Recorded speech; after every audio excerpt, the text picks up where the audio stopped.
Terry made the one in the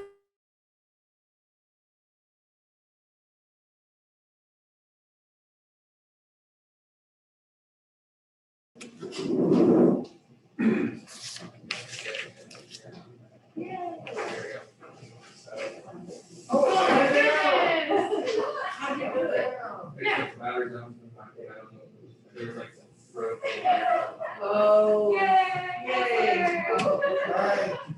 But there's no, what was the street?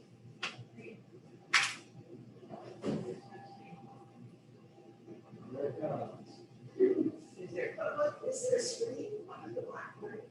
Yeah, it's just projected, and that goes down. Oh, okay. It's still projecting. Got it. Oh, technology is a little bit behind. All right, so Council Skipper, you got the floor. There you go. Some more of our swag or something. Oh.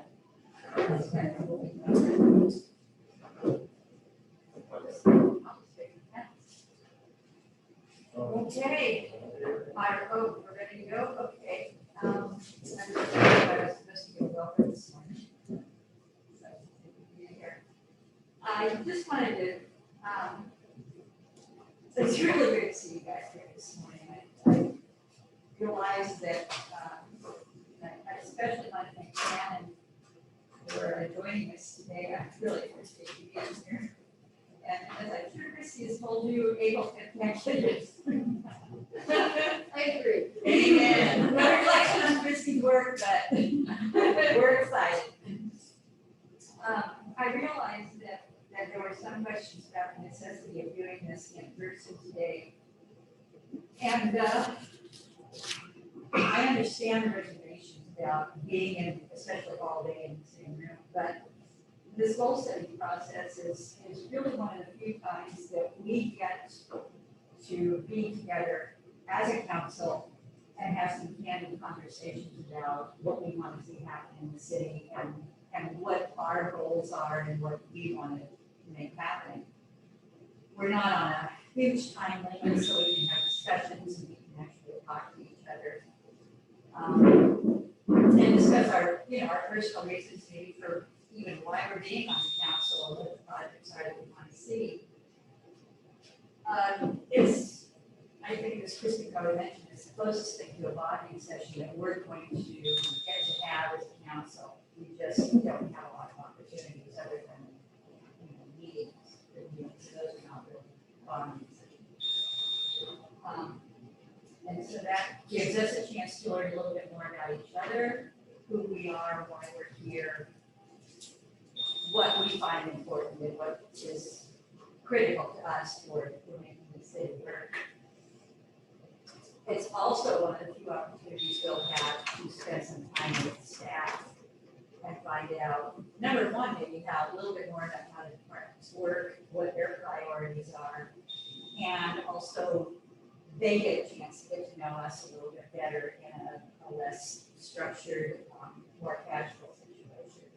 So I think it's good for us all to have time to have. So anyway, with that, I'm going to let you go. Thank you for being here and stepping up and helping out.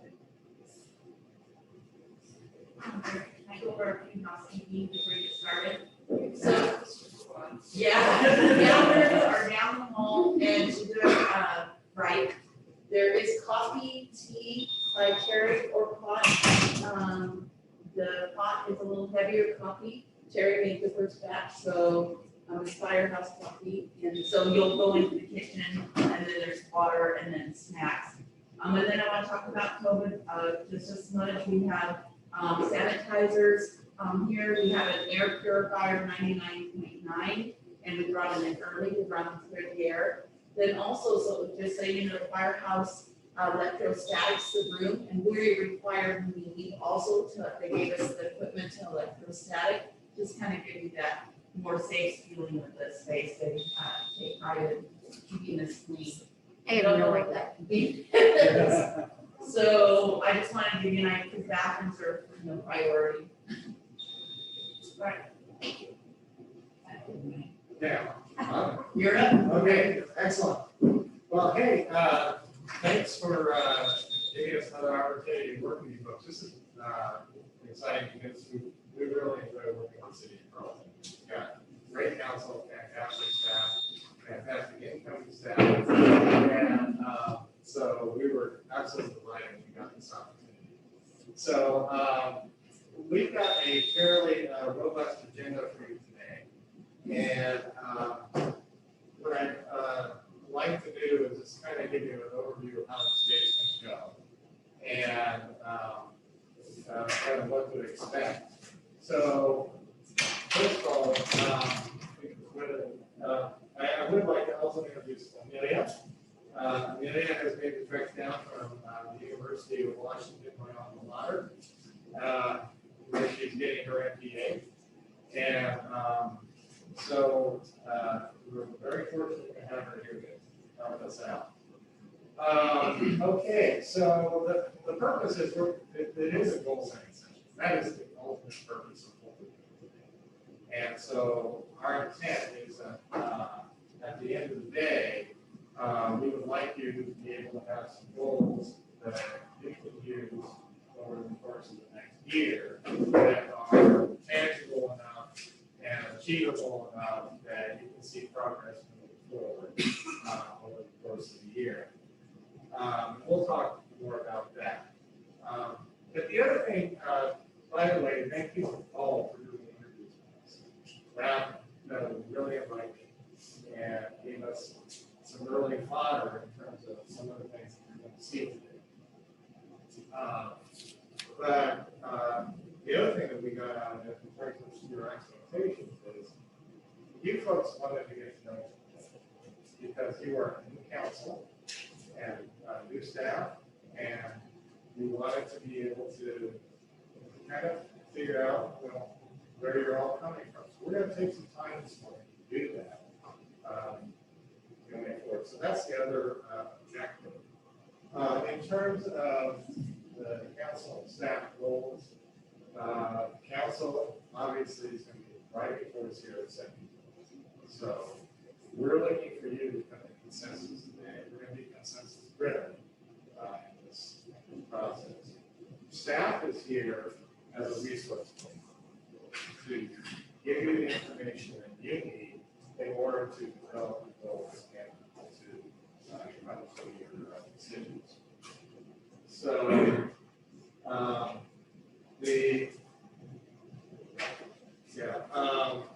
we will have also the chief, Brian, joining us there today, but we wanted to take some time earlier this morning to really have a chance for you folks to kind of get to know each other as a council. So we're going to spend a little time on that first. Let me just quickly go over the agenda. So we'll spend some time doing some introductions. These are a little more in-depth introductions than any like serial number, but rather we want to learn a little bit more about where you're coming from, why you have the council, what your priorities are. We will also, after that, move into a set of expectations.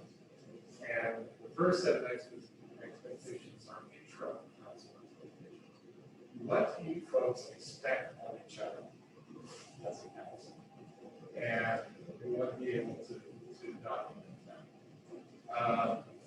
Then we're going to take a break, and we're going to have the staff is going to go off and with Amelia, and you folks are going to stay here. And each group is going to talk about the expectations that they have on each other. Then we're going to bring everybody back, and we'll have an opportunity for each group to present to the other group what their expectations are. After that, we'll get to see what the results of the interviews are. What we said, some summary points, and then we also have time that list all the things. We'll have have lunch, so don't worry.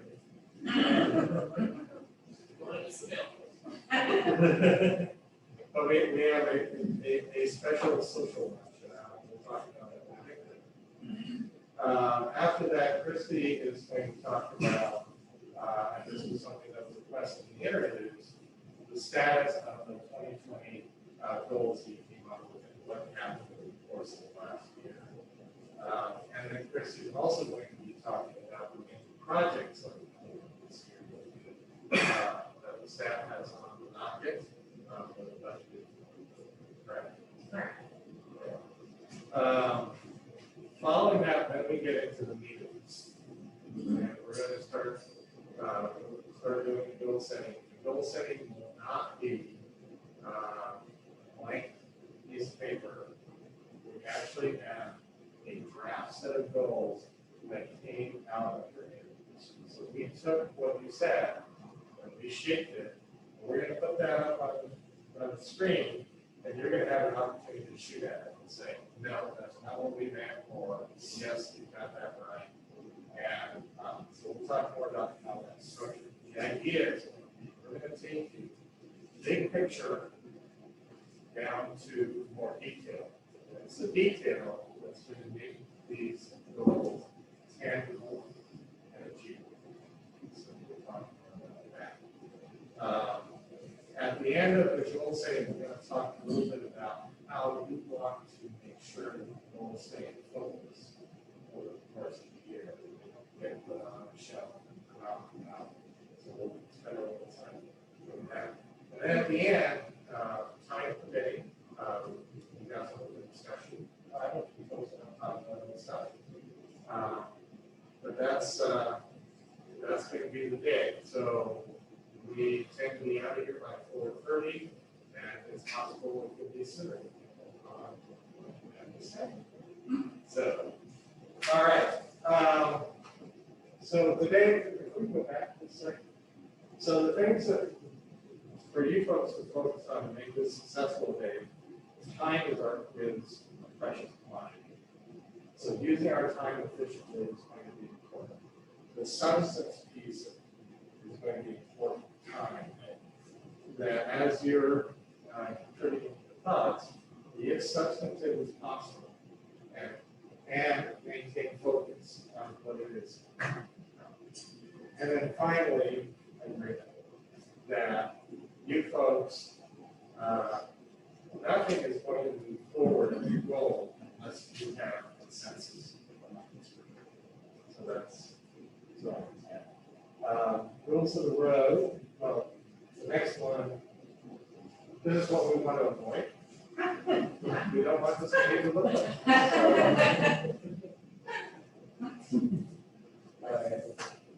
So, rules of the road for this, we want you to be engaged at all times. We want you to participate. One of the things we heard in the interviews is people want everybody to participate in this discussion. So, be open, be positive,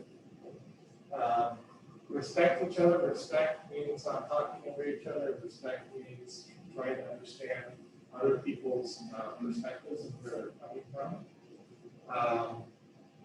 Be forward thinking. And that means we're not going to talk about war crimes.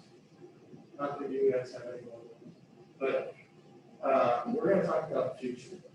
Where are you going? Rather than where you've been, other than where you've been as a lesson before. So, and be solution oriented. As we're talking, and we have different perspectives, be thinking about how do we find common ground? How do we bring people together? So, and I have one other rule of road, and this is what I do in every facility. There's temptation sometimes, I don't think of this, but there's a temptation sometimes to interrupt the topic. And because you get excited, it's really like it's playing. If you want to talk, do this. And that way, as a facilitator, I know that you want to talk, and then I can follow.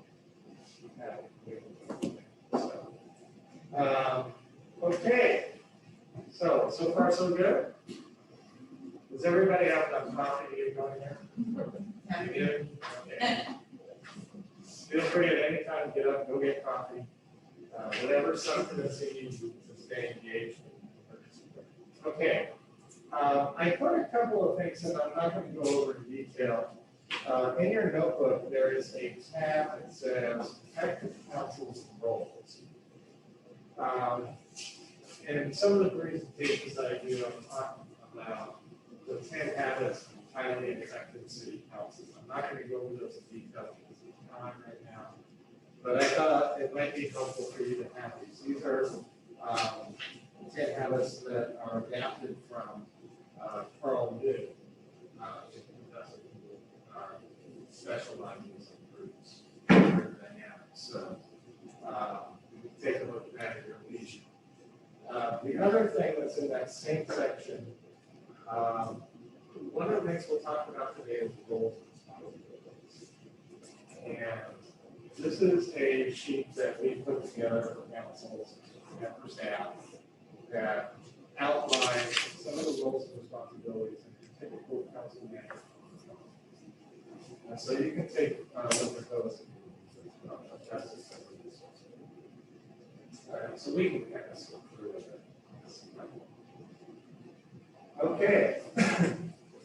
So now we're going to get to the introductions. This is where you folks chat. So here's how it's going to work. Except for the first person who talks, the person who's introducing themselves asks a question of a previous speaker, and it has to be something about something they said in their presentation. The second thing is, why'd you run for council? Your other council members may not know why you ran for council. Why wasn't it important for you to be part of this group? And what are the values that are important to you as a counselor today? And what are your top two policy priorities as a counselor? And what is something other than the council that other council members may not know about you? Share. And then pick the next person to be introduced. So you never know if you're going to be the next person to be introduced. So something to keep in mind, because the next person to be introduced is going to come back and ask you a question about something you said. Make sense? All right. So with that, we have a volunteer.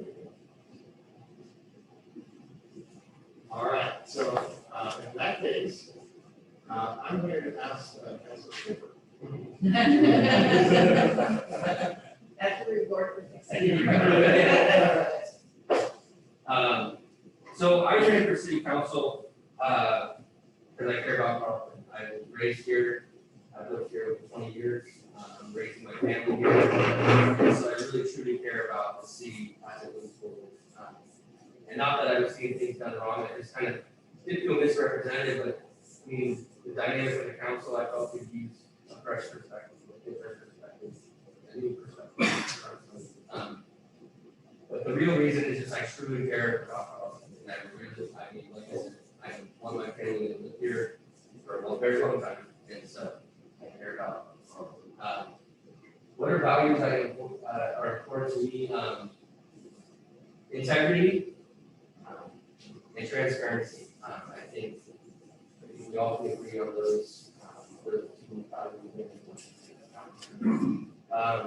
Top two policy priorities. A blanket one would be infrastructure. I think that's important, very important to the city, whether we're talking about water, streets, or sewer, or sidewalks. That's a big, so we have the blanket policy.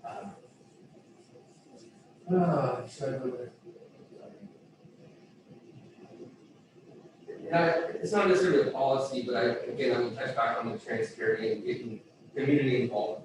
I think we're doing a great job at that, as we're moving forward, but I think that's something that we want to continue to get that community involved and making sure everybody's informed and aware and feel like they have a voice.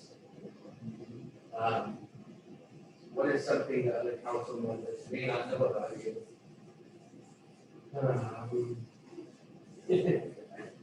I'm new, so I don't think you know a lot about me. I'll just do something kind of cheesy. I used to play the violin. It's been a while since I dusted it off, but that was a passion of mine. So, the next person to introduce, I'll go with Amy. Yeah. So, let me see, I'm gonna ask you a question, you said, so you still play violin? Like I said, it's been a while, so I'm really rusty, but You yeah, can bring, I can still do it, but it's been. why did I run for city council? I ran one problem, and I'd like to be part of the solution. I hear a lot of, hear a lot of complaints from people, so they don't take you anywhere, so I want to get there and at least bring back some of the concerns from the citizens, see what we can do to help. What values are important, like Kevin said, of course, integrity and that's really important. Not sure about policy, but I think the highway word 7 concern or change is important. And how we're doing grow up, we need to be talking about how we serve.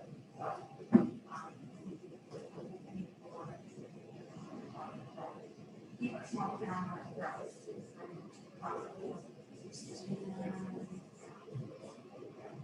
What is one of the other council members in national values? I've lived in town, I'm up for 20 years, I think it was my sister moved here about 30 years ago, and I raised my youngest son here, and my oldest son, such a big top here for her, so. Oh, yeah. Pretty involved in the community. Oh, and well, you guys probably know that I'm on that school board.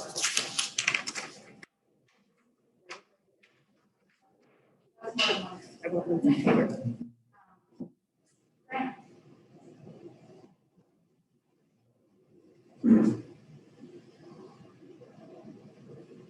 So where am I thinking Thank you move so much. from?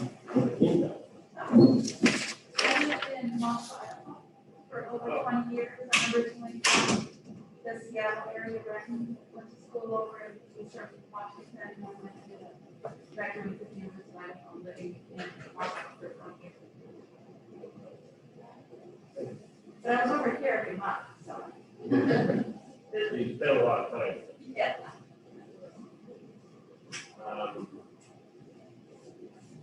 I ran for city council, I've been exposed and been around the Charleston area. Since mid, after the early 70s, but it was more of just, before the wine industry kind of showed up. I've seen a lot of the buildings before when they were closed and vacant, businesses were going away. Then once I moved here, I lived in Newburgh for 38 years, but I moved back here permanently.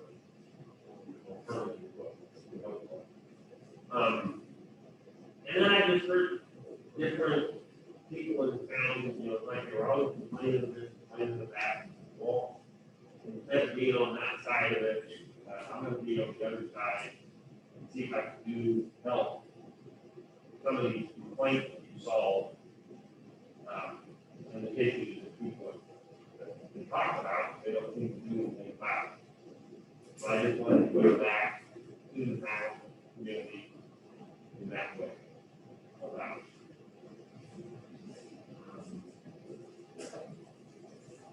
Value.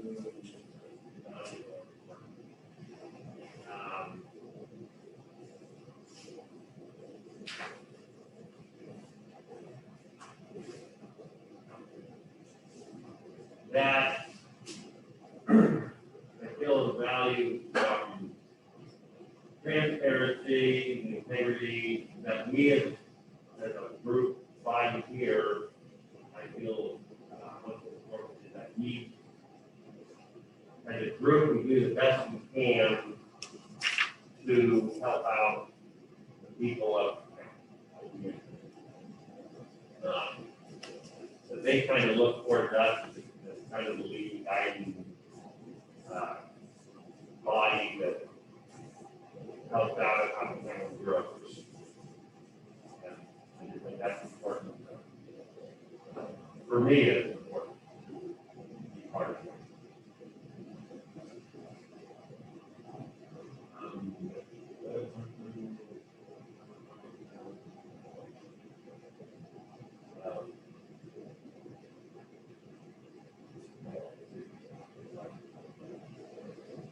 Graduated from high school in Alaska. Yeah.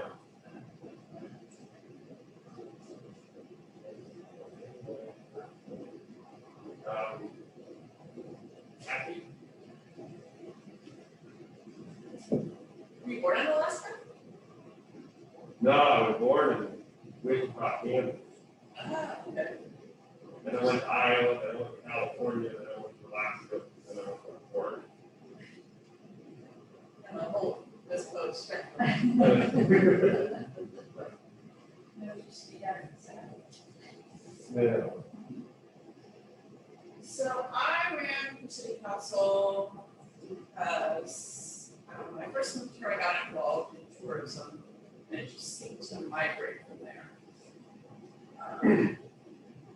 And I did want to help shape what Carlton would look like. And I think the decisions that we make are far beyond our terms. And so I really want to think about things in that way, that 20 years and the next generations, what we end up. I don't have family here, but I still want to look at Carlton that way. Which maybe it's kind of a value too, that whole food being as kind of numbers. Definitely echoing the transparency that's been suggested here. I think that's key, and us being able to make those decisions.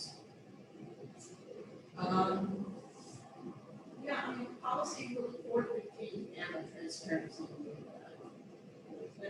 We've had some challenges with huge decisions with the lack of information. And those were brought up to us. I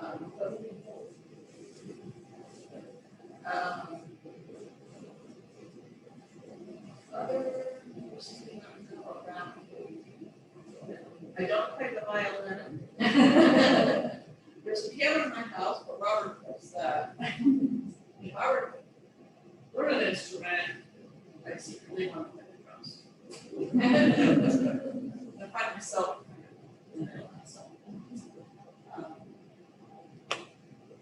Shannon. Well, actually, let's allow those people in the council first. Then Charlie. Okay. Why I have to take this on, because my voice is so small. I've always been interested in civics, civic engagement, political politics, studying politics my entire life. Growing up in California, got involved in volunteer activities in California. And then when we moved up here in 2012, we really got involved with the Carlton Business Association. And really became interested in everything to improve Carlton, the citizens of Carlton, and the opportunity to run for city council is a way to, to really shape policy just as we're doing today to make this a better community. And so that's a great motivation for me. Values, they're more than mere transparency, as others have said. Truthfulness and thinking in the sense times, we have to see the tree, each other or be required. It might be a difficult pill to swallow, but it's important for us to see that. To talk about policy priorities and highway 47, rerouting that right is, I think, almost certainly going to be a policy priority. Dealing with the city hall, is the top priority for me in terms of emergency policy, but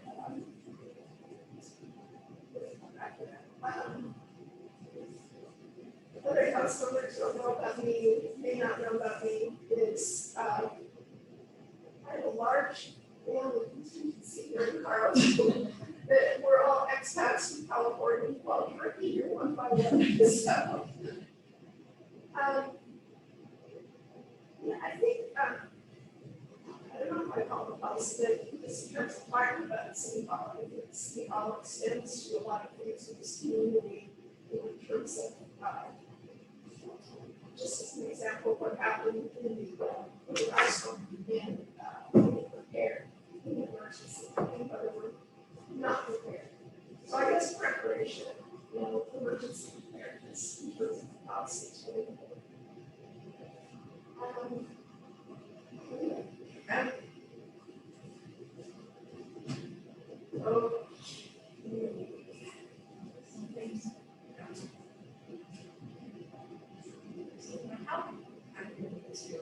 How many years? Here, full time since 2012. We bought our property here in 2004, so I've been traveling back and forth from San Francisco since 2004. Yeah, well, same.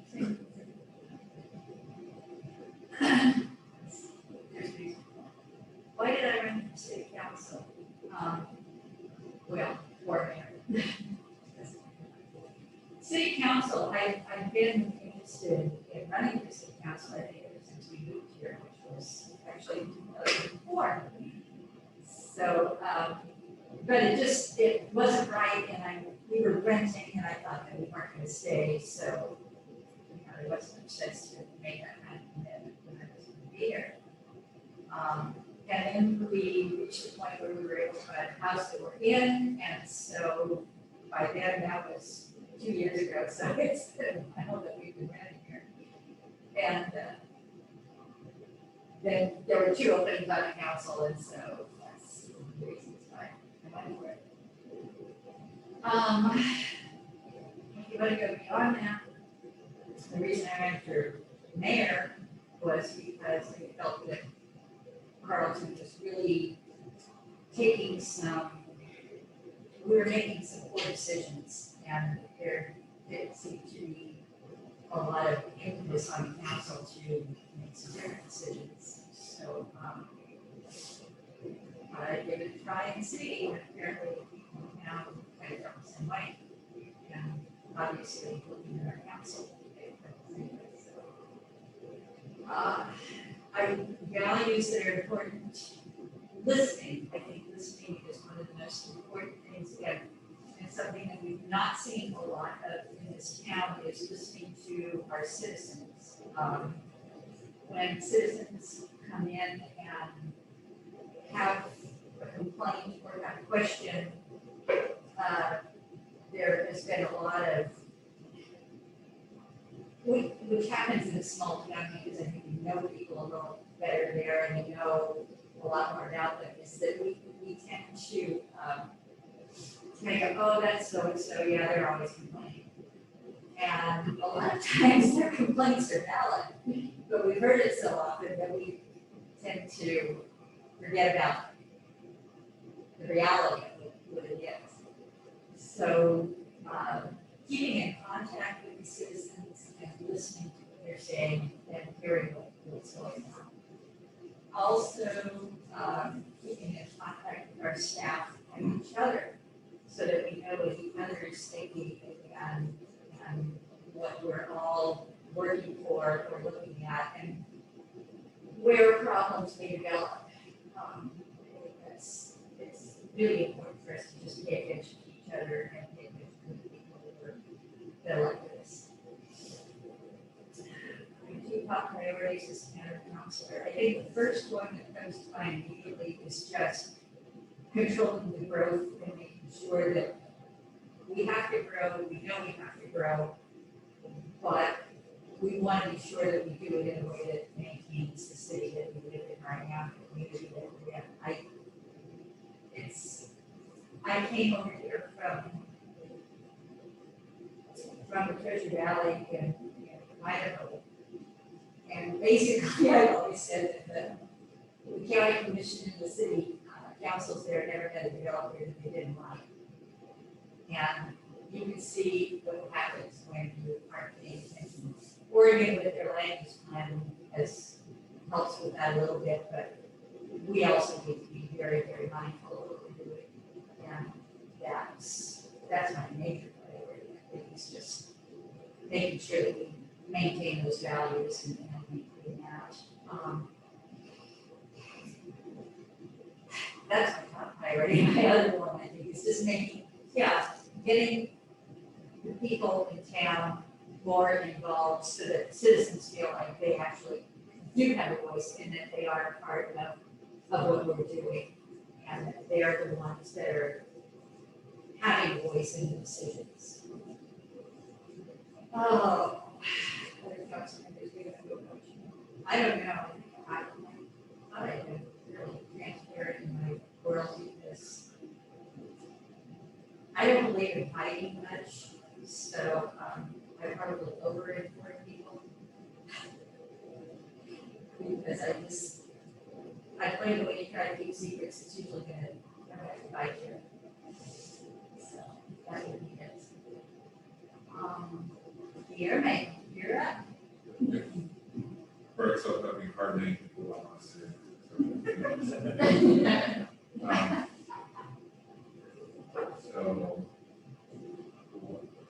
actually, the question. So, what are you doing? No, I'm a fourth generation in Georgia, California now. So why did I run for council? I actually the last year I became a citizen of the United States. And as having my first election, I wasn't actually planning on running for the city council, I just wanted to vote.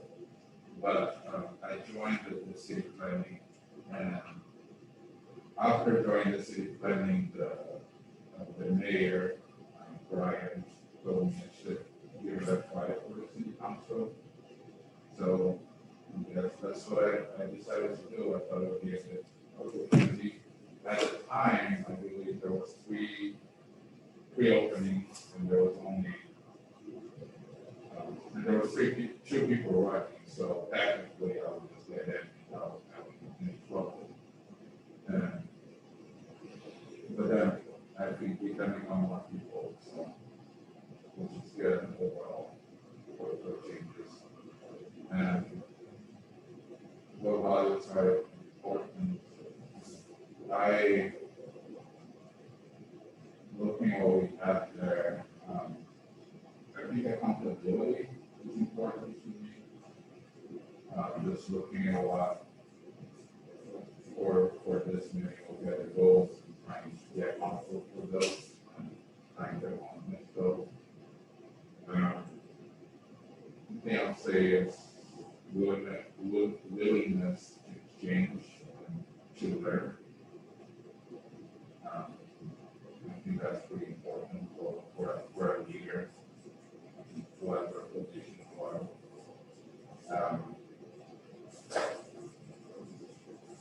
Policies, I think, for me and for my background that I have, I think budget management is really important. Policies, I think the budget, from the budget we can do everything else. We plan everything else, infrastructure, growth, and I don't know if it's possible, but it's something that we always thinking about increasing and spending more, but maybe we could think about decreasing and spending less on things, not all of that policy. I think with past year that we had people not necessarily in the best position and probably crazy, maybe helping people. And something else is something off the door about me.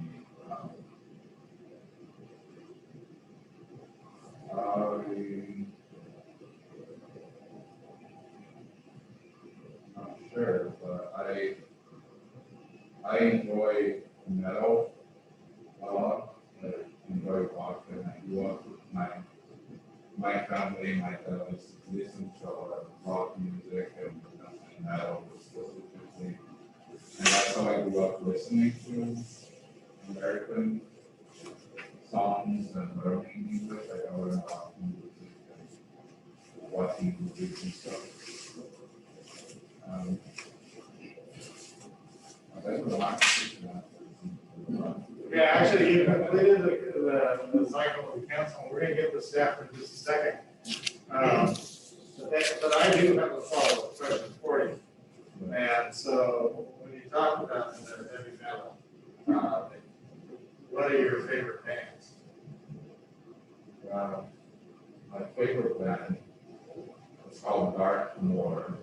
It's a metal band from Italy. Popular ones, not sure. I like Metallica, the one album that had the Black Album, but I don't like Metallica. Iron Maiden. Yeah, I enjoy Iron Man a lot. They're pretty good. They're definitely more of my dad type of music.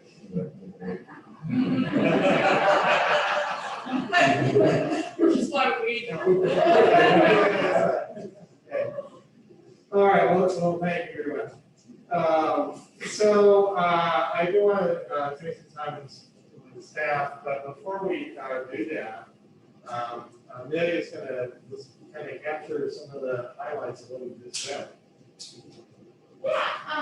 Yeah, not to belabor it too much, but I thought it was really amazing that all of you started from this place of caring about Carlton, loving this community, and thinking about really the spirit of community service.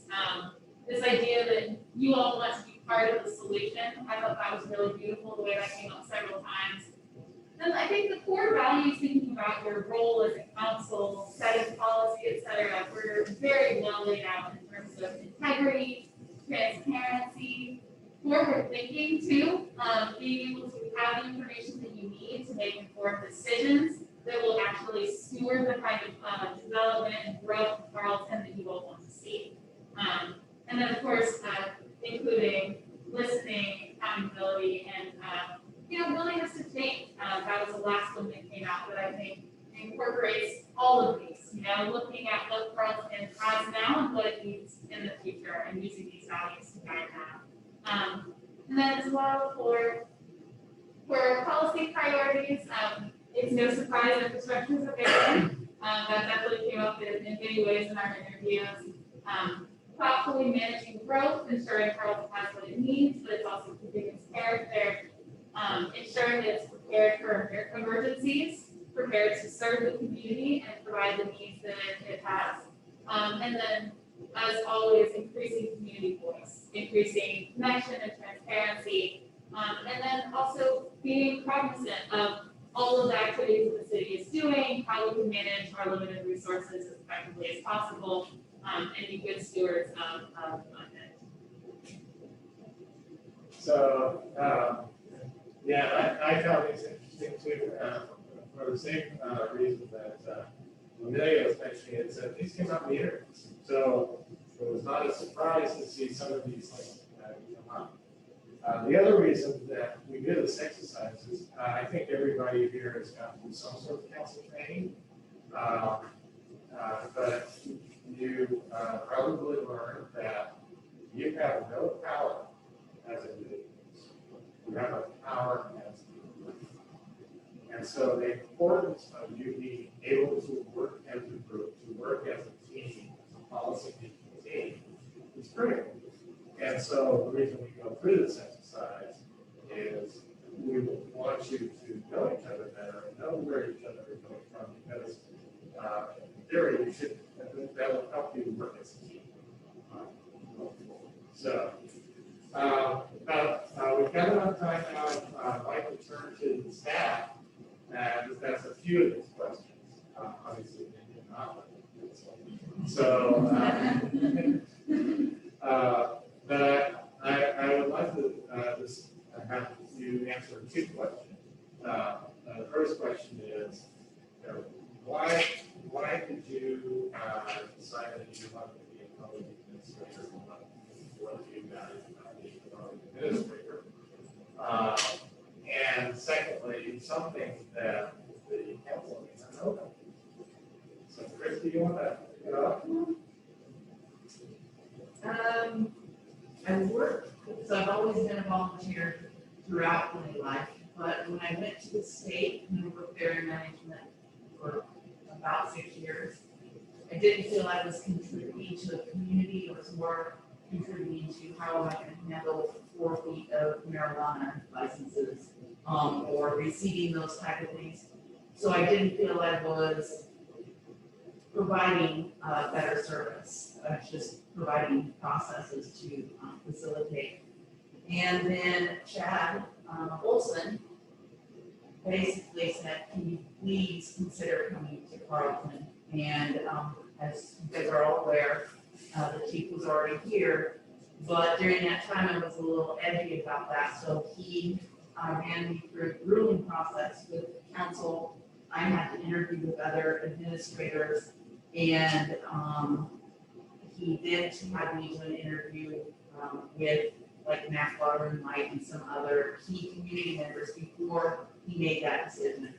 I just remember that very distinctly because he said, I had been helping the chief achieve accreditation. So upon seeing that work and how a small police agency became accredited with these policies, this council had hired the chief to do community policing, which is his role. Chad took me from there. So as a public administrator, it's been a huge benefit as citizens come in and they have a problem and help facilitate some solutions or let them have a voice. So that's been really critical to me. Something we jumped, so this is a really good thing. So all my family is athletic. I am the one that is uncoordinated, can't do anything athletic, but I am a phenomenal basketball coach, and I coached up through varsity level, through varsity girls basketball. But I can't even dribble a ball. But I was able to mentor and facilitate and actually teach them the fundamentals. I'm using John Wooden as my goal. So that's what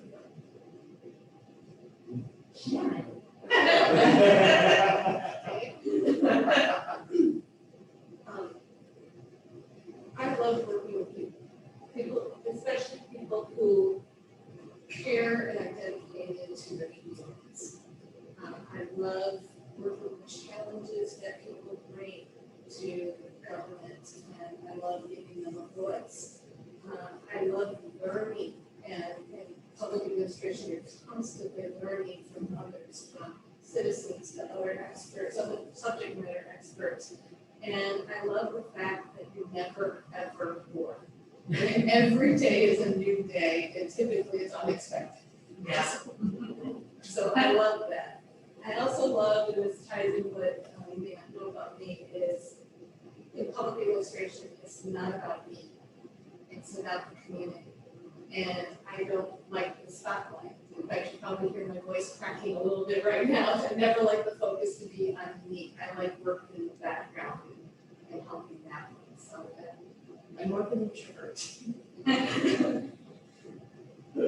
All right, great. So, last but not least, she's actually hiding in the back of the room. Dang it. Good try. She's not. So, Amy, if you talk a little bit about why you chose public service and that's something that the council may not know about you? So I have worked in industries. I started at my bachelor's actually is in early childhood education. and I was working for a nonprofit relief agency going into homes. And I was teaching parents how to be parents where your children won't get taken away from you. And it was grueling. It was really hard. And I still got phone calls at 12 o'clock. Can you come bail me out? You know, and so I got to the point where I didn't feel like I was helping effectively, and I wanted to do something where I could. So Christy called me and, can you come help me? So I said yes, and I was there 2 weeks later, and I have felt like I've been able to help people. Granted, and they're my people. I live here with you guys. So not only am I benefiting myself as I live here, I'm also benefiting my friends and my neighbors. And it's something that I can be I'm very proud of. I like to be able to be in the community and people recognize me and ask for help or ask questions or concerns. And I really truly feel like I'm benefiting Carlton by working for you guys. So that's why I'm here. And something about me, I was born in Wichita too, Grant. All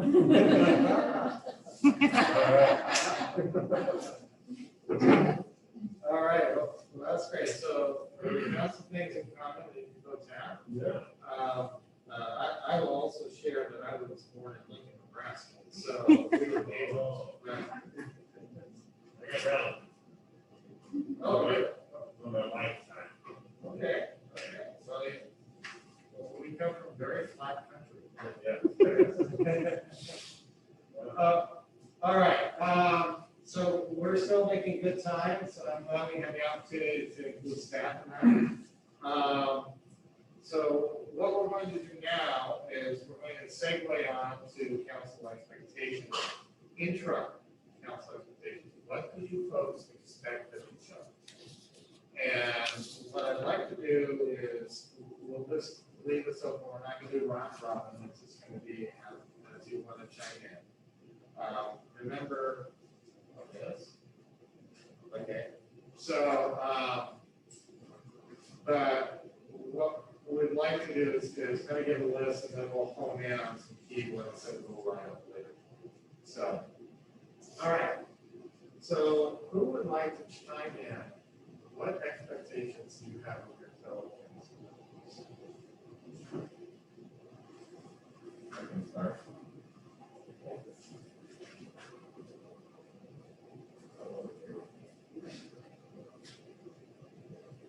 Oh, sorry, yeah. Open-minded, willing to come to a decision based off what we've seen, like bias before. And I guess open-minded and be prepared for every meeting as far as reading the package and maybe doing some research yourself on the topics.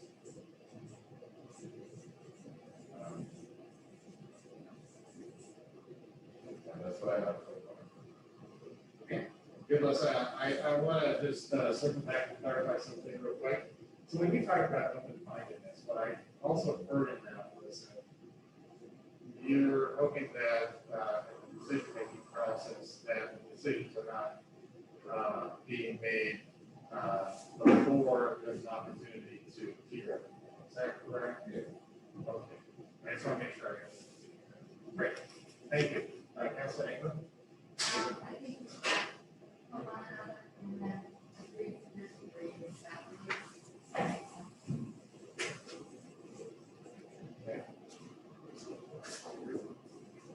And when you say respect, what does that mean to you? I think we can have different opinions, but we need to do it properly and do it not negatively. Does that make sense? Yes. No. Okay. Assuming some positive intention. Yeah. Excellent. All right, Mayor? making suggestions about what you see within the community or projects that you want to see happen in the community. Ideas, bringing forth new ways of looking at stuff, actually being involved with creating a path that we're gonna go on and not just coming into a meeting and going through the agenda that's put out there and then we're done. Bringing ideas to Christie or to the city manager so that there's always, in the course of a month, some communication going, so that if you see something, you think, gosh, could we do this? Bring it up. Don't just sit there and make it, well, somebody thought about it before, so we're not gonna do it. Not being afraid to bring forth an idea that might be new to you, maybe it's something that everybody else has thought about too, and just nobody said anything. So speaking up and participating in actually making the decisions about what subjects are going to be discussed. And what I'm hearing from that is, you're looking for, members of the council being proactive, and creative in their engagement. Yes, that's a good way to put it down. Okay. Very good. All right, Councilor Skipper. You said what I was gonna say, is, but I'll just reiterate, being involved, not just being a counselor and waiting for the faculty to show up, and, we all ran for different reasons. And so reaching out and saying, hey, I care about this, like, can we talk about this, can we make this, and that goes for all of us. And then, again, the respect is, there's gonna be things that we're passionate about, that everybody's passionate about. And so we can be respectful and listen to that, but also don't hijack that topic. You know what I mean? A lot of times when we get passionate about something, we're taking it over. It's that we kind of take time to respect and be passionate about it, but also listen to the other side and listen to the other side. Just jumping on that. So that really kind of dovetails with what Barry's saying. Excellent. Councilor Locke. I think this follows both of those last comments as well. That I would like to see us make our decisions based on the results that we come up with today. And for every one of those things, I want us to think about, to me, I have to visualize it, right? Like, if there's a big decision, where does it fit in this, and this, and this, and this, and this? Well, all of our goals stack together, so that we look at it as a whole. And we look at it from not just 30,000 feet, but we can down to details as well. Instead of, well, that's the project's over there, so this project's over here. Those two shall never cross over. I don't want any of that. I want to see us working, when a new subdivision comes in, there's a parkland. I mean, how do all of those things press together to stay on the goals? So, understanding the context of the decisions that you're making, how they interrelate with other kinds of decisions that we right? Anything else? Let's check it. All right, Councilor. Oh, have you had that up? No, I didn't have that. Oh, okay. Just for that. Again, to welcome what Gary said about being your packet, being prepared and coming to the meeting. You're ready to engage with the other counselors and really participate in your point of view, the dynamic in the meeting. Secondly, as a counselor, to be for certain projects and open office, as in my tenure as a county consultant, coming to participate in communities. As an example, I was about the citizen committee for the whole house. And that project, for me as a counselor, was outside of the community council meetings, was a year and a half of outside of the university. So, you know, being that, so just being willing to participate in discussing is definitely, should rise.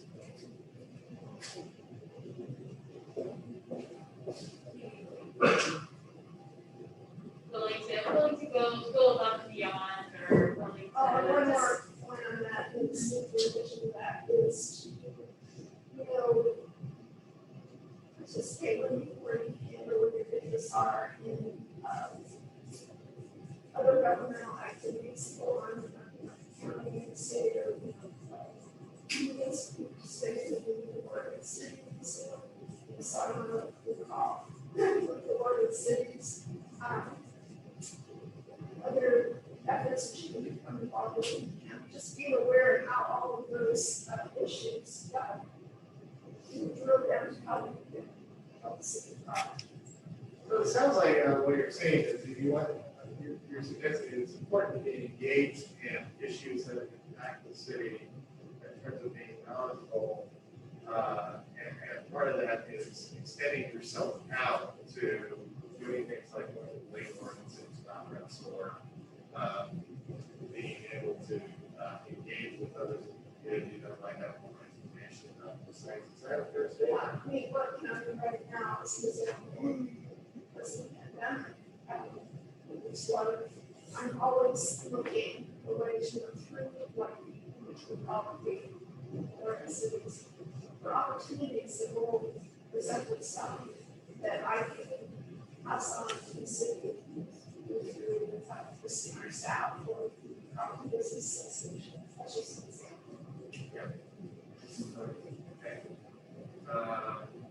Anything else over that?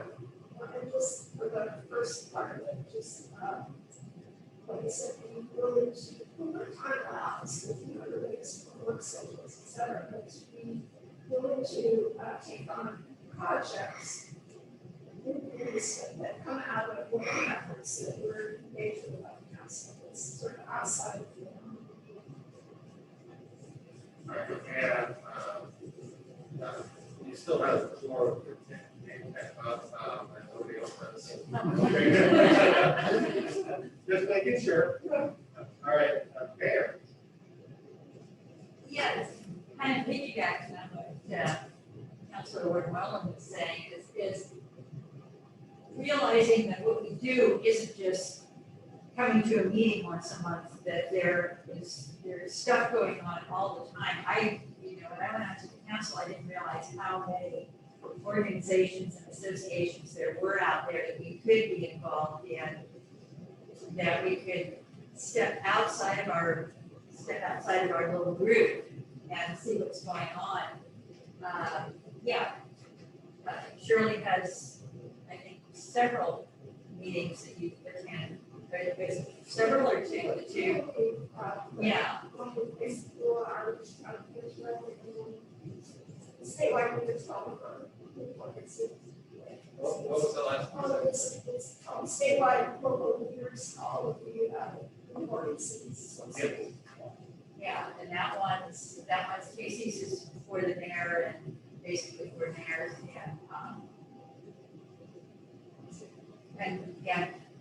the council presidents, but, and then the other ones are for all of us, and check in and see if you haven't already, check into some of those groups and see what's going on there, because it really is interesting to see what other cities are doing, whether they're larger or smaller ones. It's important to do.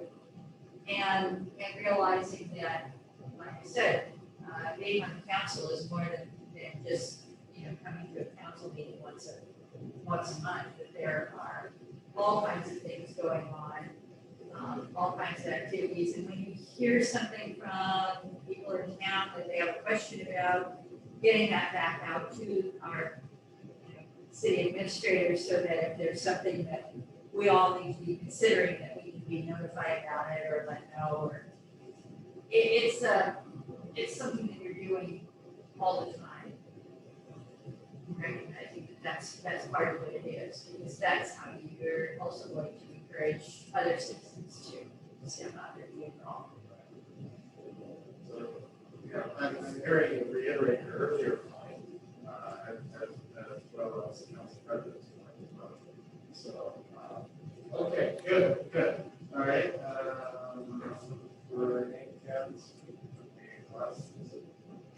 exhaustive of your regular council. All right, so I want to hone down on this a little bit.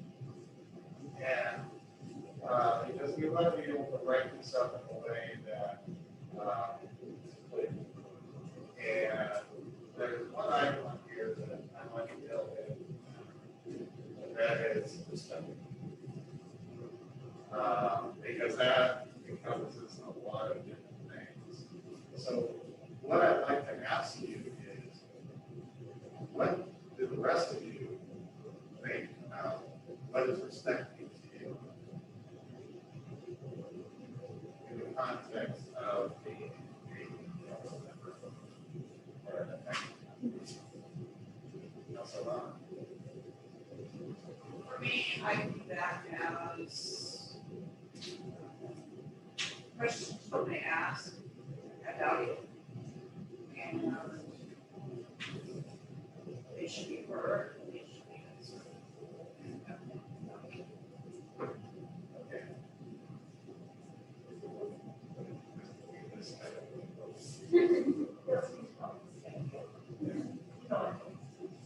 Okay. Okay. I think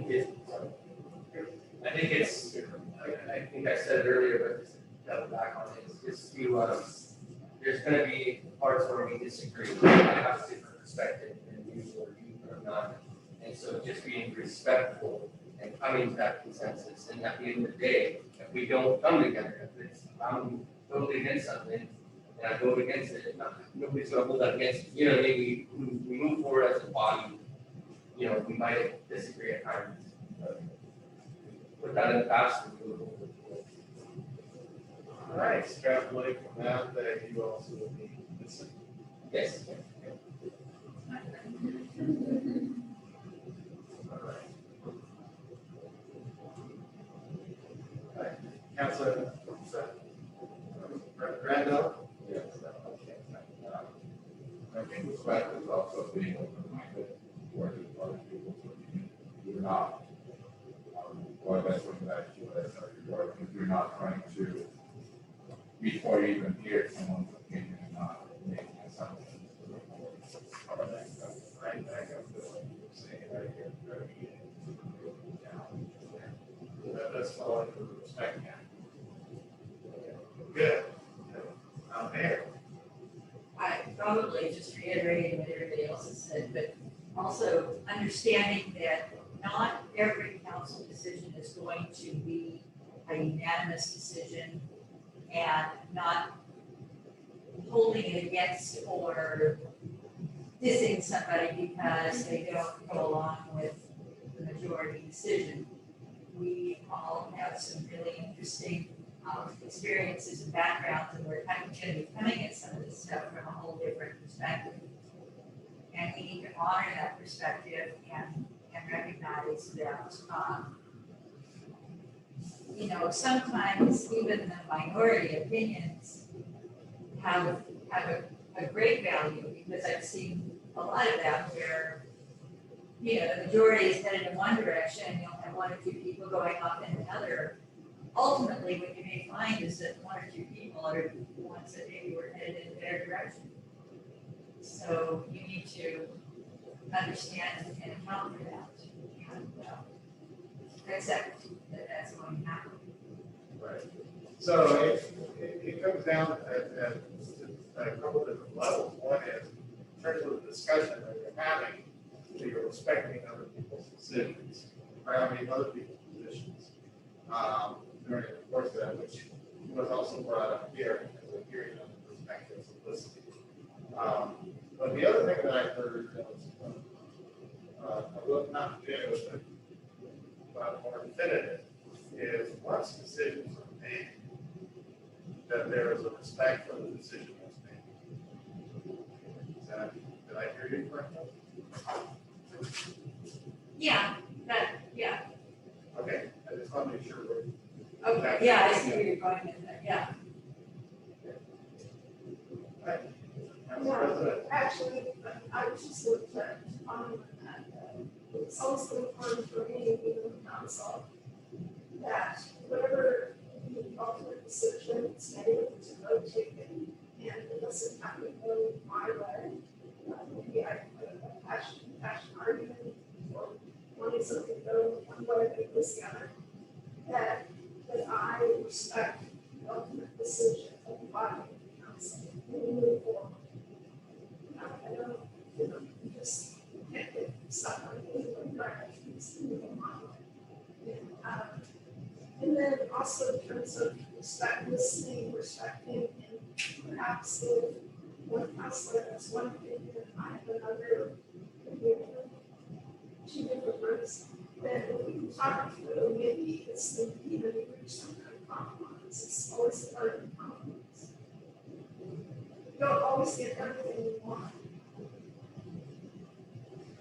So, falling into the respect categories. And is, under respect, are you suggesting that willingness to compromise is part of respect? Okay.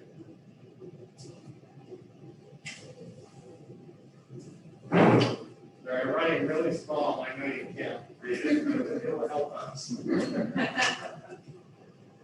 All right.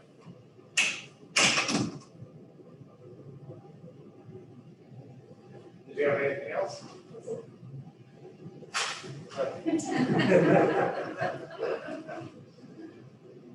All right, so let me ask this question now. We've had actually got some time here. And I think what I'd like to do is to find out, is there anything on this list that you can't agree to? Recognizing that it might be a little hard to read. Sure, so open-mindedness, listening before deciding, being informed and prepared, respect, which is thinking about having your questions heard, being open-minded as well, respecting positions and decisions that the body makes, and being willing to compromise. Ability to disagree, which very much fits into that, hearing other perspectives and listening, bringing in new ideas and being creative, being involved and communicating, and then this is a phrase I use in other places, but basically stepping up and stepping back. So stepping up to bring your ideas, to bring your creativity, your passion, but also stepping back to make sure that all the voices in the room are heard. Thinking holistically and in the context of the decisions that you're making. Being willing to go above and beyond the basic expectations, being involved in your communities and knowing about other communities, connecting with the broader community, and then following through on projects. Sounds good. Okay. Well, what we'll do with this list is we will probably wordsmith it a little bit. And write it up, and you'll have it for your friend if you choose to use the word. So, but I think it's a couple exercises. A lot of times, getting into groups, working groups. If you don't have a set of expectations that you're all on board with, it can create some confusion. So, that's great. Okay, so what I would suggest you is just about 10 minutes in the schedule, but that's okay. Yeah, Councilor Long here, sorry. I'd like to maybe strengthen that a little bit by adding, with our goals always in mind. That Having goals always in mind. That's a good one. we have to make these systems. And I hope we do get some training on to show for all of the guys. But we have to make that one decision. We kind of split. Final yes votes have to plug into our goals of all that stuff. That is an excellent point. Yeah. So, thank you very much. I do want to ask one question to staff members here. Is if you have any clarifications that you'd like. And this is expectations for council. For councils handle themselves.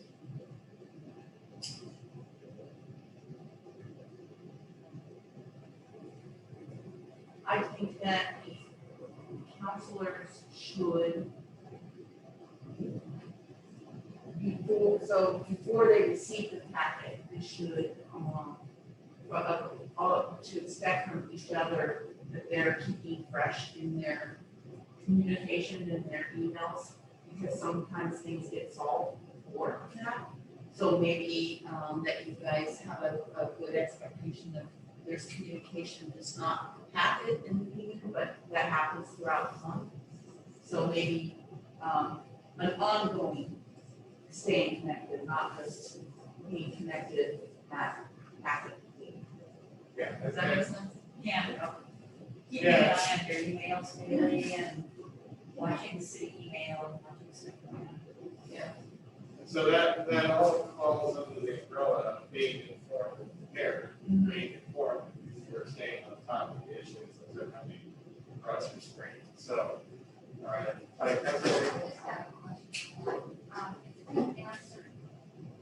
Email to everybody, So that's a good question. So that's why when you receive an email from me, it's always blind copy, so we don't make that mistake. And so you're corresponding and you want to send something out, that it has to be blind copy, but you can't, but I can do that, but you can't. So that is why I always use blind copy. It's going to be rare, so often you don't even know who I've sent it to, but if it's coming to you, you can know that council is getting it. Sometimes Linda or Shirley get something specific to them, but you guys are always, in that way, we get past the serial meeting. So we respond to you, everyone else will get it. If you respond to me and it's relevant, you just said class is clarifying, I won't reach back out to council, but it'll only be my eyes that see it. And you would have to say, could you put this out to council, or, and I will have to clarify if it is pertinent or not. Okay. All right, thanks for that clarification. Yes. And on that, we often will have the same question. So, right here is, if I have a question about something, it's likely others do as well. So it's really important that it does have to have everybody. So, yeah, I basically, it depends on the question. If it's something, you have to gauge it, like if you're just saying, are you sure the meeting's at the fire hall? I'm not, but if it's something like, that is imperative, it goes to all. So, I just think Shannon will be in that boat with this will gauge, but we do disseminate, or, if a counselor or the mayor has a suggestion, I make sure all council, so that you don't create a serial. Mayor Watkins. I think that's a really funky way of getting around the serial meetings, but as long as the legislatures read serial meetings, why, here we are. That was personal.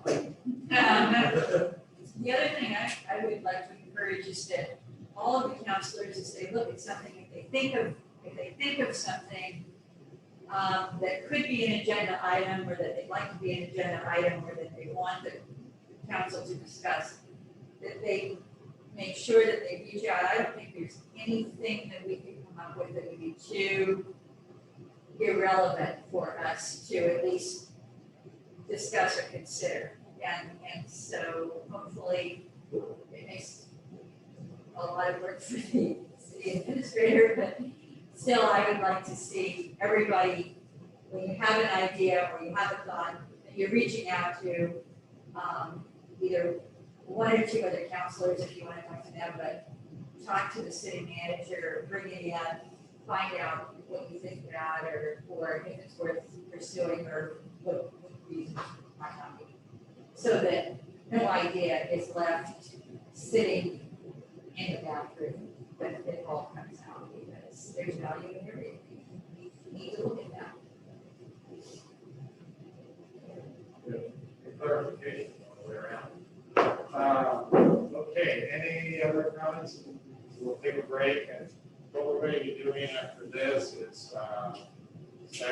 be meeting over at City Hall. I'll be saying that to council, and we're going to start talking about expectations of each other. Staff's expectations of council and your expectations of staff. So, before we move on, any final thoughts about expectations? Let's get discussion. It's really helpful. Ever meet again, non-Zoom for city council? I would like to know too. Yeah, I don't like It's a questions. lot more for me when Oh, it's on Zoom. oh, yeah, I get it, I understand. Yeah. A lot of You'll be extra- the first to know. Yeah.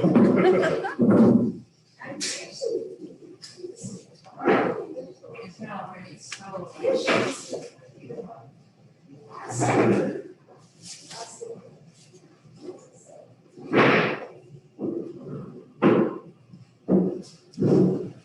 They had, so you can go back and see what she reports. So you don't have to do that support. I had one section of lots. All right. I can have your attention again. So this is an exercise that we have found particularly helpful we should recently do. Because we find a lot of times that council and staff don't voice their expectations of each other. And it's important for staff to understand what you need in order for you to be able to do your job. It's also important for you to understand what they need. So that's why we're going to do this exercise. So, the first thing I'd like to do is I'd like to take these close. Because when they come, staff comes back, we ask one person to get up and kind of walk through their expectations. So, looking for a volunteer. Not me. Council President, no? I'm good.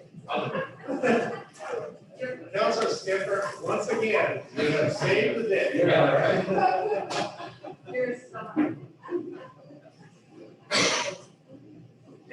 All right, so I'm going to, after what we say on the flip chart, we'll hold it down to a list that, that's what Skipper was in. So what I'd like to know is,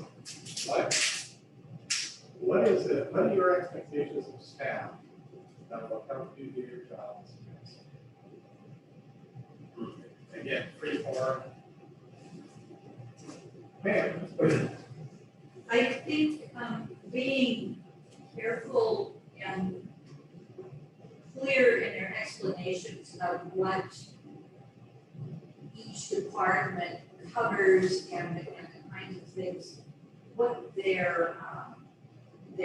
feel that their mission is and how they expect to be able to operate within the guidelines or the requests that we have in the project. Can you tell me a little bit more about that?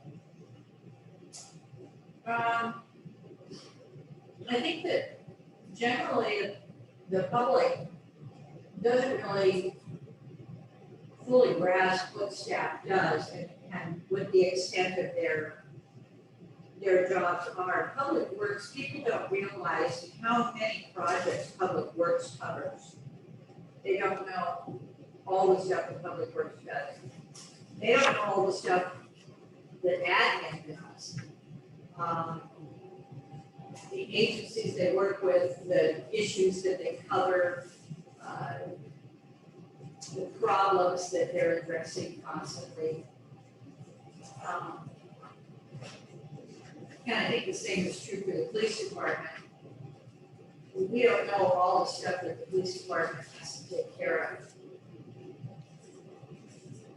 And I think as counselors, we don't know that, and if we have a better understanding of what the types of issues are that each of those departments deal easier for us to explain to people why certain things aren't happening or why they're not being done as the general public thinks they're not being done.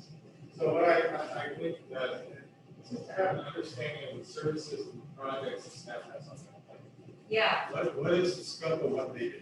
yeah. Great. I just have a question. Can I ask? Yes, yes. So what is protocol for us as council to go and talk to the staff? I know that on the school board, I'm on the school board, so we try to go through our chair and then, you know, the person that we hire as the superintendent, like for a week, so, and we try to funnel through the chair. If we have questions, or we do not go talk to admin or, you know, we don't do that. So I don't know what the protocol is and like to do it.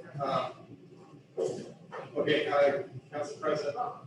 Well, the way it operates in our council is that each councilor can, there's no board to the city manager. So each councilor has the opportunity to not have the city manager. In other words, you don't have to talk to them first and go that route. But in terms of talking to anyone outside of the city manager, the protocol is always to go to the city manager and have pass on that information and then we have a meeting to you and the other staff person. We don't know directly to or she wants this. Yeah, and as somebody who works with a lot of different cities in Oregon,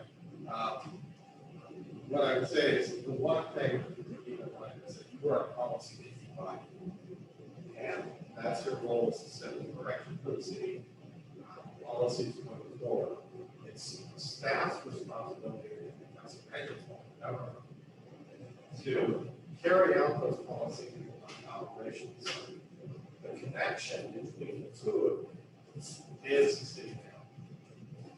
And how that's handled varies from city to city. I've seen cities where the council manager says everything goes to me and then I'm going to disseminate.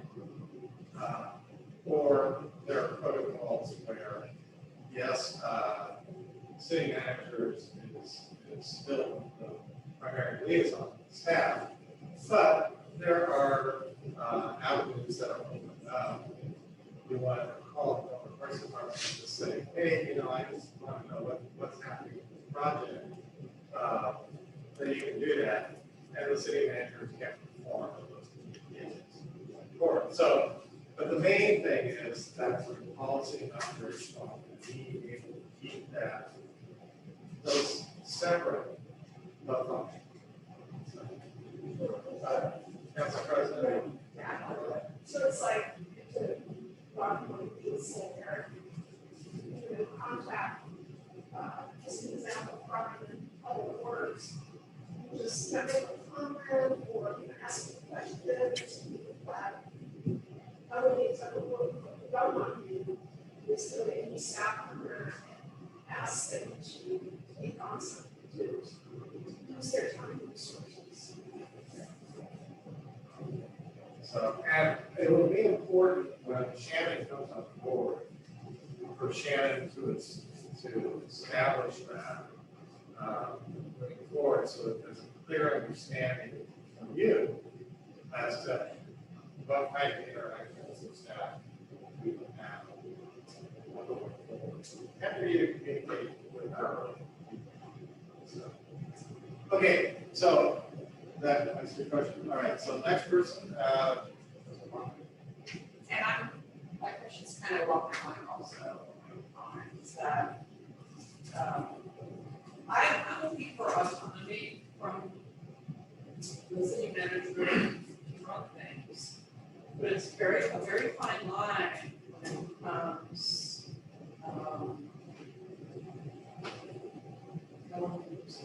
it's just, at what point, and maybe that's a for us to decide to make, right? Like, at what point does the city manager just run with everything versus we probably should do that?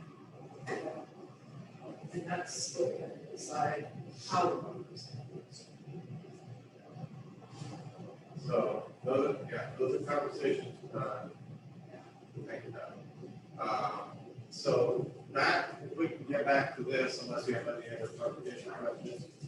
I don't know who's next, so got some skipper. I think that I would expect along that line of understanding the certain projects is that Shannon coming in or Christie continuing those weekly updates. I think that's very important for us as a council to have those weekly updates from the police department, from the public works. So Some substance. yeah, exactly. So we can answer questions as they come out, from citizens. So I would very strongly recommend that continues. So we're just looking in on what public works is doing for us. Okay, we'll give you those weekly updates. Okay, good. What else? Let's see. Sarah? Well, I was back to what Linda was saying, to understand actually what all the different staff members, the staff people. Because even myself, yeah, I'm sitting here in this room today, but I don't understand everything that we do. It would be nice to have that clarified a little bit more. But, at least for me, I don't know about the rest of you. I mean,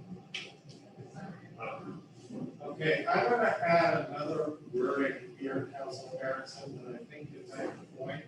So understanding the services, roles, and projects, staff has, instead of on their plans, it's the ads. Okay.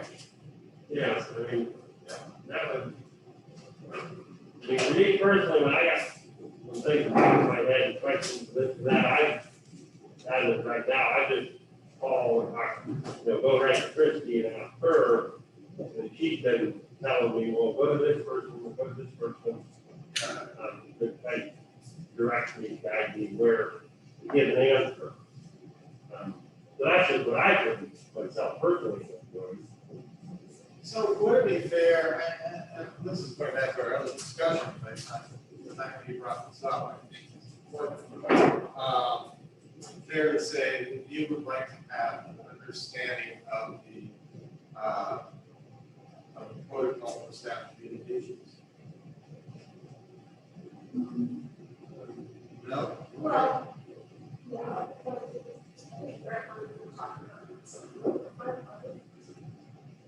yeah. You want another role initially? Yeah, I mean, of what each, I mean, I'm not to get, too intense, but to kind of know what are the different departments, what do they actually do, what are their services to us?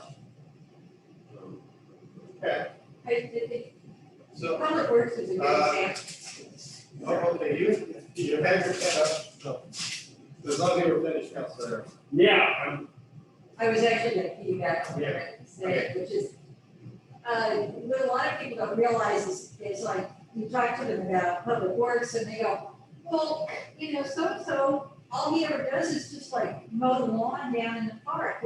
What else does he have to do? Well, the city actually has a lot of property in town that they have to maintain, and when you start enumerating all of the things all of the places that this groundskeeper has to take care of, it's a lot more than 1 5-acre park. But people don't realize that. They don't understand the amount of time that these guys spend on the sewer system and on the sewer lagoons and the ponds, on running up to check what's happening with the water system as far as the filtration and all that. So there's a lot of stuff that particular department does besides arranging to get the parking strips painted or something like that. There's a lot of hidden activity that we never see. I just put a little notation, be able to explain. Yeah, so that we understand. Yeah, so that you can help. Yeah. Okay, very good, very good. All right, And oh, that's it. I'm sorry, you were done, go ahead. yeah, I had one more thing, which is, when we're working on projects, a lot of times the city is working with the ODOT, we're working with, developers or something like that. There are a lot of meetings that go on in that time. We don't ever hear about those meetings, and we don't ever hear a lot about the substance of it. We might get a very brief overview at council meeting, but I think it's critical for the council to be aware that those meetings are taking place on a continuing basis throughout the whole month, and what the basic substance of those meetings is, what the topics are of discussion, what's happening. I know that there are meetings going on with ODOT, but that's all we really know, is there are meetings going on with ODOT. So we don't know what the substance of those are or what's being discussed. And at some point, we're probably gonna be having to make some decisions based on those meetings, so it would be good if we had some idea. Same with, I think, the developers. Quite often, we find out that the developers are making proposals about this or that, and they're not necessarily in line maybe with what the policy is that we want to see happening. So we need to have some communication, some form of information there. Well, so what I wrote down was to be aware of key project meetings staff is involved in and outcomes. And I said key project meetings, because we're not talking about department head that they have once a week. Oh, the what? Department head. Oh, We're no, not- no. We're talking about key No. project meetings, Highway 47, having a project meeting on Highway 47. with Yeah. ODOT, that kind of thing. Yeah. Okay, got it. Okay, excellent, thank you. Council President. Yeah, so that, back off of what we just said. I know when Chad, our former manager, 2 years ago was here, as an example, there are times when, there are meetings or groups, meetings, Backwater Light is a good example for the, regional, the consortium of cities that are together, that, I can be invited to meetings and I wasn't there, at the time, attending those meetings. So, I know that there are, not specific meetings regarding ODOT, specific art project, but there's a committee at ODOT where representatives, I know in the past, certain, citizen representatives from Carlton would attend when they, to the extent that it's possible that the mayor or a councilor, have the opportunity to attend these meetings or be part of, if there's a committee or whatever. It's not talking about Carlton specific projects, but it's, whatever, our region, et cetera, so that type of thing. So understanding the external meetings, your role in external meetings outside the city, so not with either other agencies or talking with the legislator or someone else. Is that what you're doing? Yeah, it's more, policy related, or not about the lines, a little more specific in terms of the regional solution for long-term water supply, build that, et cetera. So that is more specific. But there was many councilors that were attending that meeting, representing various cities. And so that's just an example. Sure. Does that fall under here for the moment, or do you want something separate? I mean, this is being aware. No, it's represented. It's the next. Yeah, okay. The next level. That's what about that. So clarification.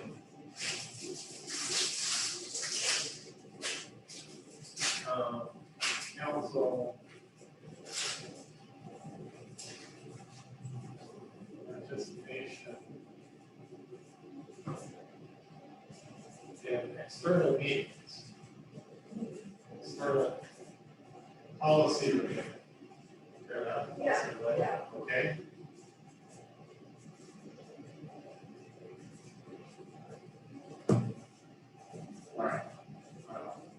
If that works for you, we'll move on. Okay. Clarification or information about, because we don't even know half these things that are going on. Well, I think that comes back to the clarification. Is understanding what's out there and then what do you need to be at the table at as council. Okay. All right, Council Locke. I think the last two bullets there go back to, I would say, probably, we put a fine line where the autonomy to run the administration of the city and includes council representation and stuff. What outcomes in the third bullet is concerns me a little because that implies decisions were made. And going forward, I think we need to About status. a little more inclusive. And particularly, key projects is good work. I think we can settle on what those are identified to be versus, I can't read every single email about every little thing all day. I don't think any of us should or want to. But that line, where is that line to be established for the staff to take care of while continuing to have our goals and the city's goals forward. So, but by putting the word status here, saying that is, it's not necessarily reflecting a decision. Right. You had a meeting with ODOT, what was the status? Right. So it may not be a decision, but ODOT said we're going to delay this for another month. Something we changed in that meeting. Right. Not like, just move forward, that's too bad. Okay. So do you feel comfortable with this for the? Just, and this will be developing that relationship with Shannon, to say, yeah, we need to do something like that. Just so we can answer the questions, right? And then get surprised by the public or surprised at a council. Okay, that actually gets to another point, which is, I think is beyond just key project meetings. That has to do with the doctrine of no surprises, related to anything that might come up, media or any major issue that might come up, the citizen coming up to you saying, hey, what's happening with that? They just shut down Third Street, what's that about? So, And then from a project perspective, we got to sorting this out and is to say, maybe we need an ongoing list of our top five or whatever, like your business today, in our weeklies or monthly update of those. Sort of that ongoing projects and issues and then new items. So we know, okay, this is normal, this problem here, so now this is an item that we should probably talk about. Something understanding.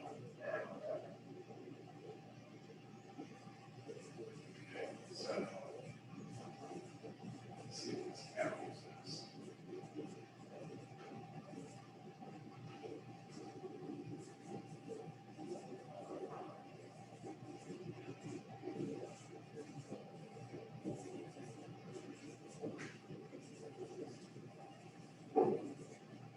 It's the project is something like sidewalks. We built 5 sidewalks this week. Right. And so then that's in there, so we know here's. This is actually probably the most common thing that I get in the city side is council will not want to be surprised, understandable, because you're representing the community, you don't want to be caught unaware. If you've got any members doing that to you, or you see on the news, something major was happening, you have no idea. So, okay, good. All right, I think, Councilor Skipper, I think you were next.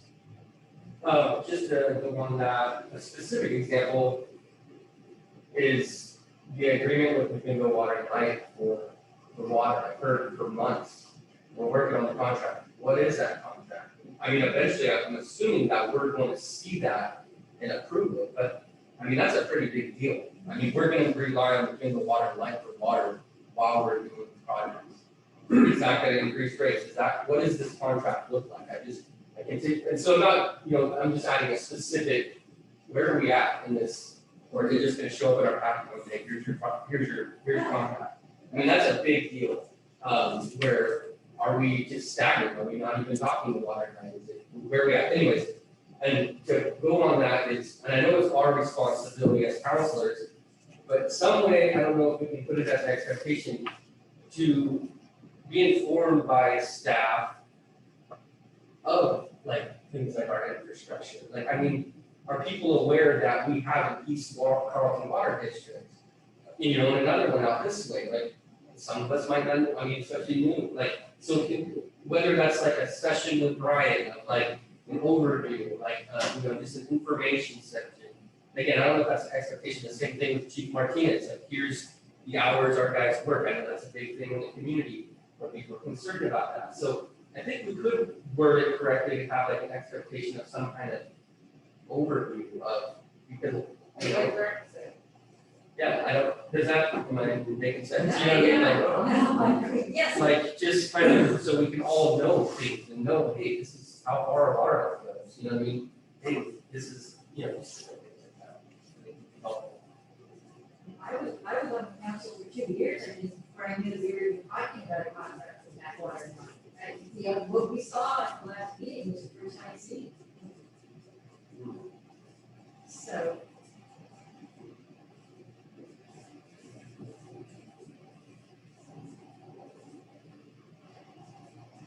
Yeah, I know a little bit more because I work for McMinnville Water and but I mean, there's some big things that, and I don't know if it's appropriate for me to talk in this group or with Chrissy, but I mean, for one thing, there's fluoride in the water line.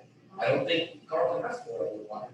So now it's the Carlton, are people gonna be upset about that? Right. Okay, so we've got a little crossover here, but that's okay. I wrote down transparency of major initiatives, projects, and activities. Yeah. Yeah, I think that kind of covers the gamut. So, if that's all right with you, Mr. Skipper, we're gonna move on, and I believe, Councilor. I think someone was. Oh, okay, I'd like to go to Councilor Hayden. I just have a suggestion that maybe that each one of the council meetings not be there to be like a half-hour talk where someone comes and talks to us about what, what's going on with the meeting or that kind of thing. That would be really helpful. And make it a little bit more structured. Okay, I'm gonna put that under here as a sort of a sub to that, because part of what we're looking for here in the expectations is what's the outcome that you're looking for, and not necessarily the achievement. And so I'm just gonna put. But that's like the department head of, hey, happy to hear, what they do and what they do, yeah.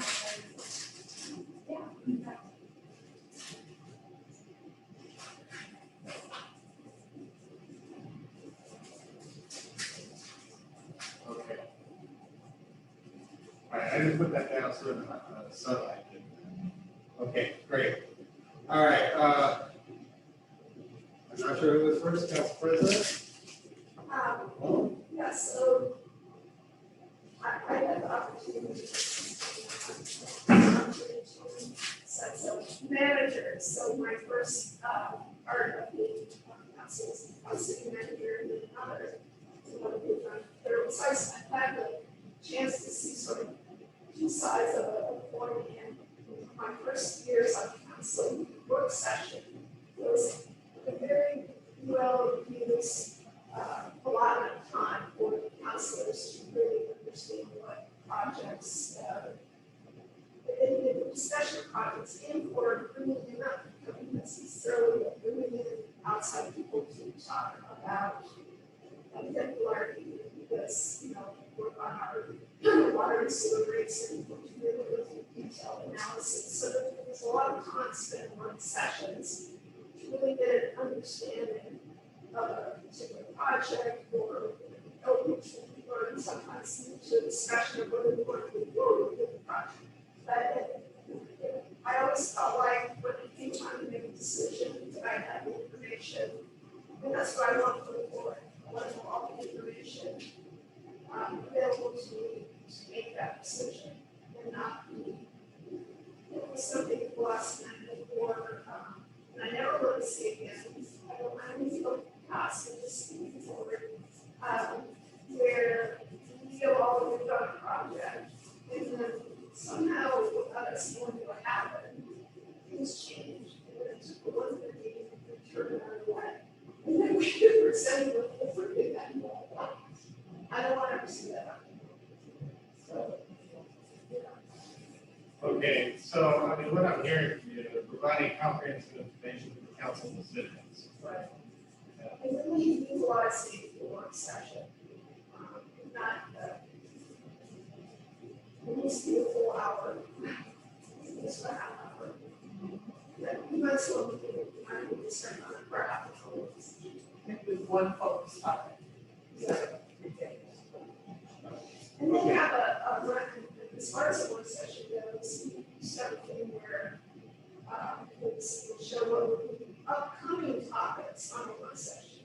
And counselors would have an opportunity to discuss to them, you know, we have on this topic on the upcoming work session. So it's kind of new, what's coming in the future. We want some predictability.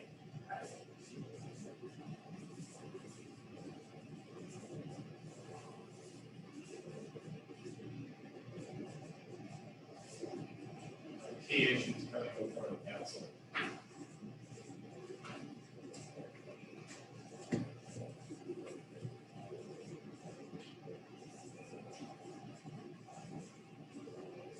Got it. Okay.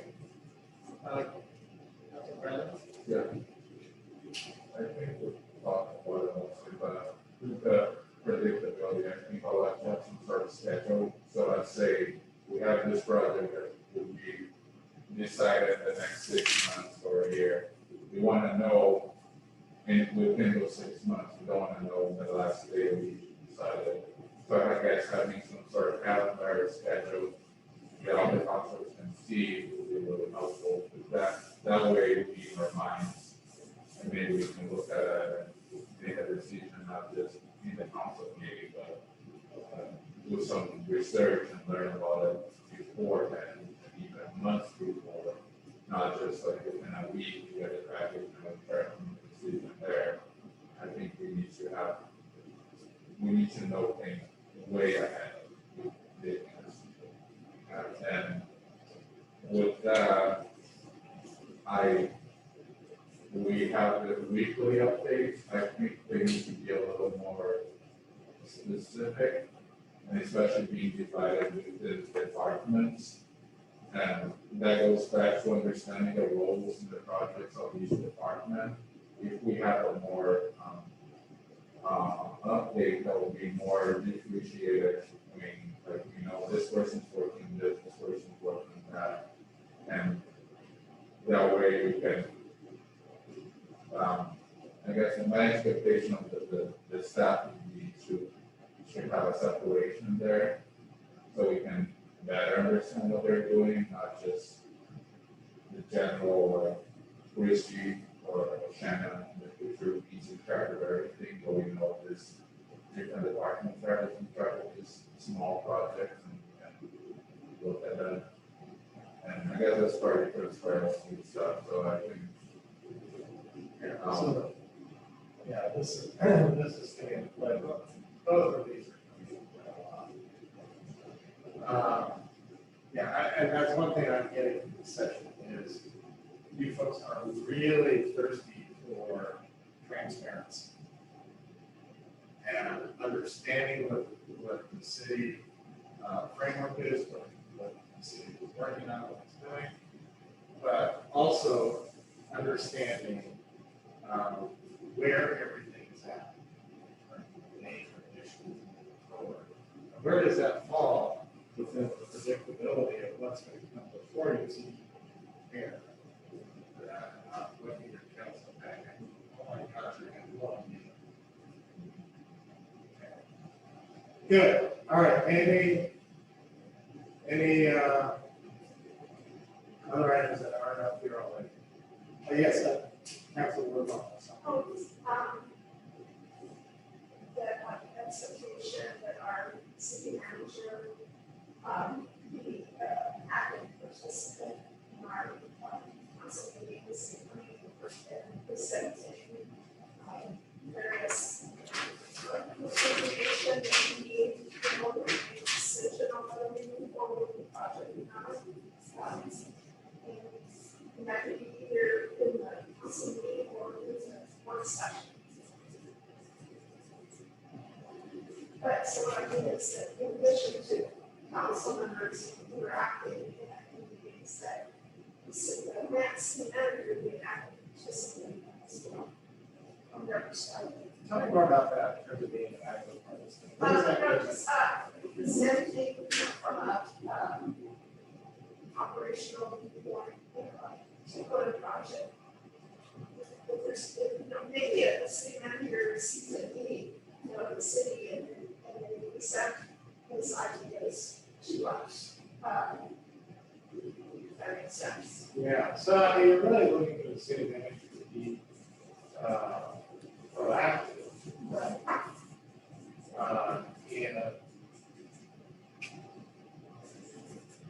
In offering options. Exactly. There. Right. Ideas. Options, Yeah. ideas. Now, this example of, I'll just use one thing as an example, a few years ago, or we live in the pavilion, or our, we had different ways we could do A, B, C, D. And the manager presented all those options, and then we, as a council, came to a consensus about which of those that we wanted to move forward. Right, yeah, so you're looking for her to be proactive, thinking ahead about what it is down in front of you, let you know what the desires, cons, and then it's up to you. Right? Okay. Got it. All right, what else? Let's see, oh, I'm sorry, Mayor. Timelines. A lot of times we are presented with a project or a requirement. And we've got to get this done, or we've got to make this decision. And we're kind of sitting there going, what's the rush? Well, the rush is because there's a deadline for it. I think a good example of that would have been both of the subdivisions that we were talking about, because we were being pushed, like, we gotta hurry. Well, it turns out there's a 120-day deadline on getting some of that stuff done. We didn't know about that until it was almost too late to do anything or operate.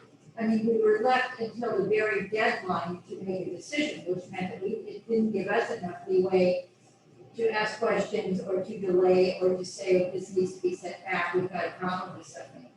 So there are, and I think we're looking at a little bit with the sewer divisions right now. There's some things going on there that the state is requiring us to do. I'm not totally clear on exactly what's happening there, and I know that staff has been trying to get that point across to us, but we're not like catching it. So when there are deadlines on something that we know well in advance to the extent that we can.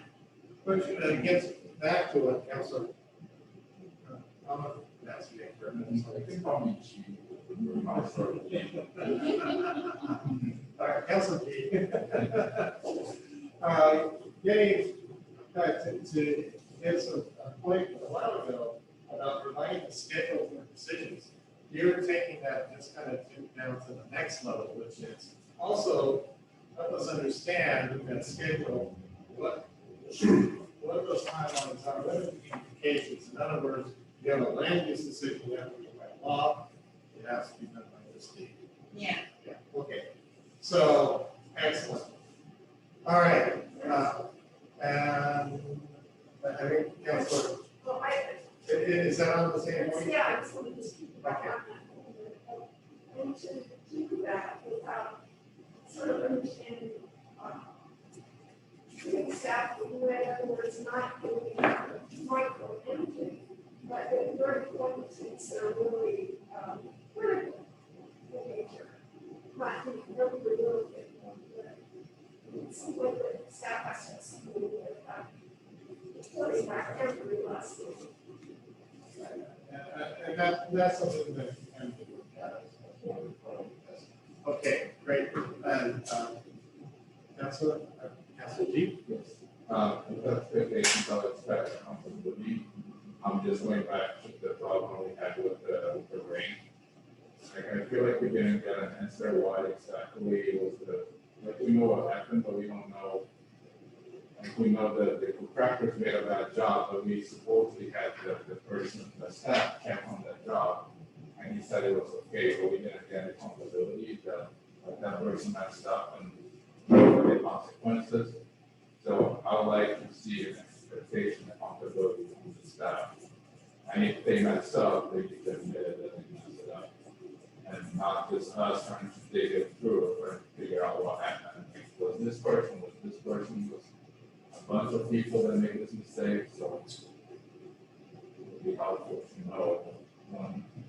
If people admit that they made a mistake, at least know and move forward from that. But I think we, as counselors, trying to put a detective, trying to figure out what happened, so not a very effective time, use of the time. So you really want them to demonstrate accountability and with transparency.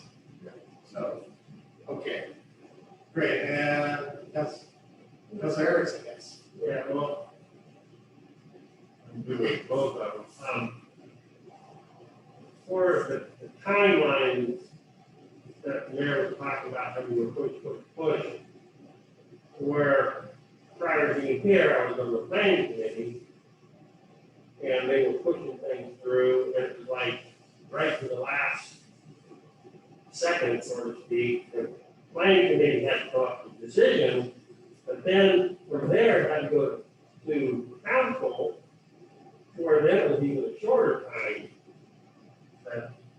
So, not only do we need time as council now, but a lot of the decisions, we need to give planning, them, they need extra time too, to make a thorough decision or vote or whatever, before they pass it on to us.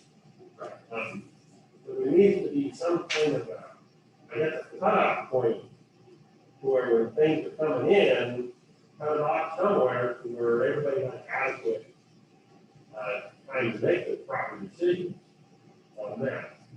And then with what Councilor G was saying about the problem with the rain and what happened down there in the JR area. So we were never, I don't know, I mean, without me just personally going down there looking around, nothing was conveyed back that said, what did they actually do, or I didn't see it, what did they actually do to fix the problem? Who fixed it, and what's the guarantee that it's even fixed? The ramifications going forward. Yeah. Okay. And is this right? Does this really goes back to this whole schedule thing we talked about? With this, allow time for process. I don't want to get into putting in rules in place with this. This is, again, we're looking at what are your overarching expectations. With Chris here with Shannon, kind of work out what that means. So, all right. Councilor Anglin? Yeah, I just wanted to make a comment, but I think what I'm hearing too is we have to build some sort of trust between the council and the staff. And I think that has been lacking in the past, but maybe going forward. But how do we do that? Good point. And that's part of what this is. Maybe that's, I don't know if that's a value, but. Yeah. Yeah.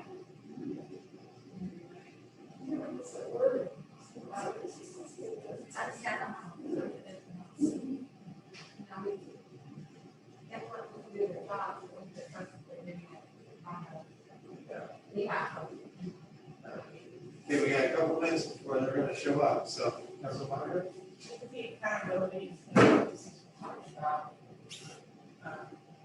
And keeping with the building's trust, it's listen smart, right? So, yeah, there's a couple of projects that have needs for us to know.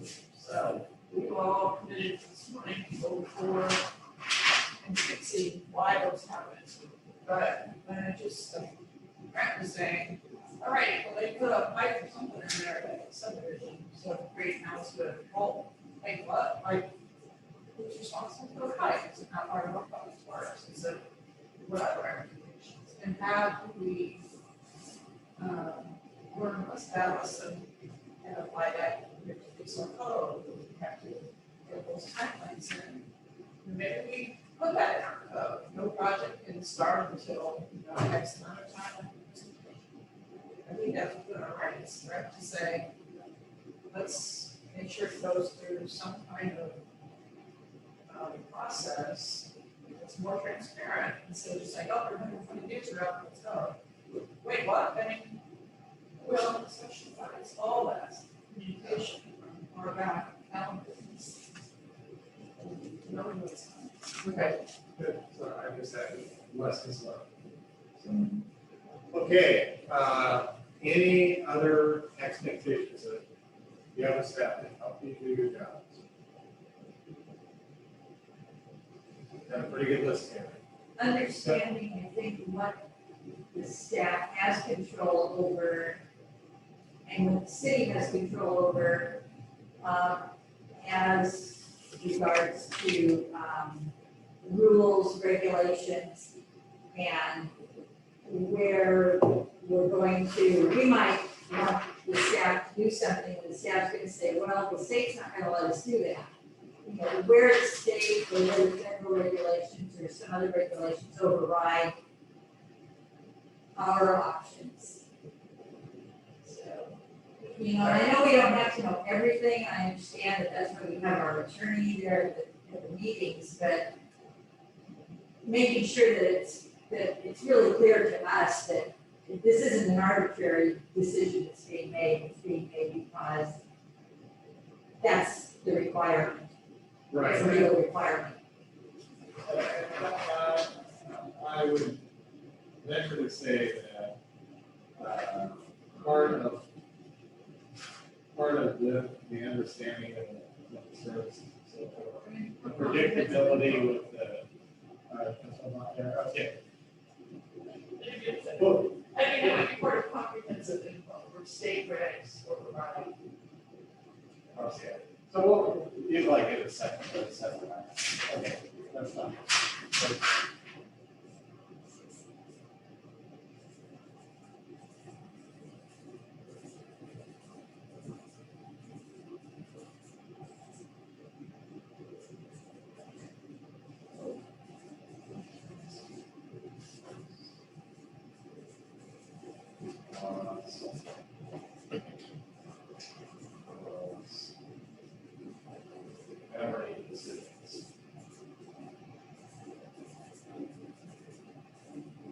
All right, good.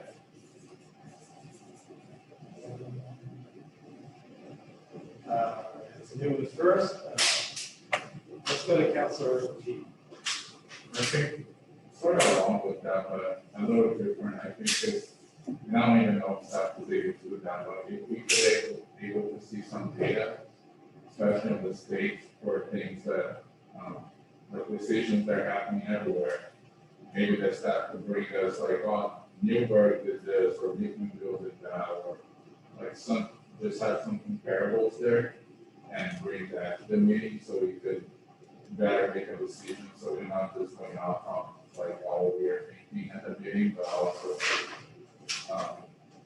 so I guess it's having some more research coming from the staff would be my expectation, not only the decision there, but, yeah. We'll discuss that. Yeah, I think that's a bit will probably be around the same area. Okay, great. So, then Mayor Watkins. Really quick, how we as the council can help and support staff, Okay. how we can make their jobs easier and support what they're doing, what they need to do.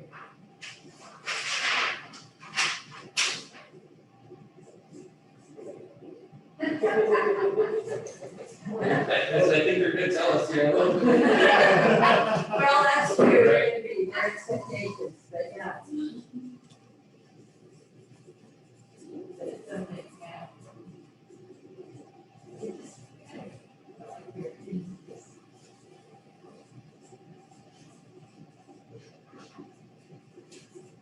Okay. Good last. Councilor Skipper, you're going to be presenting this, do you feel comfortable with what's on here? Yeah, they're not gonna ask me questions, are they? I'm gonna rely on all of you. I'm just going down the So what I would suggest is that you do have an opportunity here for a little bit of consolidation. And, so, you know, you've got a lot of transparency issues here, or expectations. Understand services, getting those weekly updates, being aware of project meetings. So what I would suggest is when we write this up, we might take a little bit of literary license to consolidate these, but not losing concepts we have. Fair enough. All right, this is a good exercise. Councilor Erickson, I didn't say anything go up, but you looked like you were going to say something. No, I'm good. Okay. All right. Well, with that, if you folks want to take just a little break before, we'll adjourn. Yeah, you're supposed to be here. So we can get started. But it does wrap up. Schedule. It looked beautiful, like a party. I hope you all had great conversation. I know we also had a good conversation. So what we're going to do now is we have a spokesperson for each group. We're going to have the spokesperson get up and run through the expectations that they came up with during the discussion. Entertain any clarification questions that you might have about the expectations. And with no particular order, why don't we start with the council? And then we will do this after. So, Councilor Skipper has volunteered to be the spokesperson.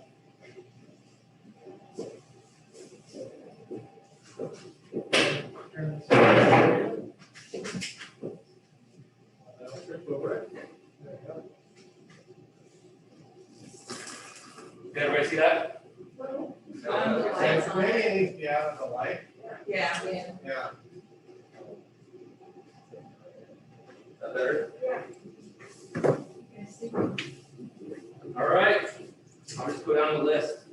So one of the key things was understanding these services and roles and projects that staff has on their plates to be able to explain to the community who are asking us questions. So kind of a broad thing, but understanding what the police department's doing, what public works is doing as far as small projects and bigger projects long term.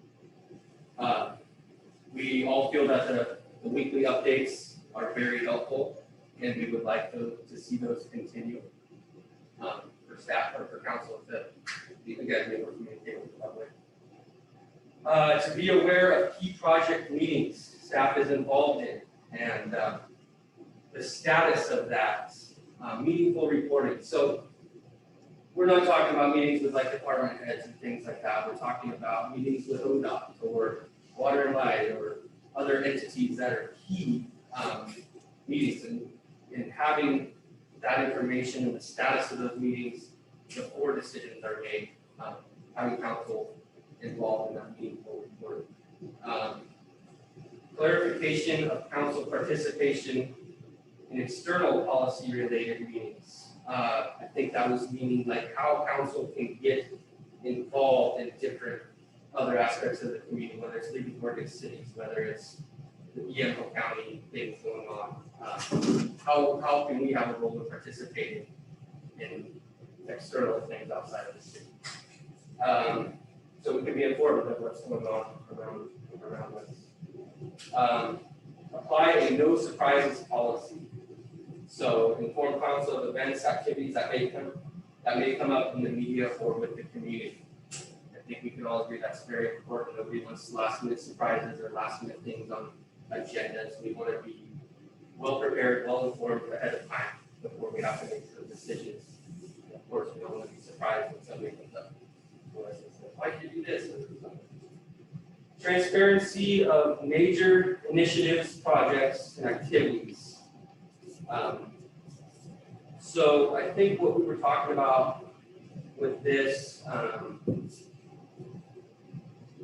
we kind of, correct me if I'm wrong, I think this was more of like, as a new council, of kind of figuring out exactly what the roles and responsibilities and things like infrastructure and the water system and police department and things of that nature, of kind of being informed of that, possible council updates at meeting with department heads. That the work that's not the next one, but yeah, that was kind of a suggestion. Is that city council, whether it's in the work session or during the meeting, of department heads kind of giving us updates. Providing comprehensive info for council decisions. So again, that's getting the information to us in a timely fashion, so we can make informed, well-informed decisions. And it was brought up to utilize the work sessions. It was brought up that an hour is definitely recommended, so we can really get informed on getting this comprehensive info to council versus utilizing those work sessions as a means of doing that. Having one topic or something that we can all ask questions, and get all the information, the best information as possible. The predictability of key issues coming before council. So again, I think that's kind of touching back with what I just said, but provide schedules for decisions, allowing time for process as far ahead as possible. So what that looks like is not, again, getting the packet and not knowing this is coming, having some sense of as far out as possible, 6 months or something like this is something that's going to be on your agenda. It's going to be something that's coming to you. So again, it goes back to the surprises. Understanding timelines and implications. This kind of came back, dealing with things such as planning. The planning commission kind of taking this time to do things, and then all of a sudden we're told that we have to make a decision tonight. Utilizing those timelines, for that are federal or state regulated, and giving us as much time as far as possible to understanding that. So I think it was brought up that there was miscorrected or not heard, sorry, I'm just speaking, but knowing the ramifications and not being just told that, hey, you have to decide on this tonight, when in fact we don't, we don't have to. We can find more information, get more information. We would like the city manager to be proactive in offering opinions ideas or issues before council. And I think that was in the terms of like this, during the meetings, we would like the city manager to be proactive and tell them, hey, here's what you guys can do, here's what your options are, here's what can happen if you don't do this. We really want you to be a voice to the council and offer your expertise, opinions, and ideas. Demonstrate accountability with transparency plus lessons learned. You know, we're all not perfect, we make mistakes, we can all learn from those lessons. And I think us and staff, as we demonstrate accountability for those mistakes and admit it and learn from it and be upfront about it. Like, yeah, we didn't do this right. Here's how we can be better. I think that goes for everyone. Understanding regulation laws and rules of governing decisions. So again, going back to maybe it's the city attorney or maybe it's the city manager to kind of help us. I mean, we're all not legal experts, and so understanding what we can and can't do in regards to regulation laws and rules of the decision. And then I think you guys are going to tell us here soon, but how we can make your jobs easier. And, you know, we really want to form that partnership to where we all can work together. We're all here for the same reason. You know, we love this community, we want to make it better. And we are willing to listen to your ideas of how we can come together to make your jobs easier.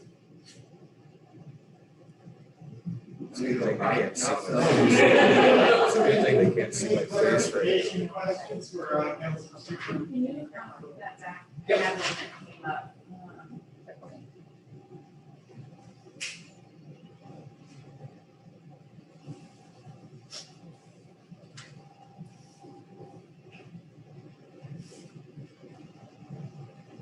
I think maybe it was in one of your, one thing you said, can you, on the clarification of council participation, oh yeah, for the external, related meetings.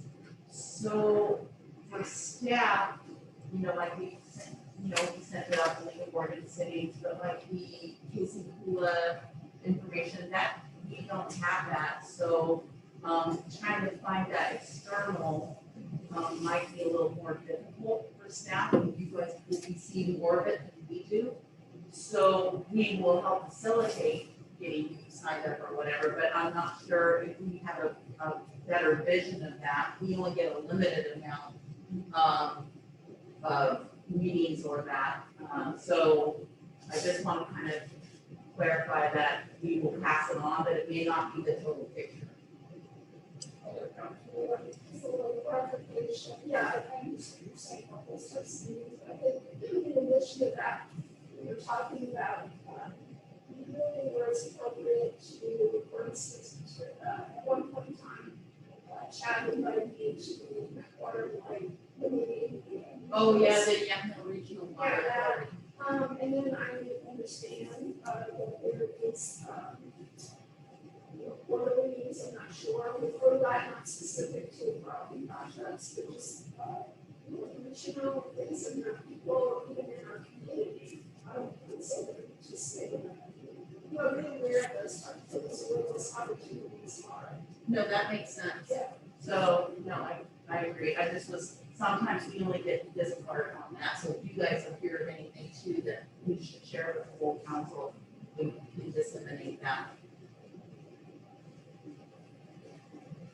And I think this goes to partnership, is that obviously having as much predictability and having as much time for decisions as time allows, but sometimes things come up, and I think that's the partnership. There, what? You have your name tag on. Oh. I don't know how that is, not that like it's Sorry. Sometimes they act on their own. Yeah. Any other clarification questions? All right, let's move on to staff. Now, I understand that, yes.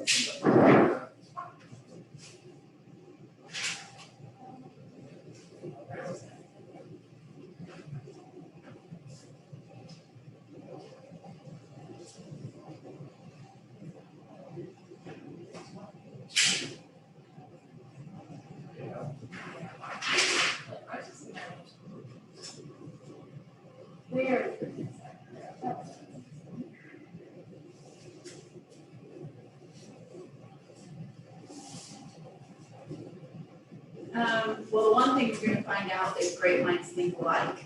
So ours wasn't extensive, but, the biggest thing is communication with staff. We wanted to touch base.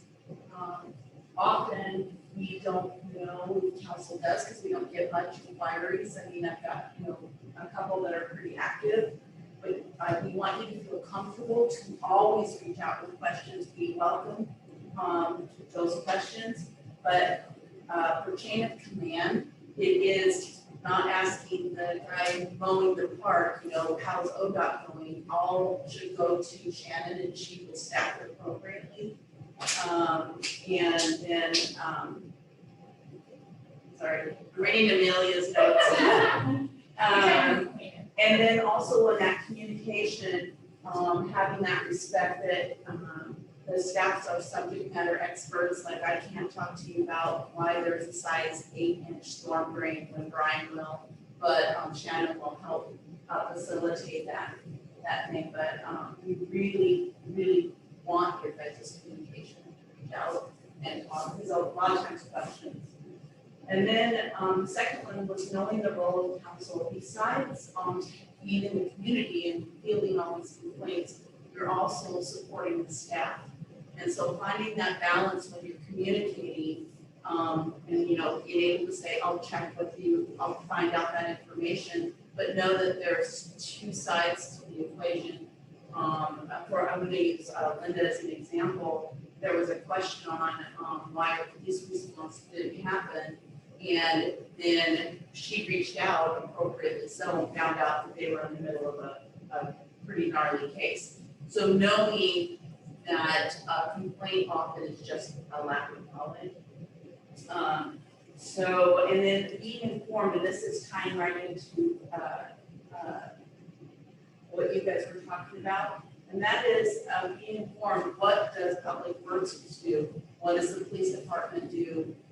You'll see on the future agenda the police department's giving their presentation, but knowing the other side and knowing what each department or what we're dealing with, it really helps that communication piece. So when you're out there, you get those questions.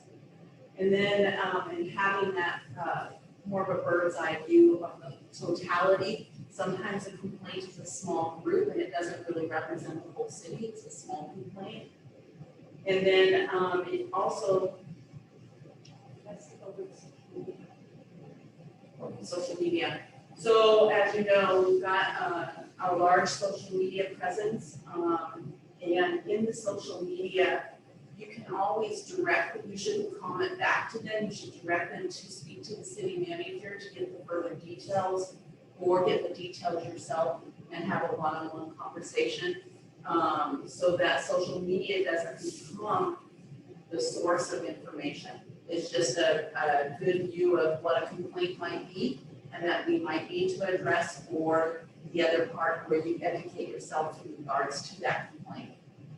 So like what's going to be coming up, as you well know, is the water rates, and the social media is going to go crazy. So you're going to want, when we bring Jeff Gilardi forward to you, you're going to want to be well informed to speak to those water rates and why we're doing what we're doing. And that's just kind of an example. If you don't want to engage in social media, you're going to want to direct them to City Hall so we can help them and walk them through that process. And we're also, and that's where you would say, hey, a good suggestion would be doing this type of document. Linda has us currently working on a water rate analysis, which shows a timeline of 30 years of no activity and failing infrastructure. And it's tasked to this council to now have to raise the rates to fix our infrastructure. So knowing those components are going to be critical. And so we welcome suggestions from all of you. All ideas are good ideas. And then, I touched on that. Professional service, respecting or having confidence in your staff that they do know what they're doing or what. And one of us mentioned that every city's different. What Carlton is facing is not what Amity is facing. It's not what Linville's facing. As you well know, Amity was hours away from no water to any of their residents. So knowing that cities can't be modeled after each other, and there's nuances and a dance to every community members are different and the projects are different. But pretty much all on the same line with you guys, just that partnership, and really want you to reach out. It's really critical for us. Any clarification? Yes. No, but the part about your, I guess, about your 30-year timeline on water, Mhm. from you educating me on different things with that. And from what I've been talking to the public about, or what trying to explain on it, they're asking me, when I get the question asked, do you have higher water rates? And I said, yes. So it's been about a 50-50 mix, I would say, that some people understand, because I've been explaining to them that 20 years ago, the government in town just let wasn't taking care of pipes and this and that, and things were done. And so now we get paid for it. We're that generation that gets, a lot of people do understand that, they realize it, and some of them just don't even want to hear it. Yeah, no, the water rates is probably one of our biggest complaints in the community that you're well aware of. We've got $6 million worth of DEQ mandated projects we have to do. It isn't something we can disregard, because then the fines that they would impose upon us would also go back into the rates. So knowing that, or being able to speak to that, or what the projects are, like right now I'm working on, DEQ is offering us some low cost funding. What is that tracking? At a 1%, because they're mandating it, but it's still going to tie into those water rates, which is what is happening in the sewer side. Water is almost leveled out off. We've done a really phenomenal job on water and repairs. We've got $9 million worth of projects actually going out to bid within 1 of them in 2 weeks. So in that component, we fixed the water, and a lot of you have said this before, didn't even realize 6 years ago, the water was brown and customers were slamming the water down on the front counter, but we're paying for those repairs. And we still have some clay pipe and some other things. And I'm kind of centered off on water, but that's what you're going to hear, and it's a good example on your social media. And this document is critical. We've got the timeline done, and now we're just doing a summary sheet to the top of it. And that's going to be given to you soon, but we should do a work session with Deb Velarde also before she provides you with the options. You're going to have some options on what to do with the rates. It's, a lot of major infrastructure work in that.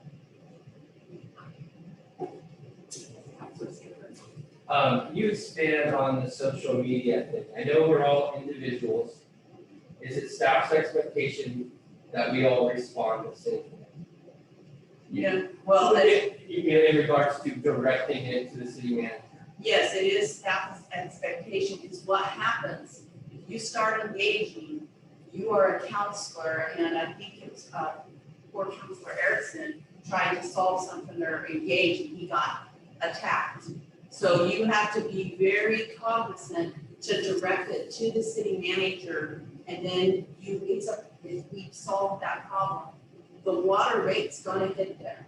So it's an easy thing. Please see the city manager, and we can provide the tool, the link to the website, or the water rate analysis sheet, Deb Velarde's presentation, depending on what. But yes, it should be the same. If you start engaging, then they're gonna come to you as a subject matter expert, and you might only know a portion.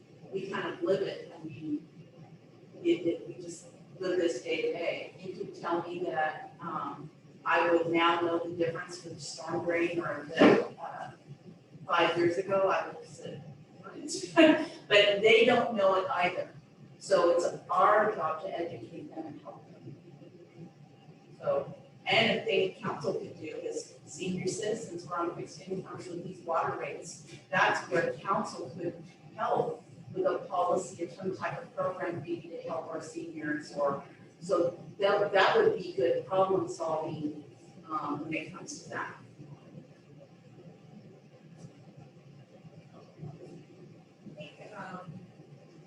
talking points.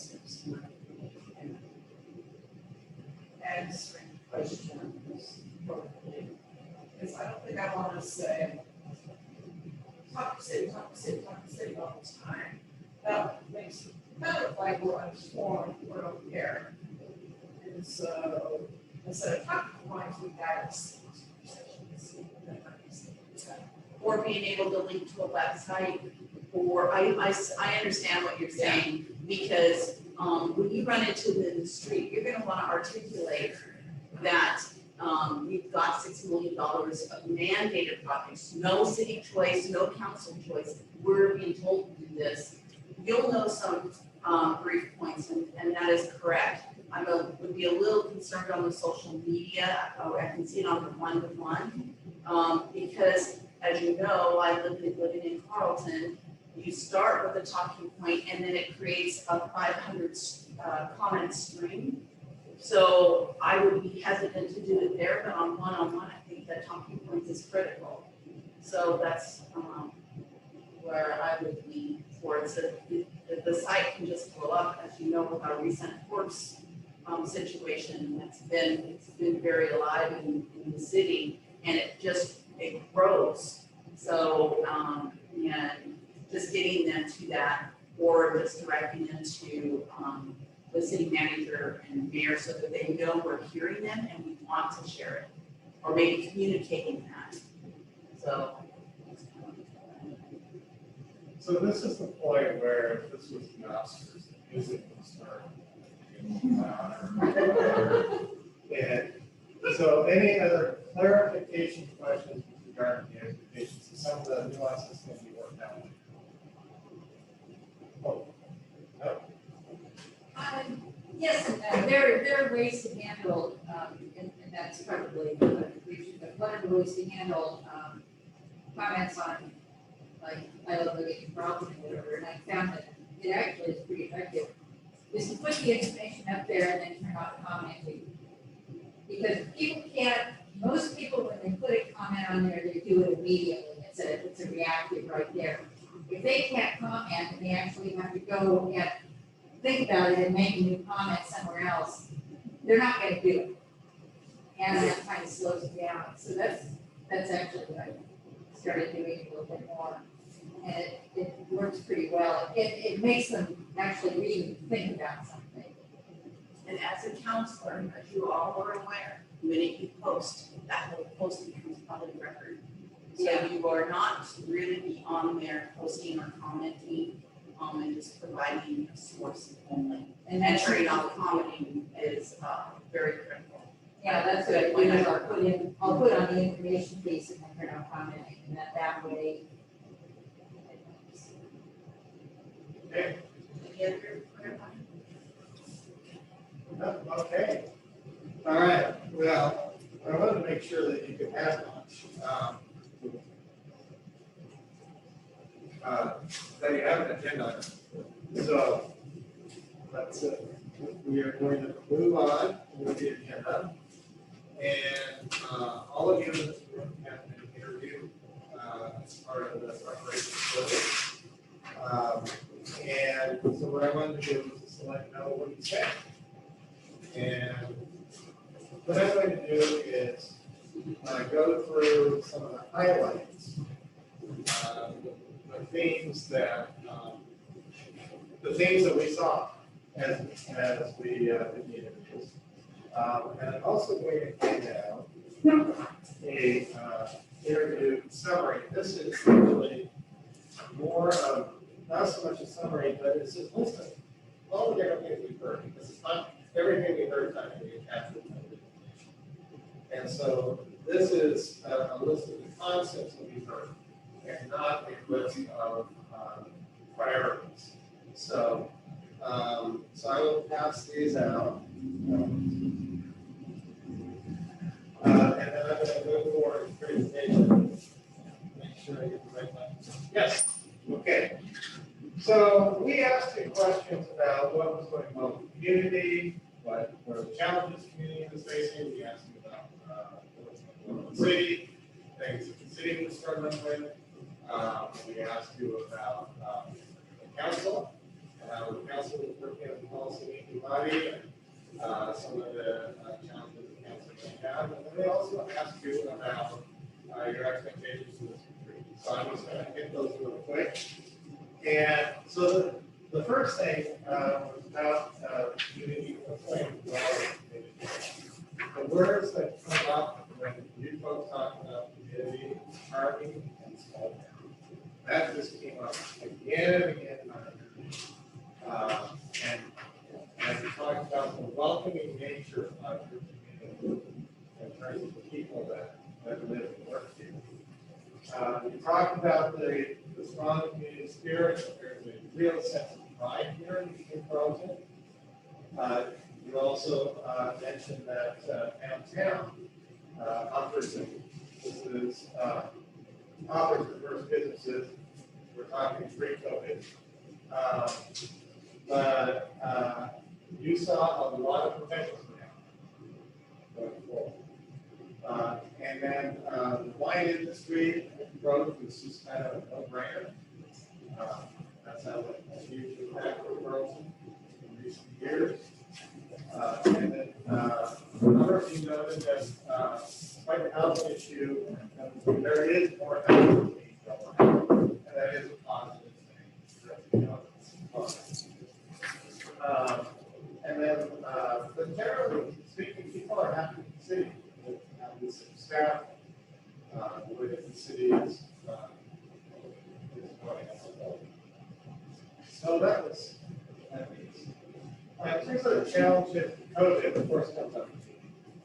Because that's part of everybody. It's cost, it's made businesses struggle, there are a number of people who lost jobs. Lack of housing. A lot is not going to be surprising. But lack of housing supply and diversity. When we talk about diversity, we're talking about diversity in terms of multiple affordable housing choices. Lack of walkability. This came up a lot in terms of the ability to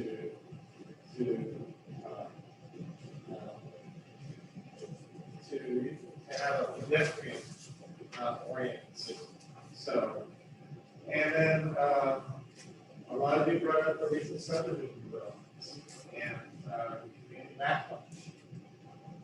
Came out the limited recreational space, very much underlined well. There and the balancing growth with the community character. Remember, you talked about the push-pull of the community over that, and trying to understand how do we maintain Carlton as a charming, old, or small town feel, and yet be able to grow and do smart things. So then focusing more on the city, staff came up at the top of this. The perception of staff, particularly the council, it was is that staff's hardworking, staff experience, team oriented, gets involved well, and knowledge. No, we didn't see any kind of other side of that equation. That's simply how you folks tell. It's really good to hear. Outreach to the community is getting better in recent months, and a number of you, as you can see, are concerned about outreach and transparency with the community. But it was noted, particularly with the transition of the city manager and with the interim city manager, that this in particular is financially stable. You've got a city that's still in money, but you're financially stable and as well as standpoint. You have successful grants coming in. That's really great. Infrastructure investment, planning that you have been thinking about this discussion, what we need, particularly water, sewer, are ones that are highlighted, that the city has support on. Not that more doesn't need to be done, but, definitely, have thought going down. And then also going well with the BC.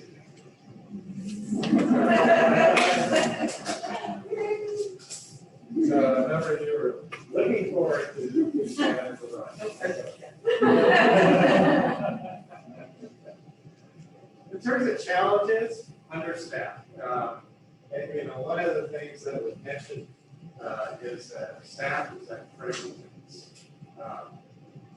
The jobs are getting done, services are getting done, but it's like, it's at the point where you put the straw on the camel's back, and it's gonna fall apart. And so I think staff is feeling, they're working at max. They've done enough up as far as they can. Communication and outreach, that needs, even though it made some strides in recent months, that needs to continue, needs to be expanded. You really want to see the transparency happening. The City Hall and Police Department was part of the challenge, and both in terms of functionality and physical condition. Functionality from the standpoint of staff being able to function within those spaces effectively, but also the physical condition of roads, electrical wiring, and so forth, that are going to have to be addressed one way. And Chris will talk a little bit about that later. Now, you know, we're going to be talking a lot about this today. I can tell by the so we'll come back to that, but it's definitely a challenge. So, long-term water supply hasn't been developed yet, and so that a lot of it called out the need to continue to address that issue. And then the city manager transition brought up not so much as a challenge, not as a negative, but just recognizing it's going to take some time for you guys to find some cadence, or Shannon to get her CYAs, and so there's some time involved. Okay. So, city council, what's going well? Fresh perspective. This is pretty much a new council for the most part. And you're bringing a fresh perspective into the policy. And a number of you talked about the diversity of the council. And starting as a positive issue in terms of the longevity that we've been in council for a long time, new expertise, all of you from different types of professional backgrounds, and you have different expertise that you're bringing to the table, and experience, gender diversity, and age diversity. So you folks see that as a positive. That you're bringing all that together. Cohesive, the impression, particularly from the council, is that you folks are generally on the same page. We have differences about how you want to get there, but you're generally on the same page. And then all of you want was Mr. Carlson. You're here for the right reason. You're here for the community. And everybody's engaged. Nobody's just showing up at a meeting and just waiting to see the next agenda item. All of you are engaged and active and have passion for what you're doing. And then you're also focused. So, challenges. You're new. You're not tested as a group yet. You really haven't had to grapple with some of the heavier things. Yeah, and so that's where the real challenge comes in for a council, is that you do have to grapple with those things. And so you're saying, we haven't been tested yet, so and our working relationships, we haven't gotten to know each other as well. And so we haven't been able to develop those working relationships yet at the level of hence our hypothetical support. Inheriting policy issues from past council, another you brought up, that you felt that there were a number of policy issues that got kicked into this council from the old ones. And in terms of your role, there's a real push-pull that we were picking up from the interviews in terms of trying to figure out your role as it relates to balancing interests. How do you balance the interests of what you're hearing from the community and your role as a counselor to look out for what's best for the city and what's best for the community? And that's really beginning to kind of tug on you folks right now. And hasn't really fully worked itself out. New city manager, again, and it's not a negative, but just you need the time to build an effective working relationship with your new city manager. Again, finite cadence. And then understanding city staff bandwidth. There's a feeling, and I think this also kind of came up with the council in terms of the expectations that you emphasized you did. It's like you don't have a strong feel for what is staff really feeling, what's on their plate, what, and staff on the other side is feeling like we've got so much to do, we're keeping the ball rolling, but this council understands kind of the load that's being carried. Okay. So, expectations of the retreat. You wanted to make sure that all voices are heard, there's full participation from council. So far today, we can see that. Great. Achieving consensus on goals, that whatever comes out of the goal setting today, that you all are in agreement. Tangible, achievable, and realistic.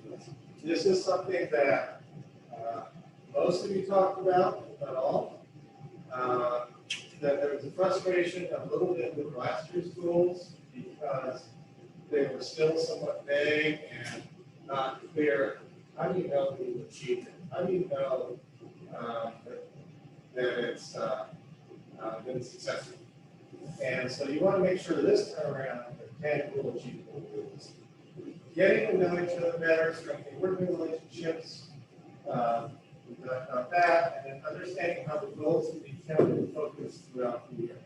We talked about goals, and the number of you said last year's goals are set aside. The dust was collected on. We never heard about it at the time. And so you want to make sure that there's focus on this together. So before that,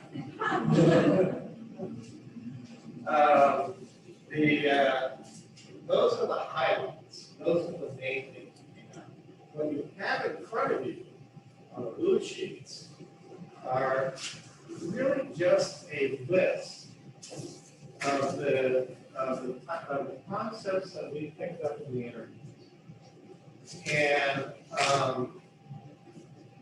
as it says here, these are not in any particular order. These are not prioritized, nor do we call out the ones that were said more than once. And that's what this presentation is for. Kind of help you see now, the one piece that I would focus you in on is when we get to page 3, you'll see it as goal setting. And this will be a little bit of a resource, one of the resources that you'll get to use in goal setting today, because a lot of the ideas that came out of the interviews, we tabulated. That you can use this as kind of a bank of ideas. Even if we didn't put it up on, you'll see later, we've got some graph goals for you to shoot at.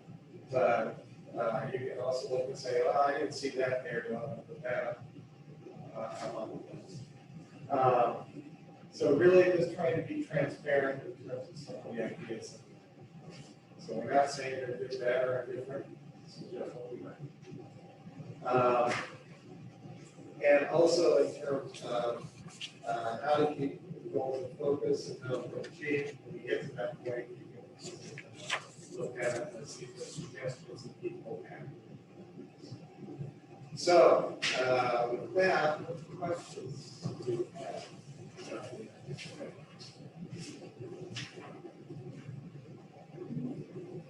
Totally clear. All right. Mark that down to evaluation. All right, so what we're going to do is we are going to break for lunch. And so we have something in mind. We thought you were just going to. It doesn't seem like you. One of the things that we did here in the interviews is that council would like to get to know staff better. And so we're going to actually have you get into socially distanced, but definable groups. So where you can get to know some of the staff better. So if you look on the inside of, actually, I don't know if it is, but if you look on the inside of your name tag, you'll see that you have a dot. The dot should compare to the colors up here. So, so you got two ways of telling who you are. Can't read. I'm sorry, we're already all together. So we'd like to, let's you get your lunch and sit down with your group, find a place to be with your group. You got 45 minutes to eat lunch, and then after that, Christy's going to step up and give us a great presentation. So, any questions about lunch? All right, So there's two choices, vegetarian or this Carlton Bakery and the standard. It's And the, they've got them marked on the here. club. Oh, sorry, club, sorry. So it's club or vegetarian, and then, there's kettle chips and drinks and snacks to go. So should we probably move into where we should sit and then grab lunch? yeah, I think if we put some chairs around and a social distance. I think there's two of us. So G can come back in. What? Yeah. We're yeah, already in group. So you need to go. We're separate.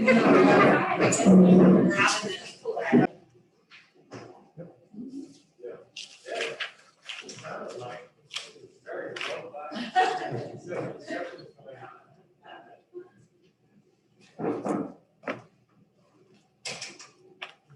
All right.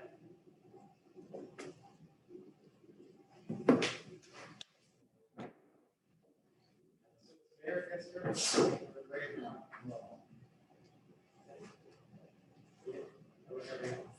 yeah, when I let go, it's, coming out of the socket, so. Trying to do it. I'm just sitting there like, oh.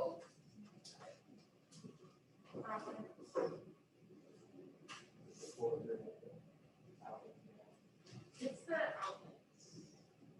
It wasn't really.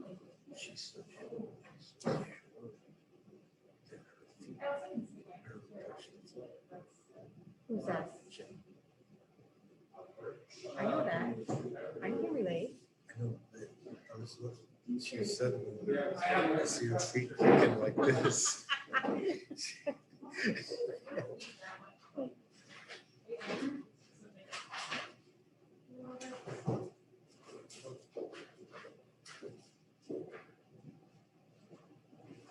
Brent will give her a short. That's probably kind of you. Probably maybe like 4.5 years. Oh, that long? I think you gave me 2 weeks before you started. Okay. She kicks her feet. We're going to the next piece on She was the kicking agenda. her Everybody, feet. council would love to have some briefing on what happened with 2020 goals. And Chrissy's prepared to talk about that. I'll also give you an overview about what's happening this year.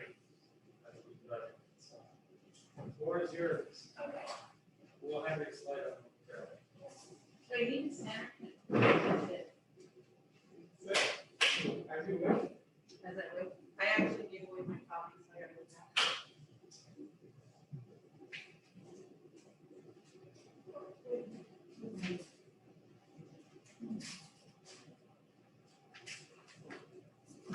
Where do we go?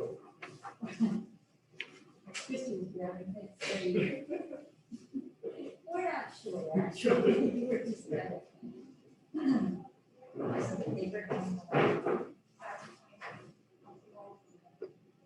So I included 2 sheets here for you. One for FY '20 and one current, so this current year for FY '21. And there's a little bit of a recurring theme, so a lot of it is the same. So I'm gonna start with FY '20, for providing high quality citywide infrastructure services. It says basically maintaining a 5-year replacement plan and strategy. So, all those areas, streets, water, and sewer have master plans. That's where we pull the projects from.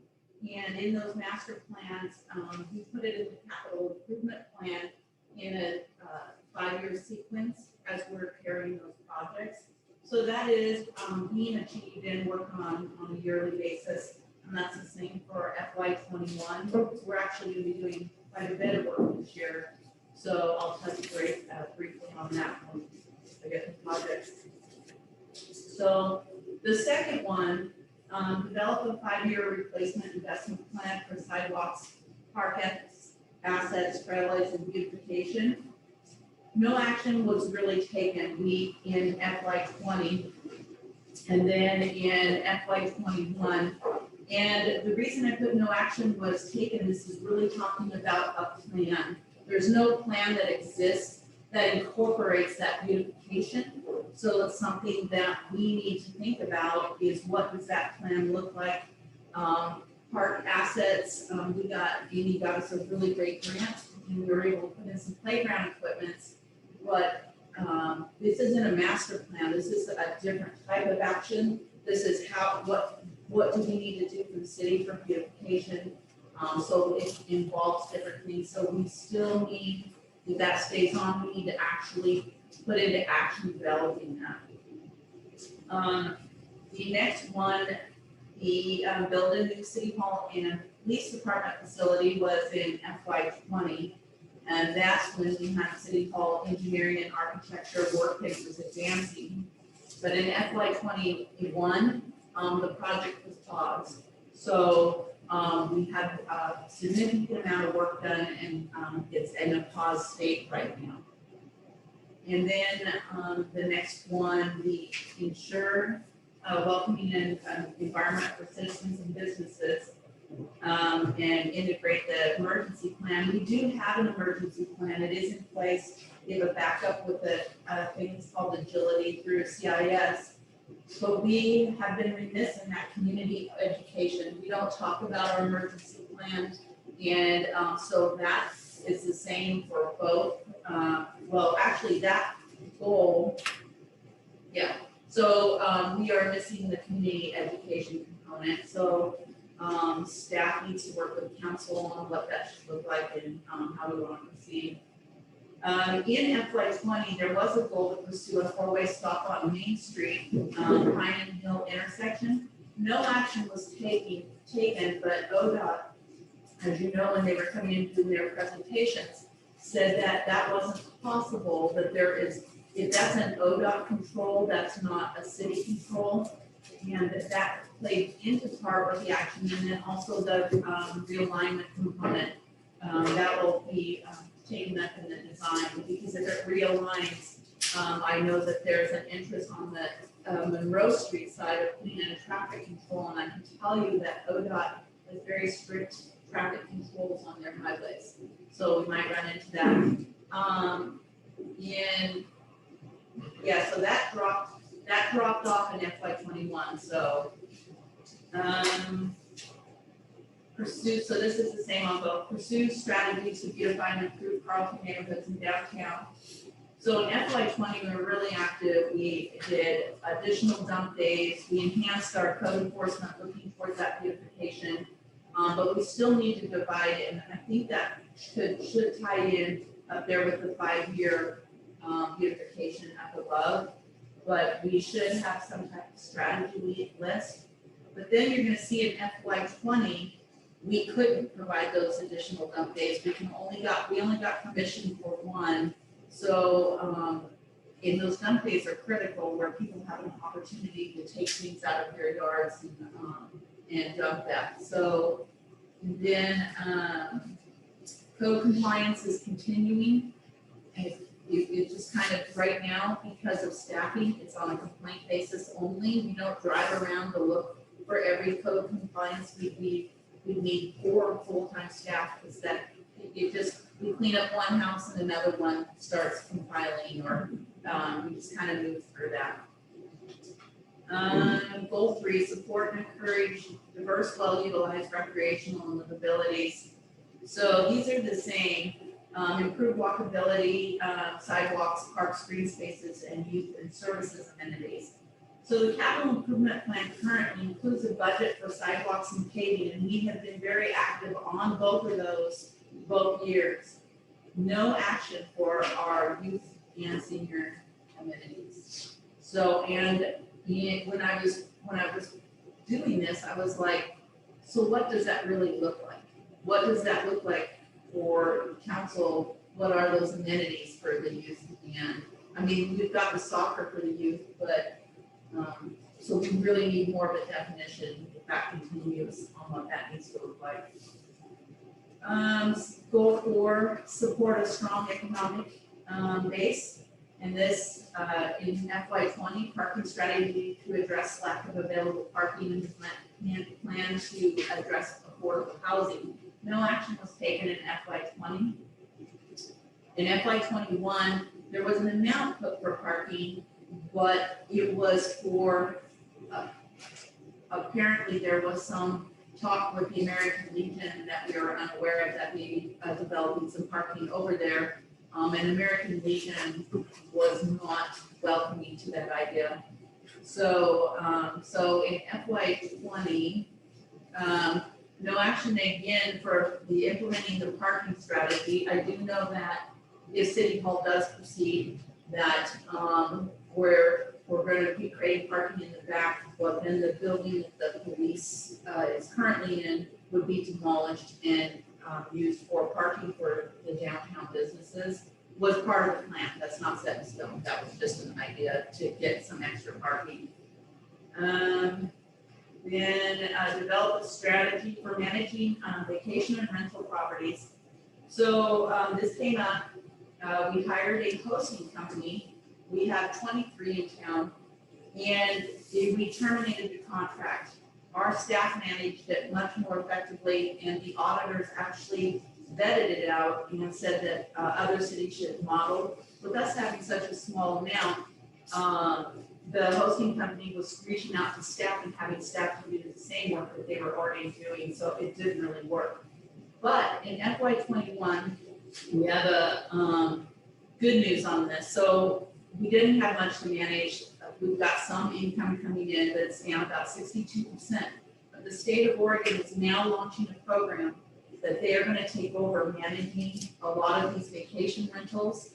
And by doing so, the VRBOs and the Airbnbs have a lot of different needs. Is it Priceline that goes with VRBO or Airbnb? Priceline is its own. Is its own. So So they and pay then tax. and then there's HomeAway, but they all come in these checks in this big conglomerate, and then staff has to prove it out. The state is trying to clean that up so that there's better trackability. Amy just recently attended their training and introduction of it. And I think we're gonna lean towards that direction because they'll really help with that revenue. We're lucky as Carlton, we don't have a lot, but we really wanna make sure it stays streamlined. Aggressively pursue economic development and redevelopment. There was a report written in FY 20 by PNW Marketing. No action was taken off that report. The report started with some, at the beginning, when she was working on it, had some merit, and it just kind of got watered down to an end report. And I don't know what actionability there was really off of that, and so nothing has been done on that currently, so that, if you keep that on there, if you were to revisit of what is it actually council or the community needs in that area. Goal number 5, engaging citizens and business owners in governance. And I'm putting this down a little bit lightly. It's saying no action was taken in either, even though we are creating some groups. We've got, I know that Mayor Watkins would like us to come ahead with a economic group and some other things. I don't think we are as aggressive. We push stuff out, weekly to the citizens now. I blast them to their emails, and that's been effective. And we started an Instagram. We push out next door, but we're still not educating them on how they could come and volunteer or be stewards in the city or no more. So I think some action needs to be behind that. Enhance improved web-based communication engagement with citizens, maintain transparency with the public in all government activities as allowed by law. So in FY20, we website was updated. We've gotten a lot of public comments. People like to come to our webpage. It's still work in progress. As staff, we're committed to it, working on it once a week.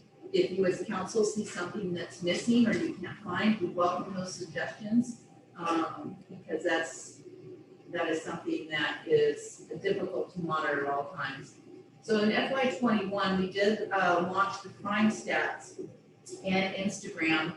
And that's really, so the Instagram account is already up at 500 and some followers, which is shocking because it's just some pictures and some others, but it's positive energy. The Christmas this year and the Christmas video from the drone was very successful, one of our biggest feel good. And just so you guys have kind of an idea, in Nextdoor it tracks the analytics. So if it's come to the council meeting, it's for 40, 60 impressions. You put a police officer and a skeleton in the window, it's 600 impressions. So they like that feel good. So they're kind of not getting that governments, how we want them to get to the needs. So we need to figure out how to make them feel good about that as much as they like the skeleton in the window. Because the impressions are very telling. And then on the website, the biggest thing they're going to now is the community updates I've been doing once a week, police, and then they go to council meeting agendas. So those are the 3 things. So they're going to the website and looking at the agendas, but they're still not participating. So what does that look like? Website, communicate activities through newsletter, city's website. This is kind of a duplicate. Establish City Hall as a central hub for community information. Basically, in FY20, there was only a couple newsletters. The website's very successful. We get comments coming through on the website. In FY21, the weekly, in August, the community updates was created, and then it's been going out every week. The website is getting a lot of activity. There's been no newsletters at this point, but they're getting it in their emails with the weekly updates, which is almost like a newsletter. So what does that look like? And then City Hall being close to COVID, it's by appointment only. So that hub that we're looking for, because what you don't see as council, the City Hall is almost like a chamber of commerce. They come in, where do I go eat? Where do I go stay? That we have a different function in having a lobby full of that type of material or some help, or being able to provide the pocket sites, the historic thing, giving our community a chance to have a place to come to get that information is critical. So hopefully, things will keep going in the right way and we can start to open that door. Goal number 6, provide city services that are effective and efficient.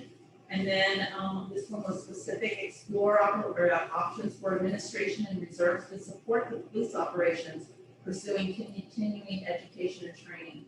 So training is something that our staff excels at. Their public works is always in training. The police department, the admin staff, we have specific different types And then also during this year, during FY '22, reserves were hired.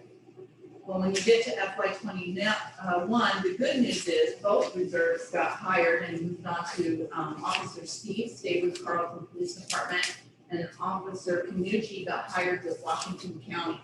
So as soon as Officer Steve is trained, we will be posting again for new reserve positions. But when you only have a couple officers, you have to, all the training is the component. And it'll take about 4 months for Officer Steve to be out on solo status. Is a lot to learn there.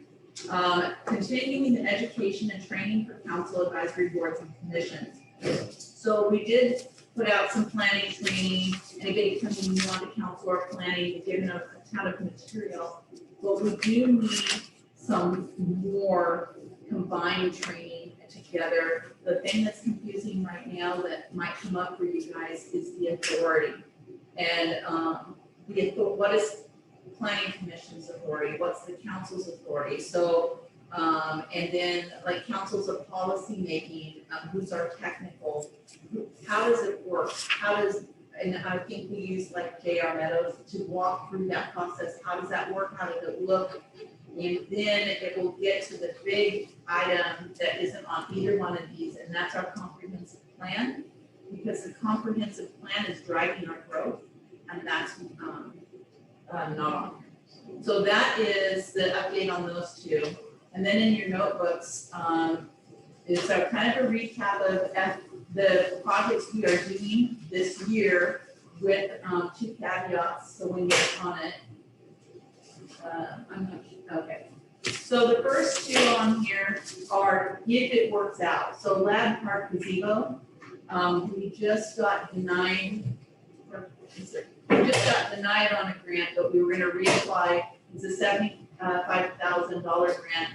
With these grant applications taken a immense amount of staff time and resourcing, and so we want to give it some good heart. Lab Park really needs a gazebo for all the activities in town. The other one is the concrete basketball hoop. Now you'll see it on here as a placeholder and a thought in our capital improvement plan, but those 2 are the 2 are the wiggle ones. They may not happen. Council has to proceed before anything goes. The remaining are happening. One is the water supply line. It's going out to bid in about 2 weeks. And that is 7 miles of pipe coming down, which is going to help us in our water loss. Then we have the reservoir dredging. And the reservoir dredging is critical this year because when we go into dredge, we are taking our water plant offline. Our reservoir is not going to be supplying the citizens for a period of about 5 to 6 months, and MAC Water and Light is doing an agreement with us, and we'll be using the Greenville's water during that period. So even though it says reservoir dredging, there's a lot happening. We had to negotiate with Weyerhaeuser to take the spoils of the dredge, and they're gonna, we've got a permit now to put the spoils. The equipment to get up to the reservoir dredging has to be helicoptered in. So it's a big deal. I'm not sure yet we're hopefully going to go out to bid in the next month or so on that piece. Highway 47 pipe replacement, that's this year. The Pond Creek pump is. Highway 47, highway 47. You want to speak to that, Brian?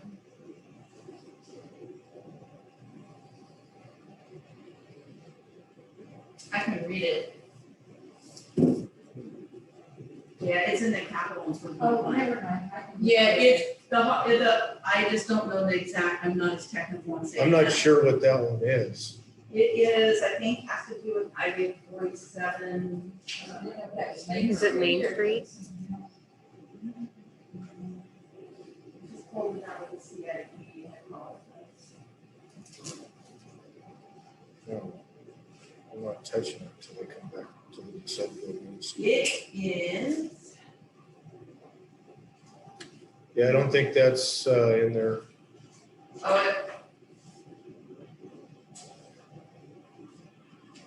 You're correct. That is the maintenance of the reservoir. I don't know how I got that wording in there. Highway 47, place sanitary sewer pipe along Pine and Monroe Streets is 18 feet from the failure. Those are, like upgrades or. No, Yeah, this is actually the upgrading of the water plant, that's my error, I'm sorry. The 525, when we start the dredging and pull it offline, so that's the upgrade. Is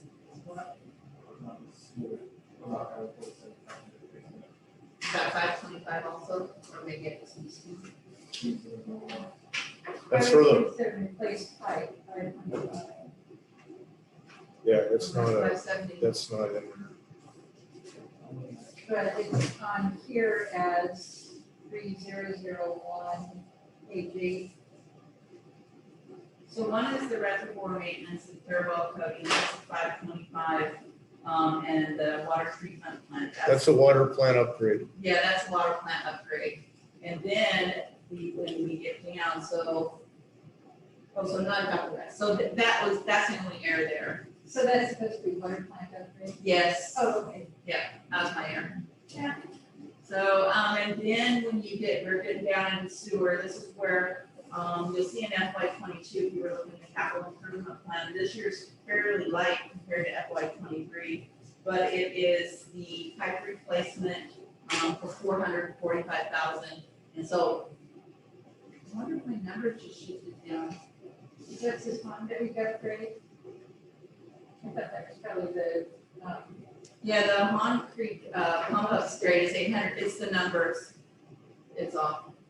So, I'll just read them out of the capital improvement plan. So we're doing the, ODOT Highway 47 pipe replacement, 445,000 this year. The Mon Creek pump station. We're not gonna be doing that this year. The Highway 47, we will not be doing this We're year. not doing the place as sanitation? No. Okay, so I'll talk to you. All right, so then the Mon Creek pump station upgrade, that's around 800,000. The wastewater, treatment plant upgrade, 570,000. And that.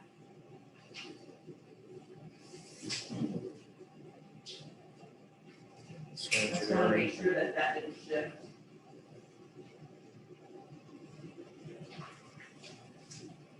That's engineering. Yeah, that's an engineering, you're correct. Thank you, Brent. And then when you get to streets, we have our paving for 40,000, our sidewalks for 30. And then we're gonna be, working on East Main improvements, which includes some paving and sidewalks. We do have a grant for that, of 100,000, that's gonna be about 400. And then, when you get to City Hall, we've only budgeted 1 million, and so the question is going to be, is the 1 million in repairs, or is the 1 million to finish the design and proceed forward? In the capital improvement, it's a placeholder at this point, until council decides.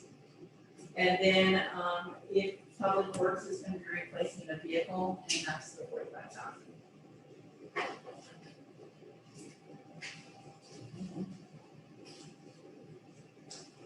So that's, So the public works vehicle won't be a replacement, it'll be an addition.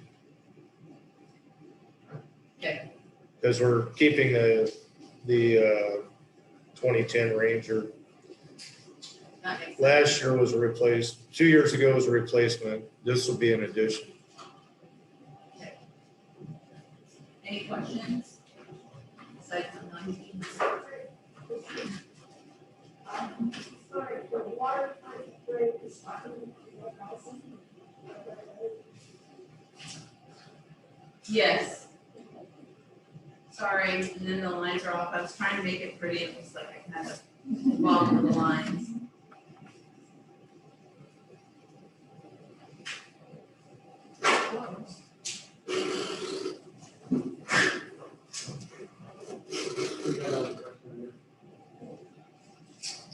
Yes. Not they just said we've got some addition for one, because of COVID. Recology. property college. Yeah, So we're pursuing that, yeah.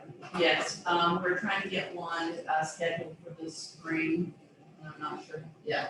So we're working on getting one in the spring and trying to get some increase. They're having difficulties with the COVID situation, so they trimmed this back. And then on the economic development plan, I don't remember ever seeing a copy of it. Yeah, it came to council, it was presented a while ago. Yeah. Yeah, it was presented a while ago, but I can send you a copy of that. Is that the one you carry? Yes, it's the one that Shannon Thorson. Yeah, this, on there. But I do have a copy. There's some presentation of It was, some plan. economic plan. Yeah, it's like a 2-page document. I'll send you a copy. Yeah. I'll send it to all of you, just in case. I don't think I was at that council meeting, so I'm not sure what it was she presented it. Oh, then I wasn't. Okay, so I'll send it to you all.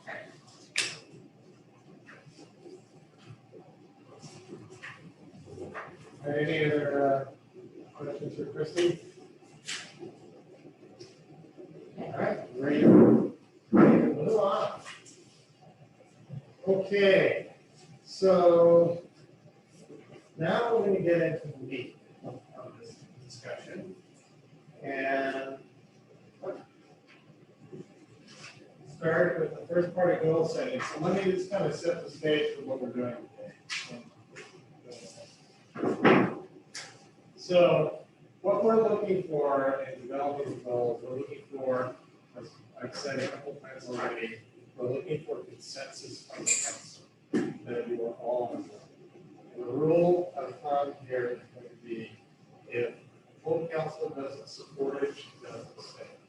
So goals, this is not by vote, this is by full agreement.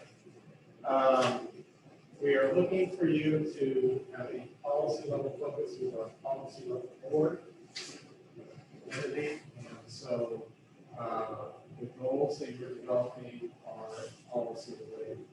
So these, so there's going to still be a little bit of operational connection, and we'll talk about that in a second. As you requested, they're going to be tangible, that you will have an ability to know when something is successful. If there's something that within the goal that you can check off and say, yeah, you did that. It's going to be real, goals have to be realistic. That means realistic in terms of being financially viable, politically viable, and within the existing resources. When I talk about resources, I'm not talking about finances, but I'm talking about staff. And we already have an opportunity to see all of the things that are on the plate for this year in terms of projects. And so anything else that gets added to that needs to be able to fit into the parameters of time staff has. And then finally, that they're understandable for staff members. One of the most frustrating things for staff members who walk out going, well, we got this goal, but I don't know what the heck to do. So we want to make sure that it's as understandable as possible. Okay, next one. So, you know, part of being realistic is making sure we don't end up in this situation. Because if there's a goal on the road, we get there.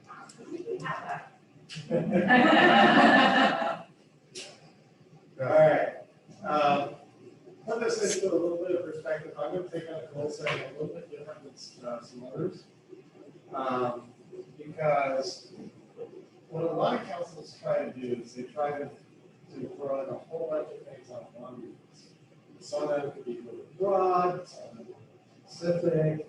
There's not a consistency in terms of what we're looking at.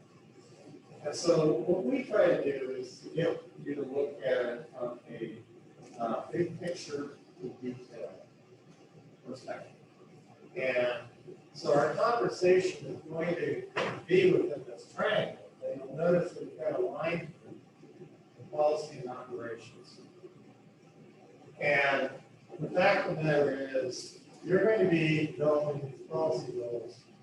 But what we talked about today is going to have implications for implementing strategies to report. And because they're highlighting this, there will be project priorities in the operations. So you'll be highlighting what are those priorities. Okay. So the goal, development process we're going to walk through here. I told you that we did have some draft goals, so you'll see this a little bit. Again, we pulled these completely out of the interviews. That was the thought that we made together. But it's in the structure that we have, that I just described. So when you see these goals, you're going to see that this is what we're looking at today. They end up with 2 to 4 goals. So you don't have this dissertation of 32 goals that yeah, ready to read into it. Okay, so then for each goal, there are strategies. Okay? So the goals are outcomes. The goals are what you're trying to achieve. The strategies are a direction to go. What direction do you want to start taking to get to that goal? And then priority markets. So we aim for about 1 to 3 per goal. And then on the priority projects, 1 to 3 per strategy. So you've got a linear connection from here to here. Make sense? So far? Okay. So you've got a number of resources to work with. You have your mission, vision, that's in your book. You have a list of budget and projects that Christy just went through. You have your CIP. You have the interview summary that we give you. The list. You also have, we will have, by the way, just spoiler alert. We're fully anticipating that City Hall is going to be part of this discussion. So in anticipation of that, we have City Hall this week. And you have the 2020 goals. And then one of the many reasons it stands here is to be a resource. And so all the department heads are here to be able to answer your questions, to be able to say, yeah, we're already doing that. No, can we do that? We have to take something else off the plate. Or this would be another way you can think about achieving this.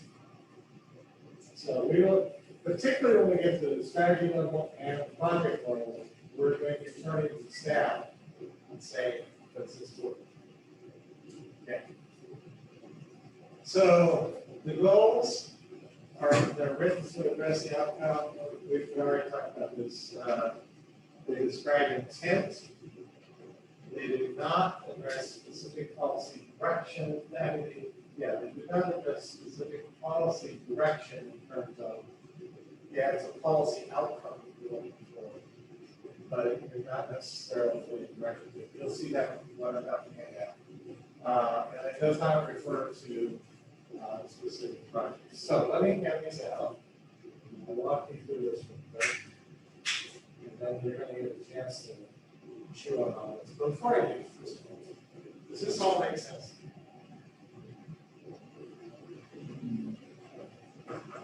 Feel comfortable with this one? Okay. It's like a math class. All right.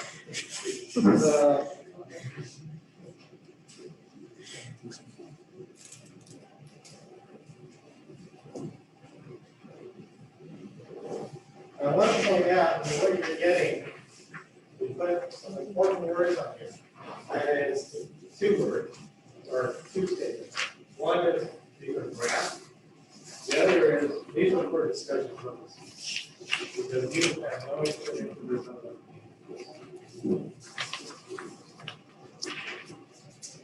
So, we have 3 goals that we came up with based on what came out of the interviews. The first goal is to maintain and enhance effective, efficient, and fiscally prudent city services and a lot of what we heard about in the interviews had to do with trying to make sure that you're continuing to provide effective, efficient, fiscally prudent city services. Now, we'll walk you through it. So then you go to the strategies, and there's 4 strategies here. I'll like to suggest 3. Then you get the bonus down. So first strategy, support, enhance, and plan for infrastructure maintenance and improvements to meet community needs and growth.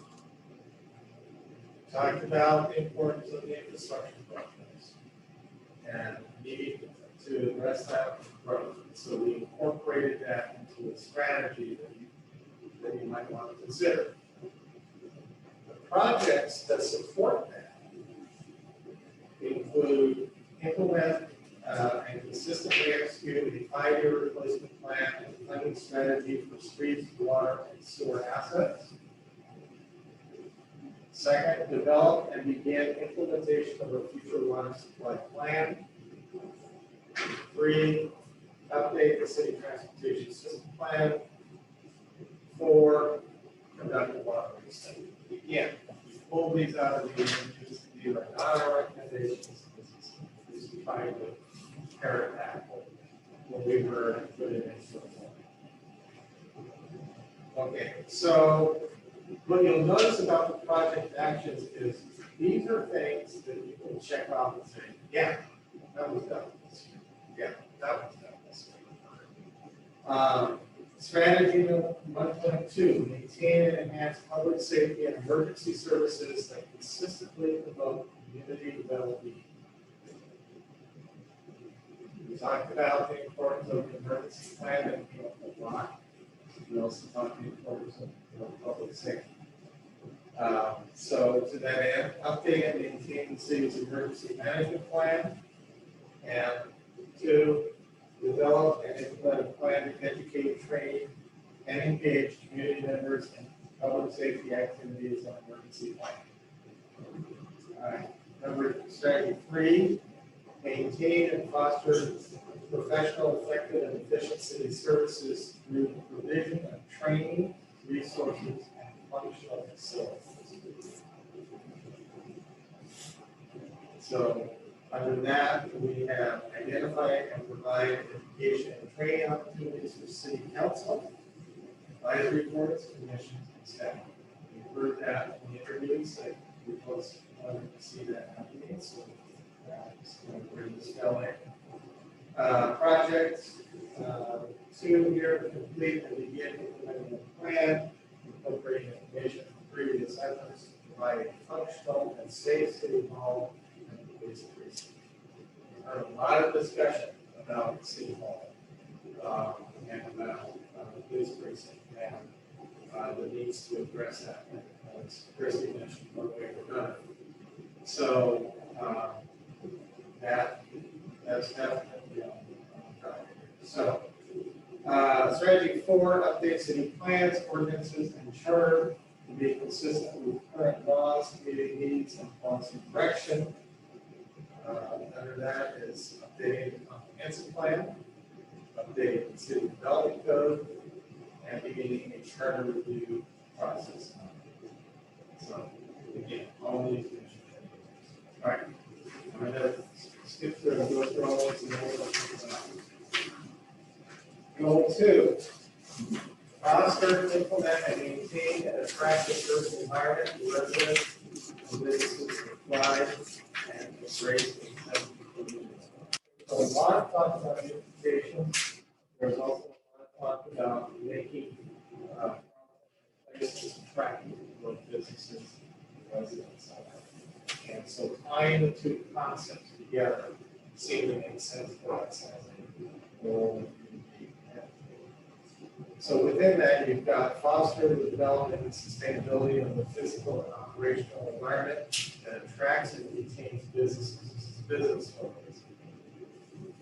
Action 1, establish an economic development advisory. Action 2, implement a downtown parking strategy to address parking for customers. Again, we heard both of these. Strategy 2, continue to enhance the physical character of downtown through policies and programs to foster an attractive environment for both businesses and residents. Action 1, continue participation and support of Highway 47 realignment, reduce truck traffic in the downtown area. We tied Highway 47 into the beautification and into the idea of maintaining the character of the city. And we were able to keep it on there from that standpoint. Project action 2, investigate potential strategies to attract businesses to the downtown area. Strategy 2.3, maintain and expand Carleton's physical connectivity and active space to enhance access to the community.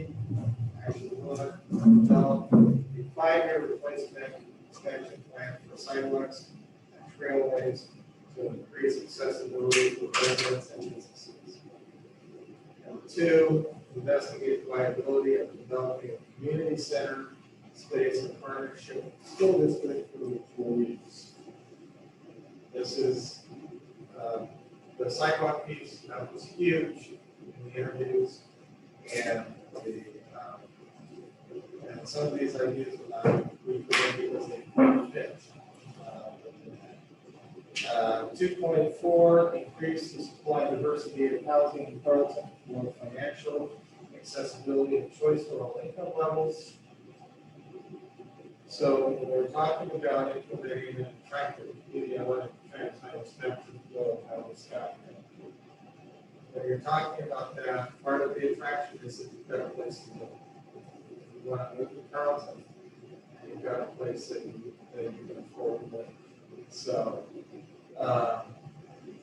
so within the context of that, we heard a lot with regard to definitions, seeking a common definition and understanding of affordable housing that can inform future policy decisions regarding housing. 2, incorporate housing policy approaches consistent with this strategy in any updates to the comprehensive plan or development program. So we do tie it back to one that's in the other program.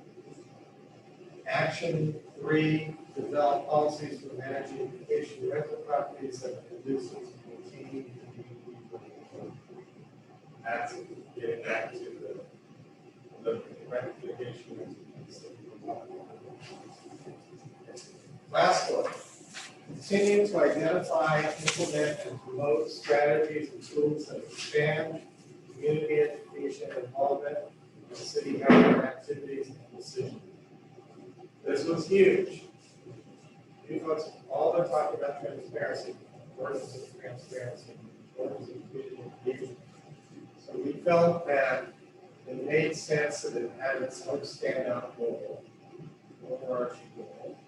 And within the context of that, strategy 3.1, expand tools, strategies, and processes to increase transparency of city business and activities. So action under that, establish a comprehensive system of public communication with routine updates, multiple distribution venues, e.g. website, newsletter, social media platforms. And then other action, this was a single idea that was in interviews, installing reader room. City halls will inform the community about upcoming city events and other types of information. Now, the other two strategies here, we didn't have any examples of the interviews populated, but we thought that these strategies had enough merit to be called out. And so you'll want to keep these, you'll we'll want to populate these out so that they become something doable. But what they are strategy 3.2, promote and welcome community engagement and city decision-making of significant interest. Strategy 3.3, provide leadership development and other volunteer opportunities. So, we tried our best to incorporate everything we've heard, translate it into this format. The idea behind this is you can say, Eric, throw this away, let's just start from scratch. Or we can go through, which is my 10, and see what fits, what doesn't fit, what works, and what needs to be added. And then we will be at a set goal. So, any thoughts, first of all, with regard to the process? We'll get into these in detail. Does this format make sense? Does it work for you? And nods. Councilor Erickson? I'm good with it. Okay, Mayor Watkins? Okay.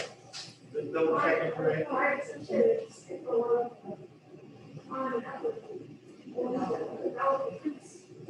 I was kind of sitting here thinking, thank God we didn't have to do this.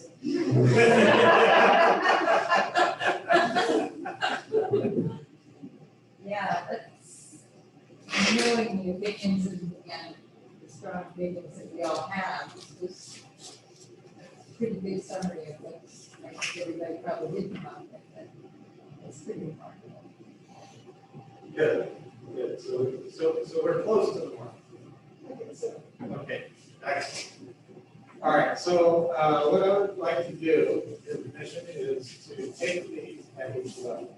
Let's start with the goals. Solidify those, go to the strategies, solidify those, and then we're going to go to the projects. Good? All right. So with that, Amelia is able to bring this up onto the screen. I have this stuff away because I don't know why. Where it's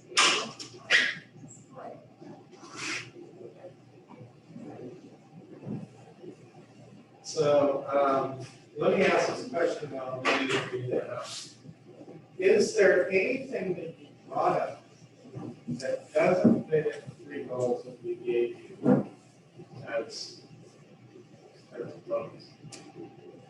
Is everything pretty well covered in those three areas? Okay, so we're not looking at any new areas. So what we're going to do is we're going to visit each one and just make sure that wording captures what we do. So let's, I'll let you take a minute and I'll capture anything. Okay. So goal 1. Oh, there we go. Is that readable? I make it a little bit bigger. Have to hit it a little bit. I can see it. Can you see it back there?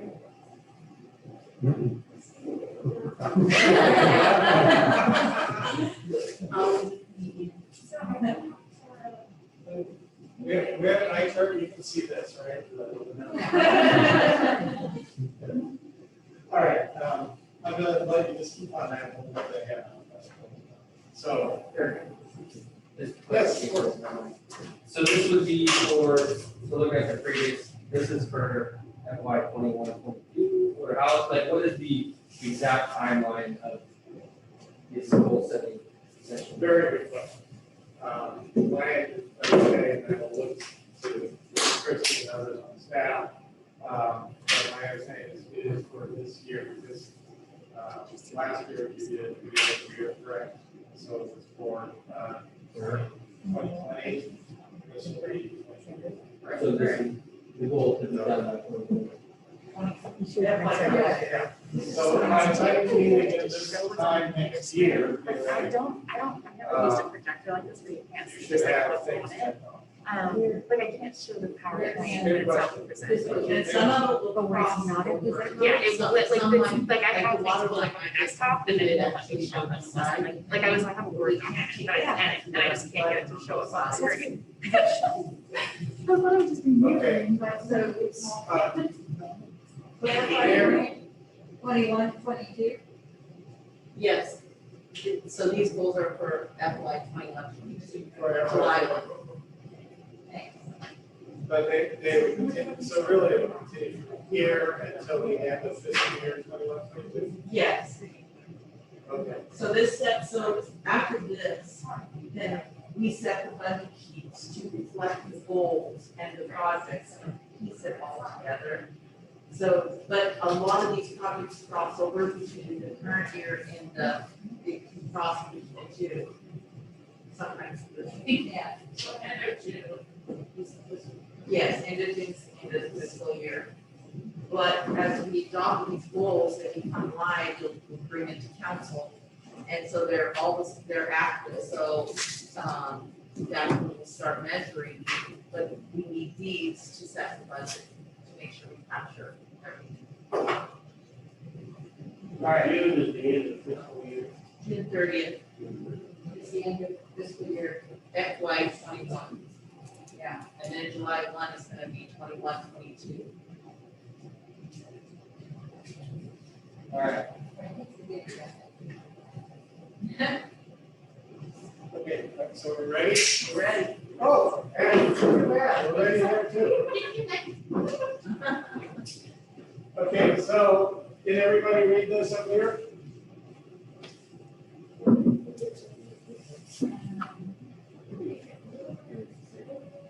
They just let that go on, they go one line to show. So what I'm gonna do is I'm gonna scoot the ones off that you're not using right now, just so we can read it a little bit better. Okay.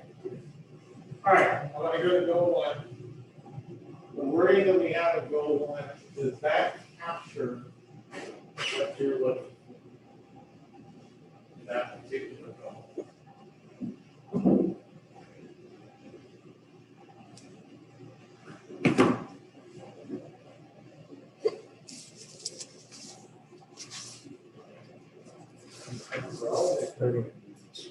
Yeah.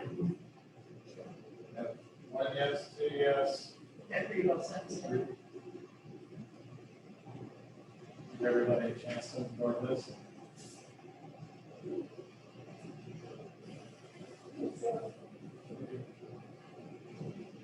Thumbs up, 4, 5, 6.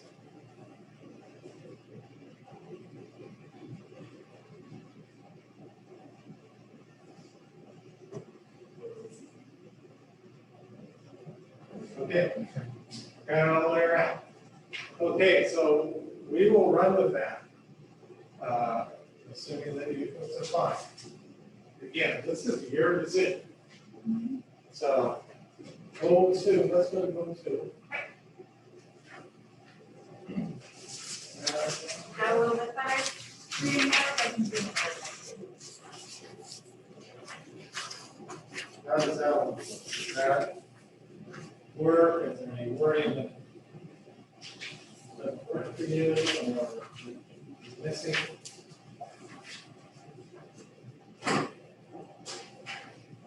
Does anybody else kind of stumble over the word urban? I was looking at the definition.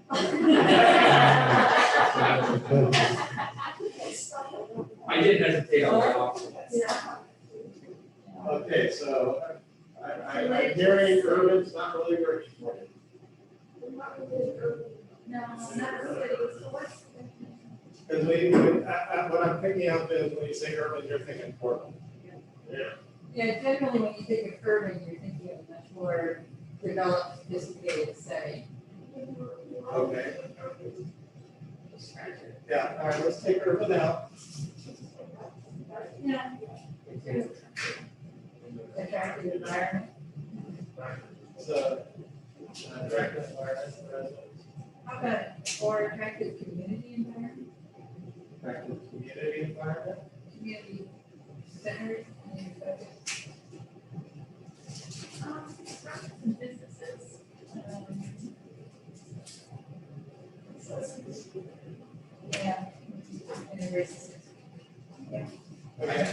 I think just open the I'm sorry, I can't. Sorry, I think just getting rid of the word urban. All right, any other, all right, any other pieces of that doesn't resonate with you or are missing? We have to consider. We can go back, nothing's solidified till the end. Yeah. Yeah, I mean, we may get down to the strategies, the actions and say, oh, you know, this has got to change a little bit. So, yeah. I think Council bring that I just think we have to use it. We are such a tourist focus town with the wine.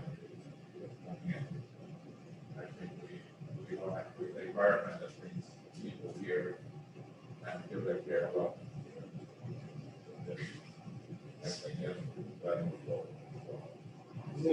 I'm sorry, what would you change?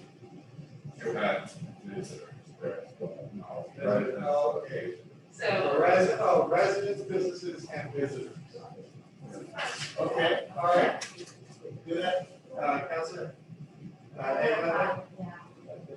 Let's go back to the name change, because I'm having a hard time keeping track of the amounts. So, that's okay. All right, other changes. All right, so it looks like it's fine. This is what we're gonna do. Thumbs up if you're okay. Oh, hold on. Guys, how much do you think the resident business communities are stakeholders? There's nobody else. No other stakeholders? Looking to you folks. I mean, I don't know, so. So that's your question to the group. Are there any other stakeholders? Okay, I wouldn't consider visitors as stakeholders, I guess. They're stakeholders and visitors. No, I don't think the word, I just want to think of wondering if there's anybody else we need to. Oh, sorry. okay. Council Bachman?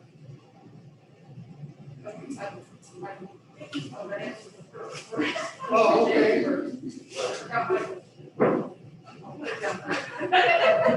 Well, you can answer her. You like hers. I think maybe what I'm hearing is like, greater than Carlton, be our neighbors, those kind of stakeholders, county level, or we've had conversations.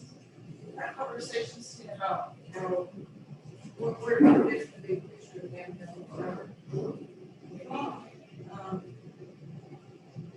maybe that's just a small piece of this. So are we splitting hairs too much on this? I mean, is this kind of capture it? Yeah. Okay, I'm looking for thumbs up here. Oh, good. They did good. Oh, wait, Counselor, we're Right, I just want to ask a little bit. Tell me that we make tasks that the school districts are the people. I don't know, lots of ones that I think that's how we talk. Yeah. So you're looking at entities, such as school districts and. I don't know what it's saying now, so specific school districts or, Let me offer one out. Organizations.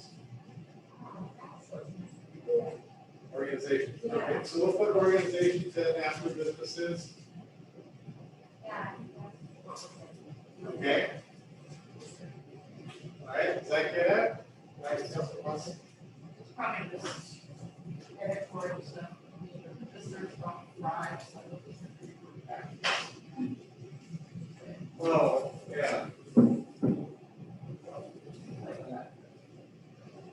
And visitors to.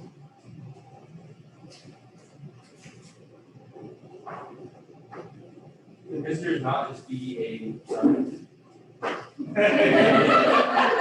Thank you, Councilor. A project or an action, you know what I mean? Like, I'm not disagreeing with what it's saying, we need to include obviously that portion.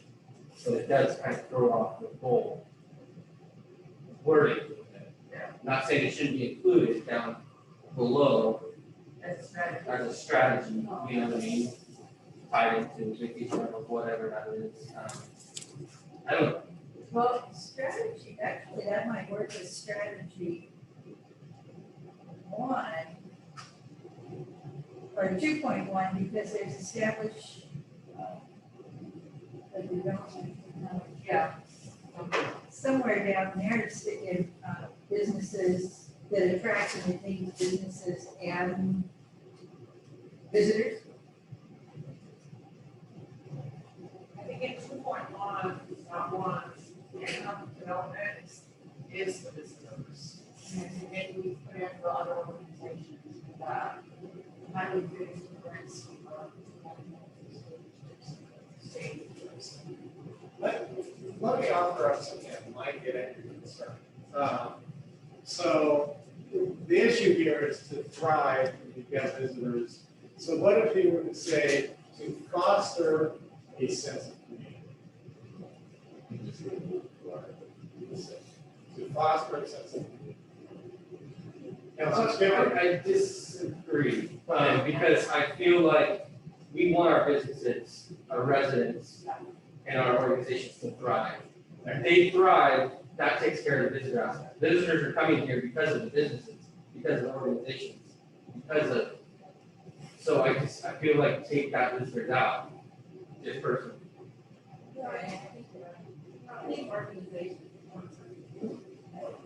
So we take visitors out and we go out, let's put and in front of organizations. Does that feel?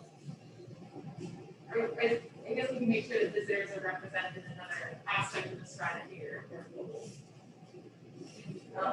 Well, here's another way to think about it. If your businesses are thriving, they're also going to be attracting your business. Well, if you look at strategy 2.2, investigate potential strategies to attract businesses to the downtown area, businesses and visitors. Okay, so, all right, so that was 2.2. Yeah.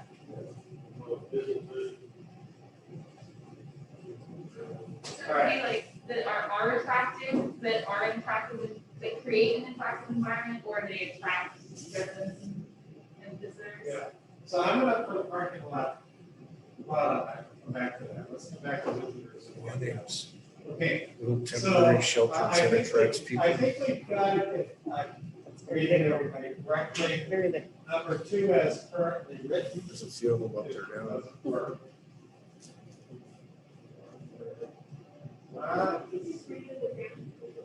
Read it again, okay. Foster, implement, and maintain an attractive environment for residents, businesses, and organizations to thrive and embrace a sense of community.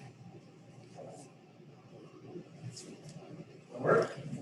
Okay, excellent. Right again.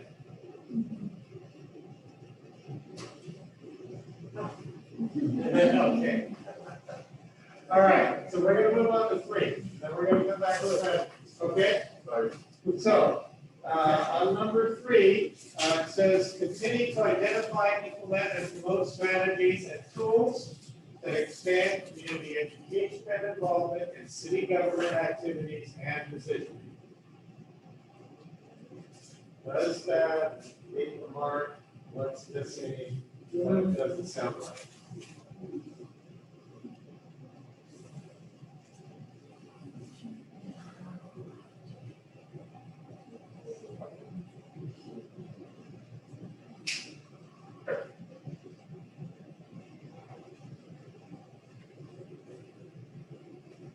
Eight Jeopardy music.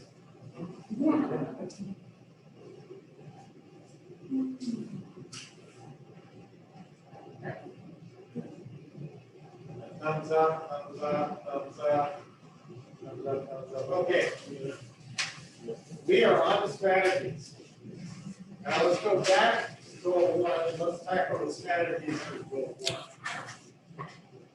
So in goal 1, we have 4 strategies at the moment.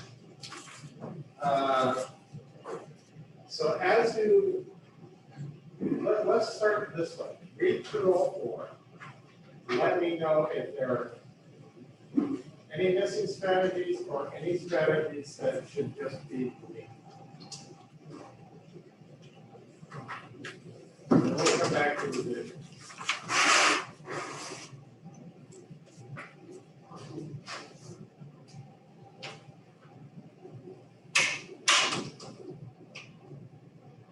Oh, that's wrong.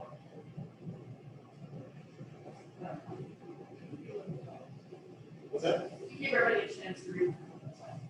Okay, you're.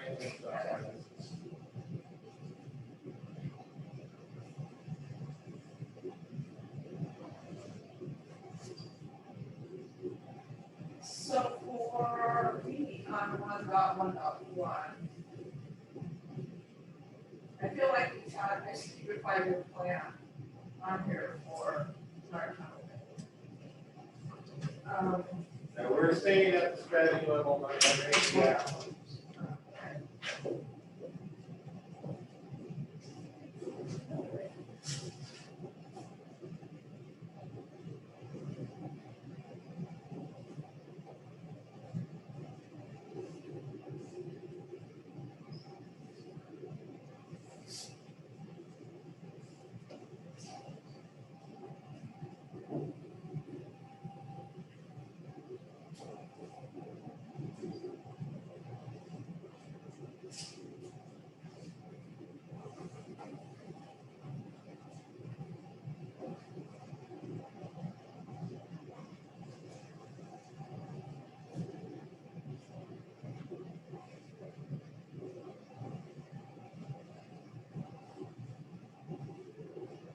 Okay, we're just looking at the strategy, so 1.1, 1.2, 1.3. So anything missing from notes? Anything inappropriate? Councilor Erickson. Well, 1.1, you say street. Didn't we have sidewalks in there, didn't we? Are you looking at the action? Yeah. Yeah, we're staying in the blue. We're staying in the blue. Oh. Councilor Monk. Yeah, sorry. Adjective with growth, like, I want to say control, but Responsible. yes, something. What was that? Responsible. Huh? Responsible growth. Responsible. And responsible growth. Yeah. It's a little too vague. Organizing it. Question. Is responsible can be considered a subjective? Are you comfortable with it? Yeah, I am, because we are being subjected about this. When it comes to growth. How about being sustainable? Sustainable. It's putting our options up here. Yeah. It's a work in progress.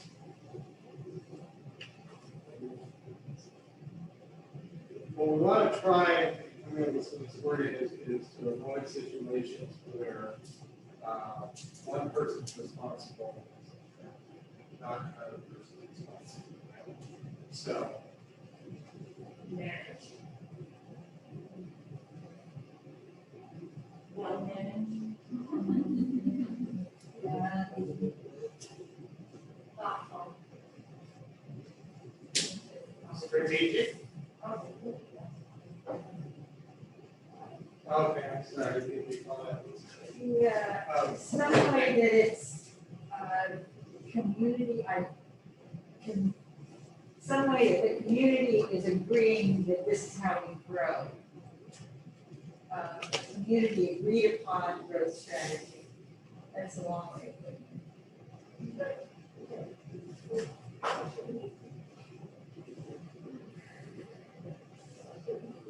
Because we're not here talking about building, are you talking about something that would be now taking a step to the action? For instance, the company's plan successfully with that kind of, you know, the level, lower There's than a community needs and growth, and growth as defined by the comprehensive plan, or? You're getting very specific here. Growth just seems to be a pretty generalized.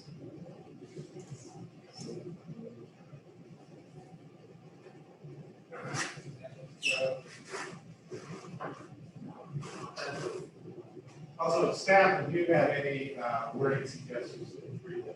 Well, earlier you described it as smart growth in the earlier part of the presentation. It's more of a thoughtful, I like that word.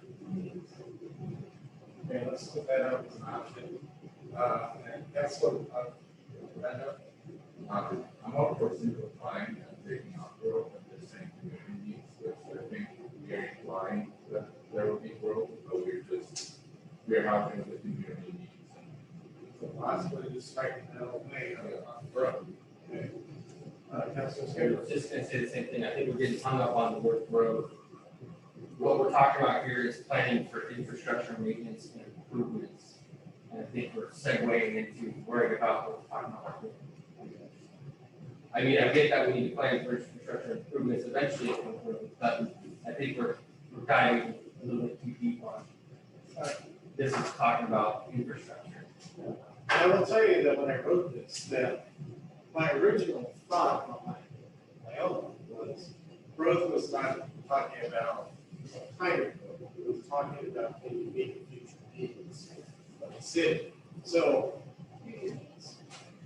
well, what if we were to say meet current and future community needs? So, yeah, so right here, meet current and future community needs, period, everything else is stricken. Stricken from the record. Stricken for the record, okay. All right, so, are we here? Yes. All right. I'll take it. Okay. All right, let's go to 1.2. Maintain and enhance public safety and emergency services that consistently promote community well-being. What's that? That's what we're calling it. we have, safety, emergency. services. I'm sorry. Right, the word in here, I think we need some kind of a good plan. Because. And maybe that's in some levels, but it's not just emergency services, it's, implementing the plan. Plans in their after services. The substance plans. Versus and plans. Yeah. Consistent. Yeah. Community.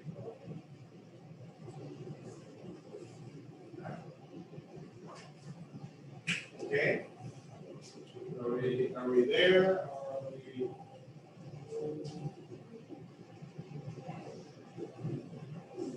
That's,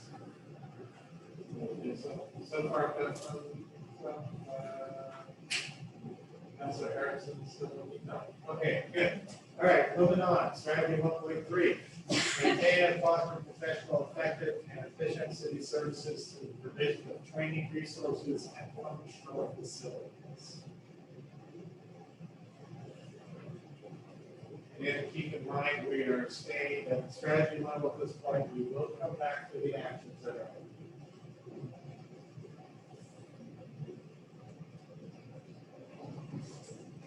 That's a lot. This doesn't seem really different from what that is.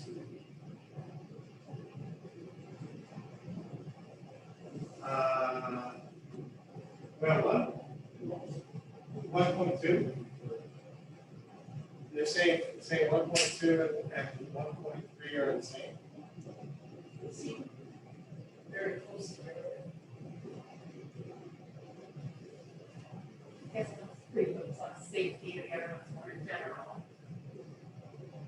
Yes. The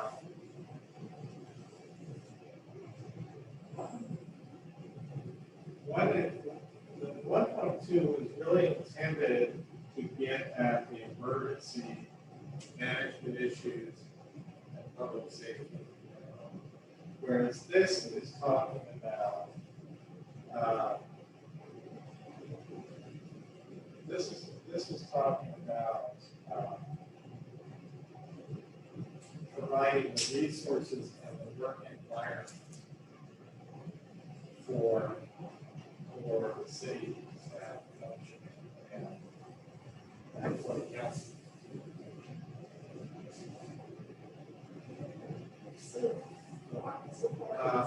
Yeah. So this really has to do with staff and council, not. Correct. Because, yeah, we're still under goal one, we're talking about city for the vision of city services. So that's the difference between these two, at least as I was intending when I wrote them. But you may see it differently, not too. Maybe Council, I saw that you had, Well, I agree, I put it down because I agree with you. But those certifications, I feel like the 1.2 is more about the community plan, and 1.3 is about us, essentially, the council and the staff and training. We suppose the platform has to go a job. And those are different that way. That's how I see it. Councilor Erickson, I think you're next. Well, 1.3, if basically what you're saying, that's all about is just like the schooling, training of the city staff, or staffing. Is talking about providing an environment for staff as well as the council to be able to function by providing the resources and the physical environment for them to be able to work. That's what we're going. My colleague to add that this emergency is going to be, so what's the grants to add in this staff. So it's clear what that strategy is. Traditional training resources and functional facilities for staff and council. Okay. So we want to do they're doing this off. Okay. Can't hear the side conversation. Did you, either of you have, all right, Councilor But Skipper. the thing that worries me about that, I know we're staying on the blue, but one of those action items is gonna be the city hall. And that is not just for staff and council, that is a community building. So, we gotta, I know we're not supposed to go down that way, but we have staff and council, and we're gonna talk about the city hall, so.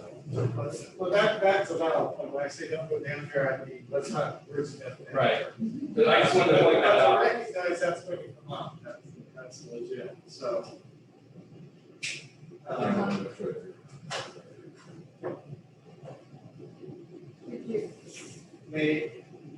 I guess, you know, the other part of my thinking was, when we talked about city services is not working here. That's what everybody is really here for. Part of what? Mayor? Could you include for staff, council, and the community?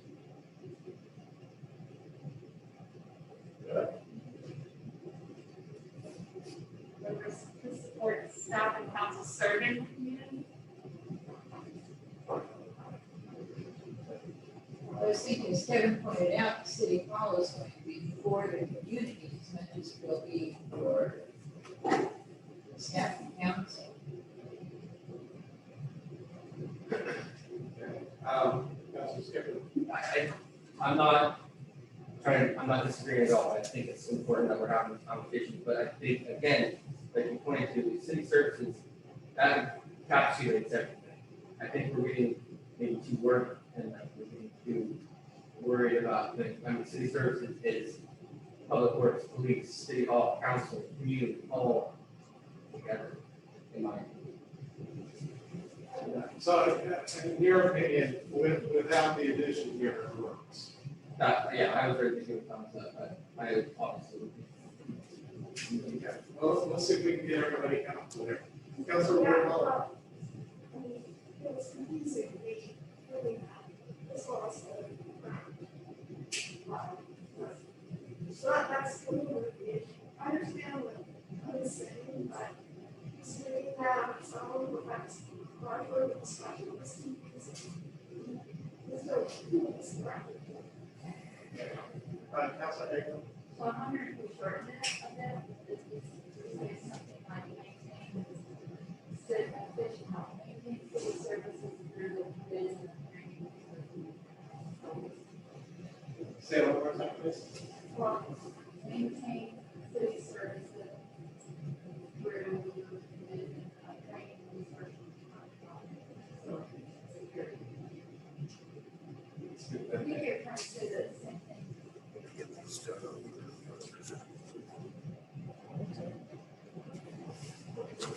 Resources.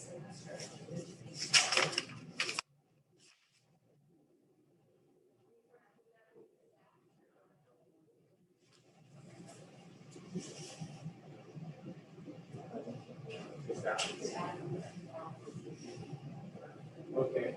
All right, so you're really like shortening it out big time. Yeah. The professional effectiveness. I don't know, it just didn't fit. I'm okay with it. All right, let's hear from some others. Mayor? I'm trying to, I like what Jamie is saying, actually. Oh, I'm sorry. But it's a long story. Yeah, I like what the way Jamie was phrasing it. She's really shortening it out. Yeah. How do others feel about that? Is that, when you look down, and as Councilor Scarecrow said, we look down at the issues that are on this. Is that? When you tried reading it without the highlighted bit, it's like an example of the way, how residents laid out. So it would be maintain city services through provision of professional, effective, and efficient training resources and functional facilities for staff and council.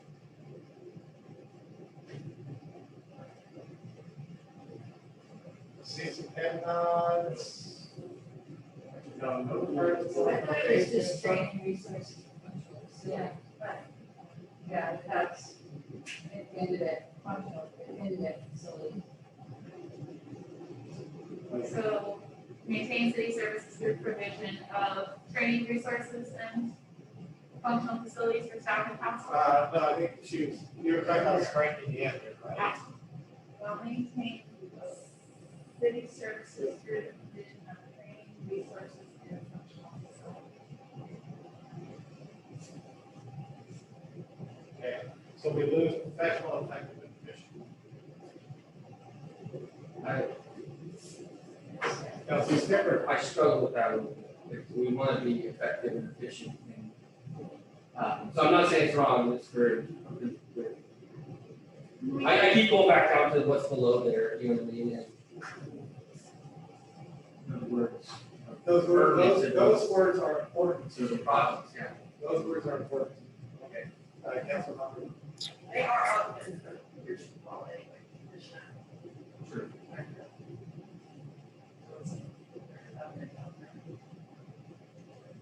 Okay. It was like professional on some of the training, I think is.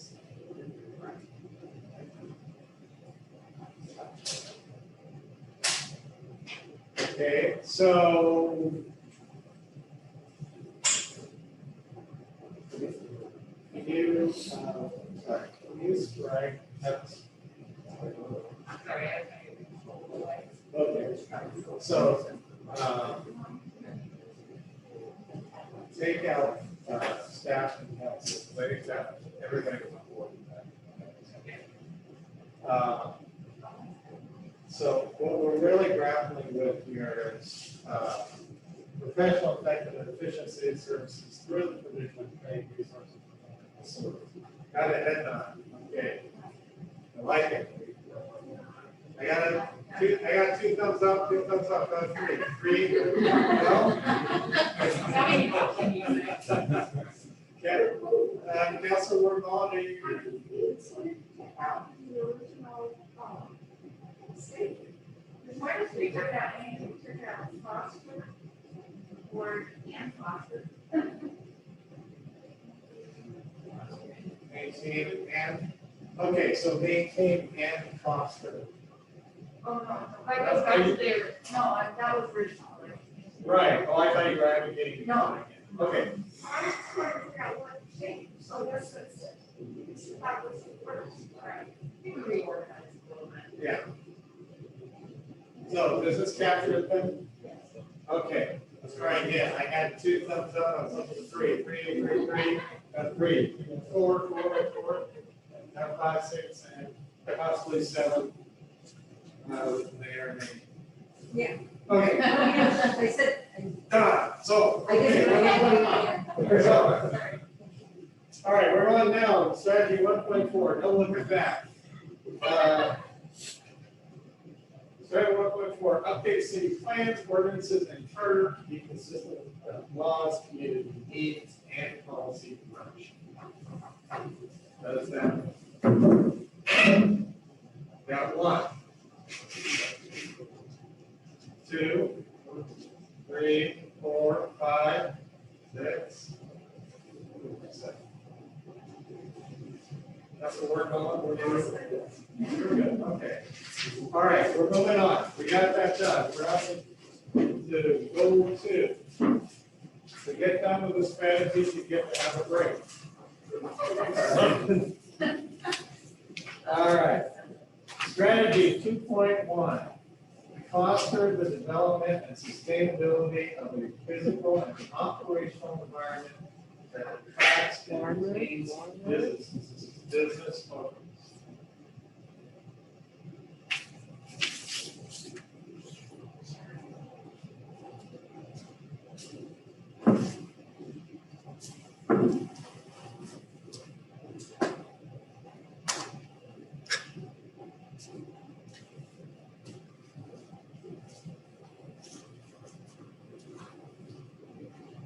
I got 2, 3, 4, 5, 6, and I was gonna say, maybe. In the end, it's the environment that attracts, supports, and retains business. Supports. Yeah. So if you bring here. tracks, supports. Okay, so adding the word supports. Okay, good, good. We still have thumbs up coming around the table, 4, 5, 6, 7. And Councilor Erickson is holding out for a second. All right, we got it. Okay. Added one word, right? We just added supports. Supports is added. Okay. All right, strategy 2.2, continue to enhance the physical character of downtown through policies and programs that foster an attractive environment for both businesses and residents.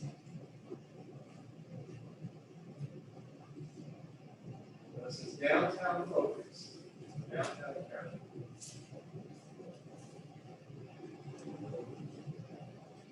We will be bringing up Highway 47 under that.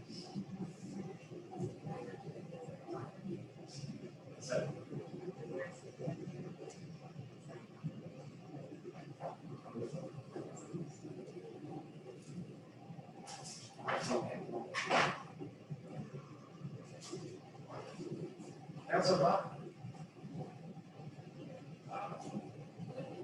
Just the downtown.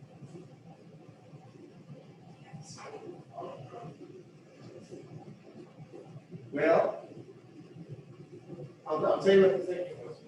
This is your prerogative in doing this. So, my original thinking was people in the interviews are talking about downtown.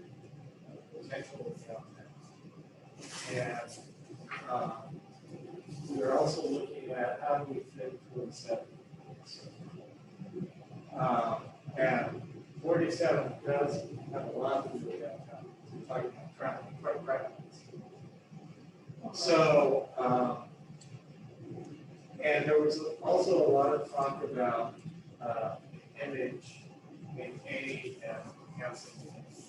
So it seemed to us that there was enough impetus to really have a focus. And again, this is your call, this is your.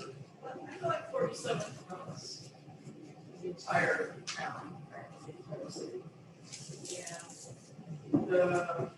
The old part of Carlton for downtown, right here. I can see that as a model for growth as we go out in that area. Whether it's, you know, the next little bunch of cottages that we build somewhere, or a storefront somewhere else downtown. So we had to find this strategy downtown Carlton. And we cover the history of Carlton, you know, bunch of production. Okay, so let's have a little more discussion on that, Councilor Hagan. Oh, add organizations, and we're gonna figure out the downtown piece. Councilor Yards. We're happy that, future building or building design somehow be characterized after downtown area. Be consistent throughout, whatever, I mean, they come over, let's say, come over on the side behind the downtown, or Rose Street, and all of a sudden that's gonna become commercial. We want those buildings to look, my thoughts would be to look similar, keep the same character as the actual main street. Okay. So you're also advocating the downtown. Good. Yeah, It should be- more comprehensive of the city. Okay. City Is there anybody, Councilor Scrivener, I listen? just said you would have to take out downtown in the strategy. Okay, is there anybody, that feels differently about that? All right, let's do it. So we will take downtown out for the Carlton, oh, we already did. You're good. All right. So, thumbs up, I got 1, 2, 3, 4, 5, 6, and 7. All right.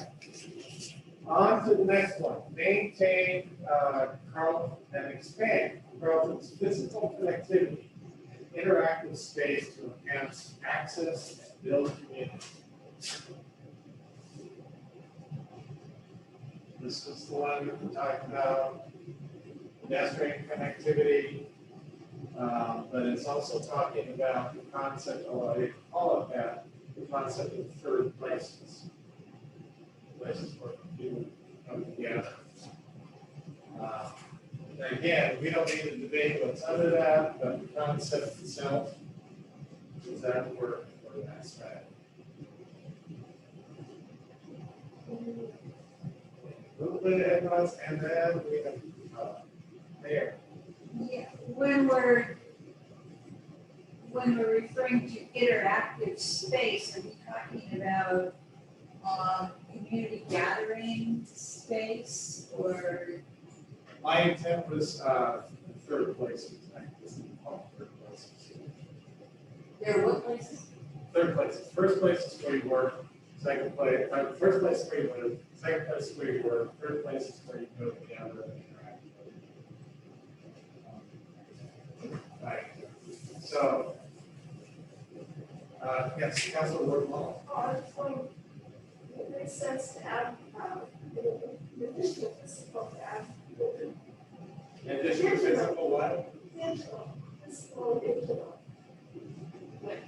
Oh, digital. Connectivity. This, which would include things like fiber. Wow. That is perfectly. Okay. Physical connectivity. Physical, you can say physical / digital.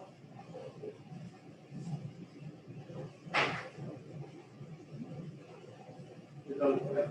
physical, digital connectivity, and interactive space. Okay with that? All right. Councilor Erickson, you had your name. Oh, okay. All right. Also on. Okay.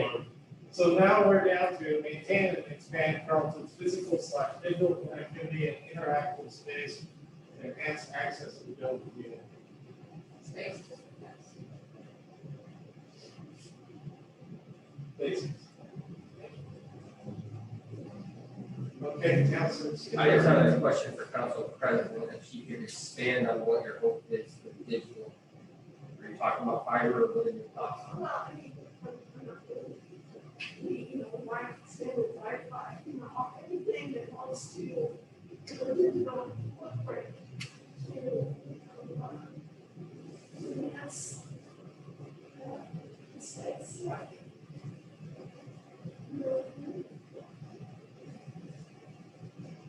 Fiber, Wi-Fi.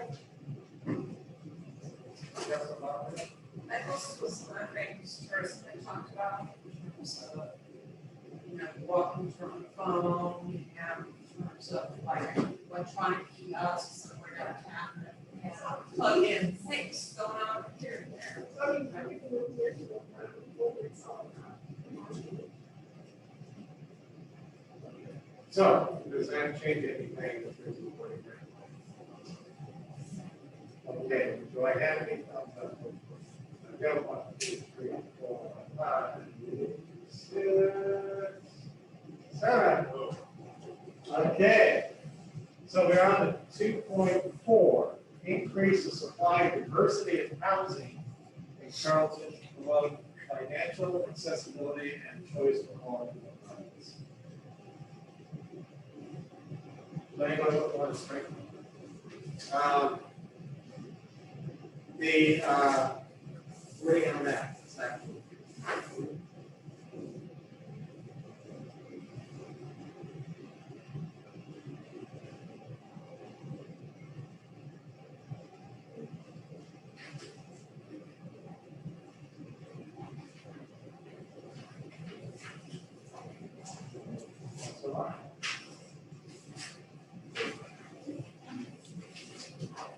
Guys, how you feel about home ownerships to me is different than housing.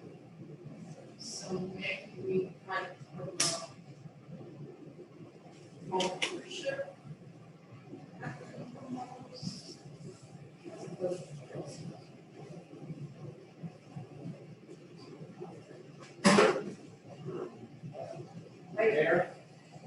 Yeah, I think the promoting homeownership, if we kind of covered that with choice for all income levels, because there are certain income levels that are not gonna be able to do that no matter what.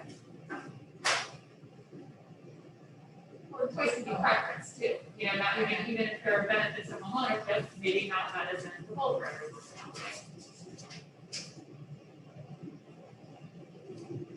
All right, other thoughts about this work?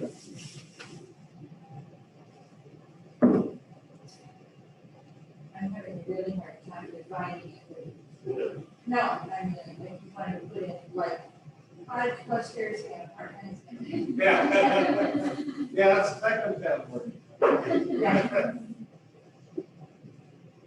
So while you're thinking about that, let me also talk about something that I did mention at first, which is how you use your goals. And obviously the ones that are, the actions, the projects are ones that are going to come to the staff level. And the staff is going to be primarily responsible for carrying this out. But the strategies in and of themselves are actually tools for you as a council. Because as decisions come before you as a council, even if it's not here on the list below, these can be guides for you in your decision making. So that's another way to think about these strategies. So the more detailed you get, the less useful it becomes to be a policy decision making guide.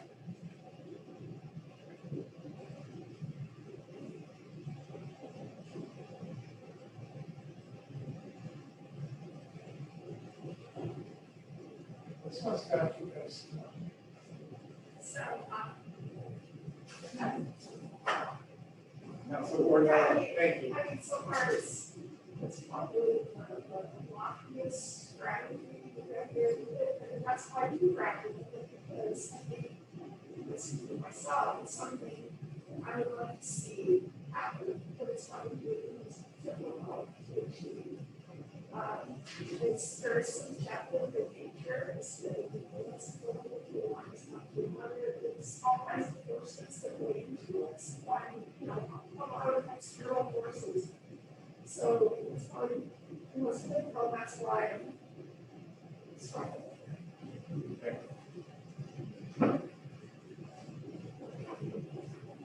That's what. Yeah, it's been a hard time to figure out, but I don't know how you achieve it, but I think we should have something that would support organizations in town of Charlton that would allow the increase of supply that's necessary. Charlton can really increase the supply of the common field houses and allow big land on here, but I think maybe we can. I know you used the word foster before, something like we somehow bring for instance model profits and things like that that create a type of supply and demand. This many contractors won't bring affordable housing often, that doesn't happen. So, and I guess I'm looking at the actions as well, I just don't see how the actions will support the strategy there. Yeah, and, you know, we can come back to the actual strategy. Yeah. But do you think that, your concerns that the language is here includes what you're looking for? Okay. So, we've got some, that's not, hang on. First, where, I don't know why I don't like the word, the supply, I would suggest entering the diversity of outreach. Because to me, it says increase the supply and diversity, like we're just gonna go wild and build tons of homes or whatever. You want to look at increasing the diversity and apply that will be a thoughtful approach to the next subdivision.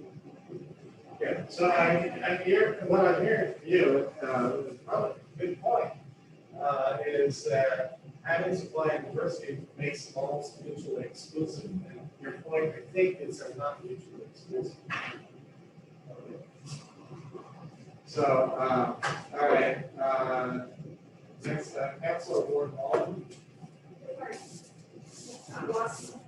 Oh, okay, Councilor Skipper. I agree with everything that's being said. I think again, like Council President Holmes says, it's very lofty, and I'm putting myself down into the seeking common definition again. Affordable, what's affordable? I mean, we're really controlled, and I don't know. Just a suggestion, maybe we just get rid of this strategy and reword it completely to something. I mean, I get it. I would like to do that. It sounds like a great plan, but ultimately, what do we have besides looking at the comprehensive plan? You know what I mean? And so the action one is we're going to try to understand affordable housing. I mean, the whole nation or the whole or state is struggling with that. So it just feels very lofty and very difficult. And again, the whole goal of this is to have things that we can attain. And I don't know, maybe we word it towards something towards a comprehensive plan, or I don't know how that works, but it's really difficult one for me to swallow and say. Yeah, the thing is that when you talk about a comprehensive plan, you're getting down to the budget. So somehow we've got to have a bridge that gets you. And, so, but, you know, we need some words that are now.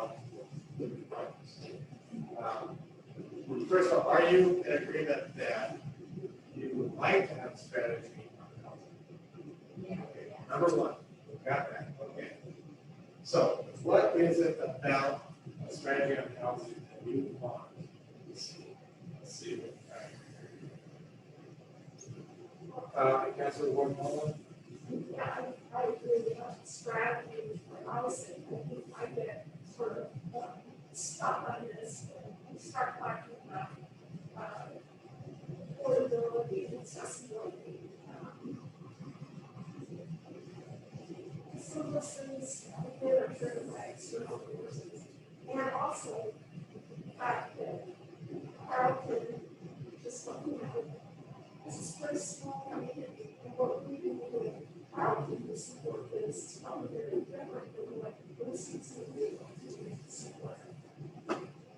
It's a much smaller footprint. Okay, it was all incomes that you were, Sorry. it was all incomes that you were having problems with? Or was it? Wasn't having anything else.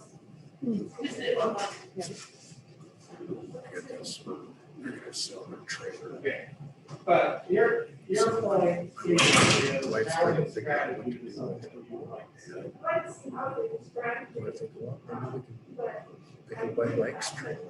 I get a little bit out of. I was thinking 40, 50,000 for a trailer. They're gonna ask 85. And they said that this one down the street from them sold for like Okay, 135. so let's talk about That what had a you hut too. see So in there. you don't even What I'm own thinking about doing is going to this, it's space rent, say we're gonna have, 475 a month. what is it that you would like to have a strategy about? There's no places for people to buy. So that's That's what I- why would you pay 135 for a mobile home, a space you'll rent out and buy? Different income levels. And then there's the subdivision itself where I would like to see big homes, small homes, condos, something, a diversity in the type of a subdivision that we create, not just 5, 6, and 7 homes in the city. Does that make sense? Yeah, diversity of types of housing, yeah. Okay, good. And I'm sorry, Councilor Montero said, first up, go on. So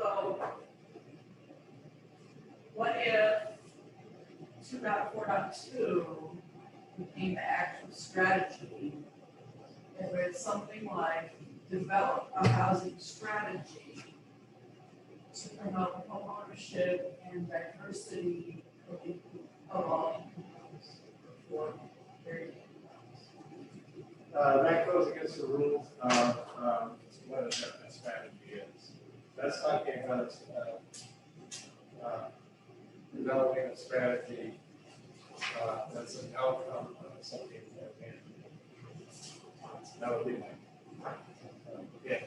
All right, I'm seeing a lot of things. Next one, Mayor. One of the things that I was going to read an article today, I forgot it. The Idaho Oregon legislature just passed a law, this is for cities of 26,000 or more, that it actually requires when they're doing a subdivision that they will have to have a variety of income level and housing types in the subdivision. It's going into law right now for cities, I think it was 26,000 or over. What I would like to see us doing is maybe look at and review that law again and see how we can go ahead and implement it into a city our size. Because that would actually address what we're talking about here. We're asking, how do we make people do that? We can do that. Mayor, how would you turn that around and wording that help the city with the strategy?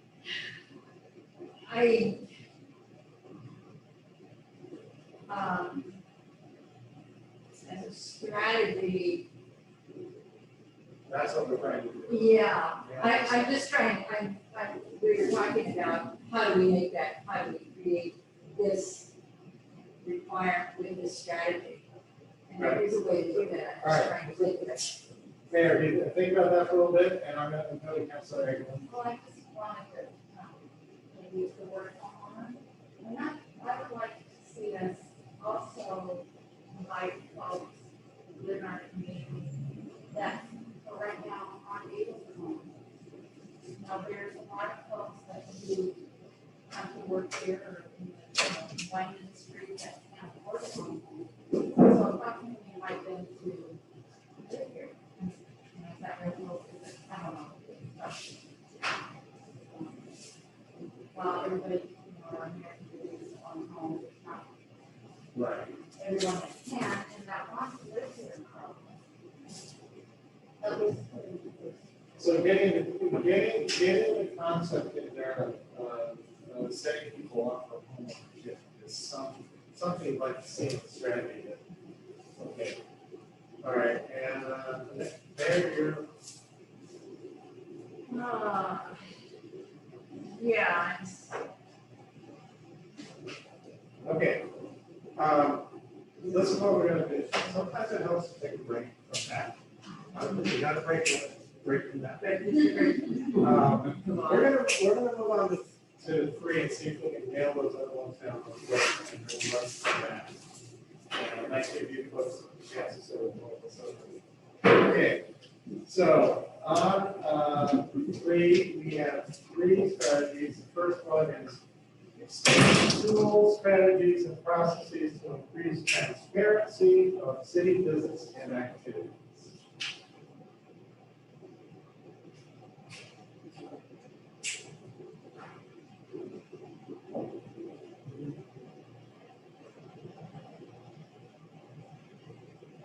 Does that cover your thoughts on transparency?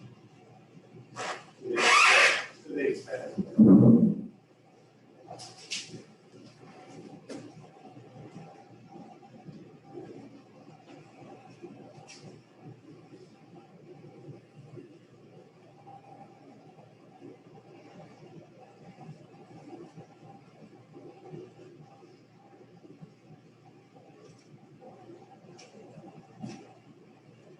Thumbs up.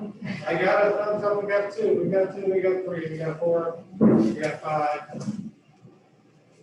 We got 6. And we have an extension. All right. We will circle back with her when she returns about that one. Let's move on. Promote and welcome community engagement and city decision making of significant interest or impact.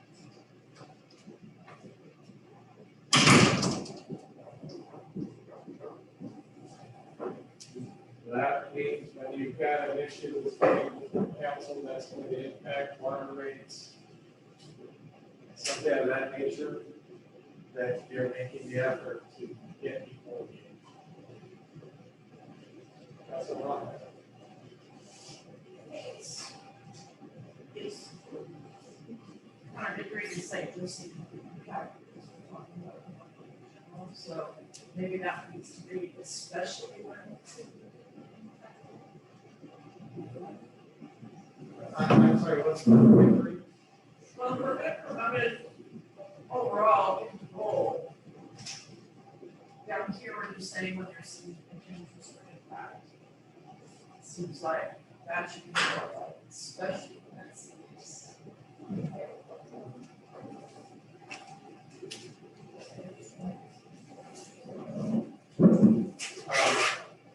I'm going to bring up the point that I brought up before when we talked about responsible.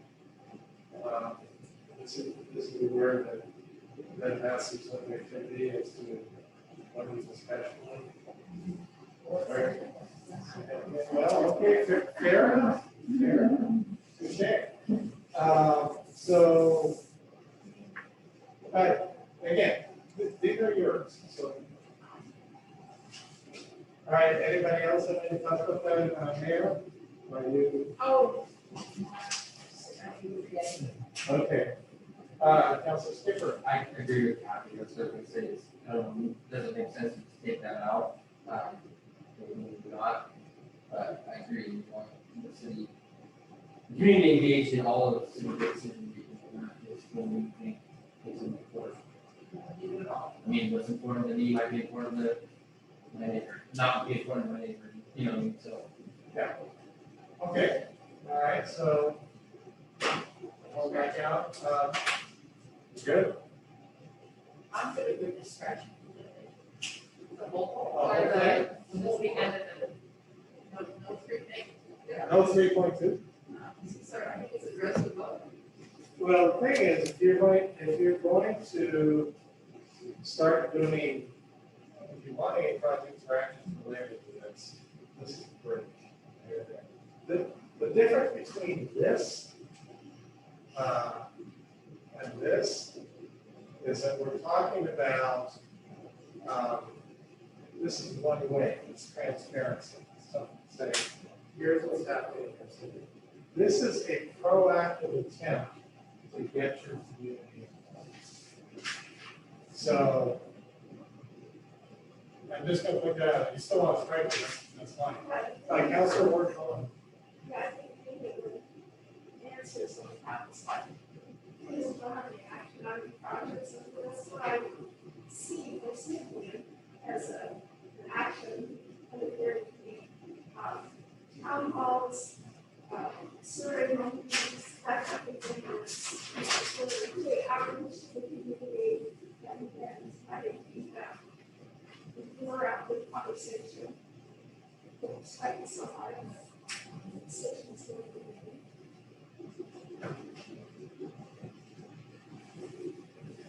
Okay, I'm just writing it down for later.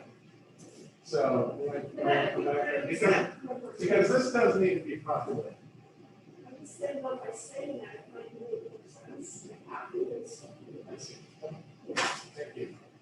Like, Councilor Haglund? underneath this, I mean, for example, is like the 47, project. I know that the city reached out to some folks to be on that committee, so that could be one of the actions. The Highway 47. Yeah, there's a, they reached out to some community members to be on our committee to hear and understand and to. Ad hoc committee, yeah, theoretically, we'll be working closely with highway. Okay, I captured that to get to, it's a good idea. Yeah, that'd be- All right, Councilor Ward Mullen? Oh, sorry. Okay, Councilor Brackett? I was just gonna say, I think when you have the words that say, we wanna provide some type of easy access to people to, in order to have community engagement. This is decision making.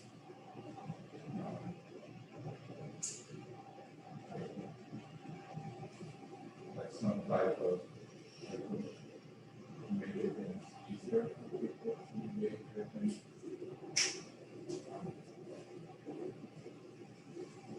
Yeah. So, let me just ask you this, and put no ways. The word accessible, does that get a? Yeah. So, all right. What, are you folks comfortable with it as this, promote and make community engagement? Oh, make community engagement. And say this is making accessible. The one thing I would throw out to you to think about it is when you say make it accessible, it sounds like it's not accessible. You could say promote the accessibility of community engagement and.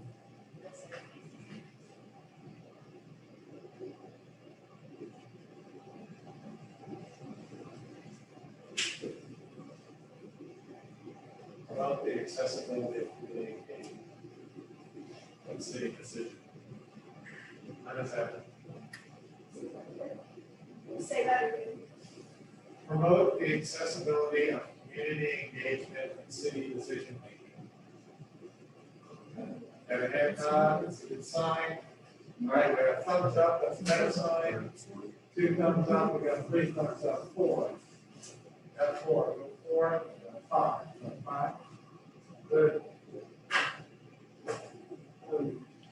Yes, Councilor? What you just said there, what's the difference than expand tool strategy and procedure to increase transparency? I mean, I think the same thing, different word, but you're doing the same thing. I'll tell you what the intent was. You can tell me what the intent was, this was more one thing in terms of being transparent with the community about this. It's different than lighting the community and engaging. Apartments now. Now, so it's different. So I feel like I like it, but I think that promoting the accessibility is taking out the invite, like. Because they can get them, so that's what they're. You know, you see what I'm saying, we're just, that makes it feel like we're making it available. We're not asking, we're not promoting, we're not inviting. It's just, here's how you do it, you know, to me, that's how I do it. Well, okay, let me offer up a possibility. Foster and encourage accessibility and community engagement. Councilor Erickson, you Yeah, why can't you just rate?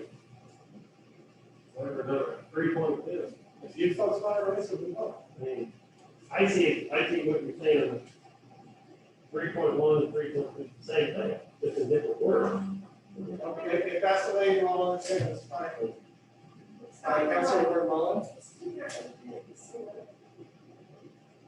This is strategy 3.2 has more to do with than more to, make these decisions, you have that interactive communication with the community, okay? Two-way communication. And it's not here yet, it's like town halls, survey monkeys, that kind of thing, that kind of committees, that kind of thing. The Councilor Mullen, you are seeing this as a standalone. I see, Councilor England, shaking her head, Councilor Lochner. I'm saying what Shirley just said as action items, something we don't.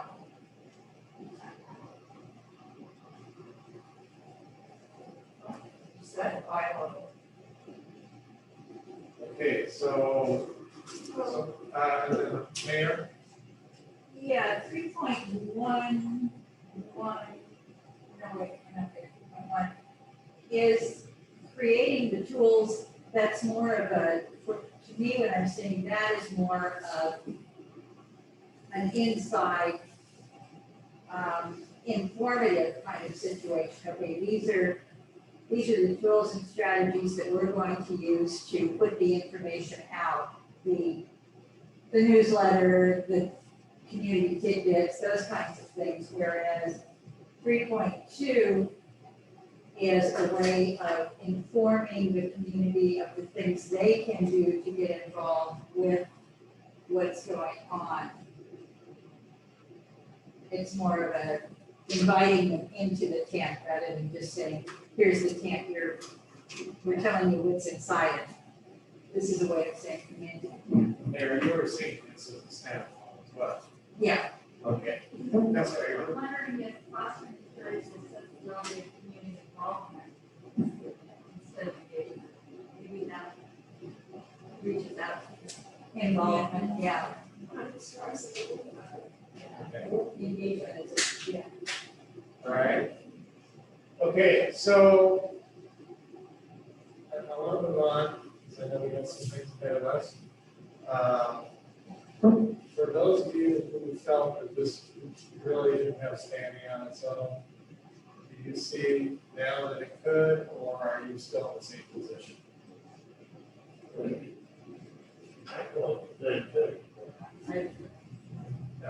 So you feel that it doesn't need to be? I think that 3.2, we could just move it up to an action of 3.1.3.1.3. Translate it somehow into it. Yeah, Obviously not just word. not that wordy, but just move it up. So, okay, Councilwoman Mullen. One of the things I'm assuming about is that it was more ad hoc, you know, whereas actually 3.1 and 4.2 are actual things that this is asking you this. It's not. So the rule that we're operating under in this discussion is the entire council. We don't have full agreement on this. What I would suggest is that we tentatively for the moment, we've got more time, but tentatively for the moment, let's decide. But right now, it's not outstanding. Strategy 3.3, provide leadership development and other volunteer opportunities for community members.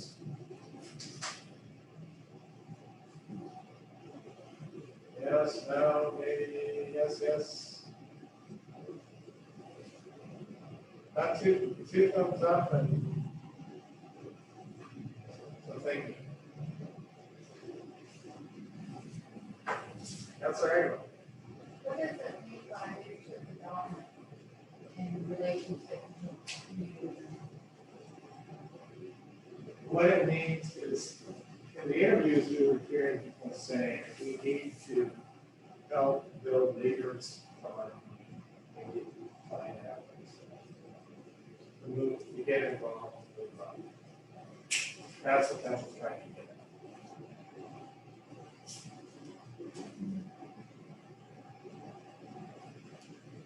Okay. Mayor, is there anything to stop or? Oh. That's a lot here. Maybe with this one also, it just is one of the action items.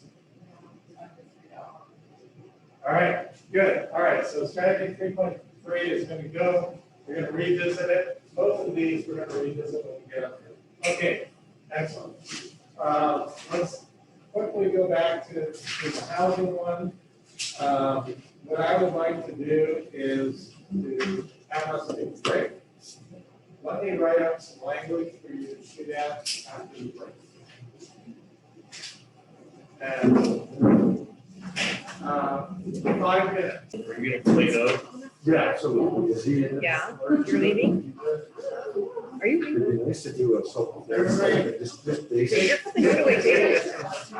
Yeah.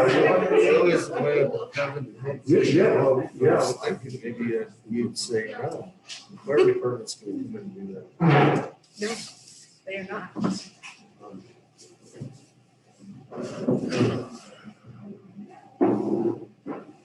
Oh, All right, and, yes. I write it first. So, I wanna go. but, and what we'll do, so let me tell you what we're gonna do. And so we are going to go back to the housing strategy and see if we can settle that one. We think we have a good option for you. Study about that. And then once we get past that, then we're gonna move in and start talking projects. And let's get into that, it can get pretty close to that. So.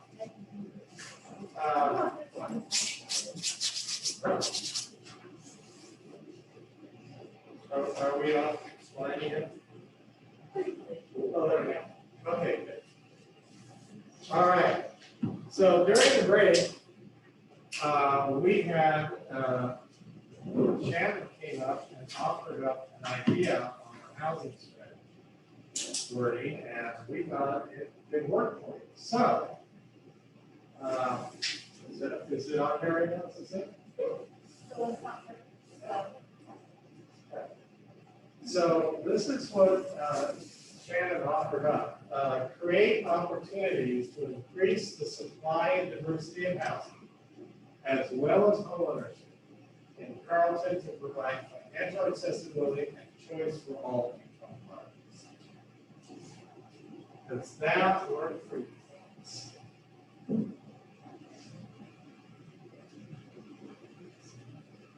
Yes, I've got a thumbs up. Two thumbs up. 3, 4. So excited. 5, 6. Going once. I'll go along. No pressure, Council Skipper. I think those who struggle to find action at this point. All right. So we have that language, and we also have Shannon's first success story.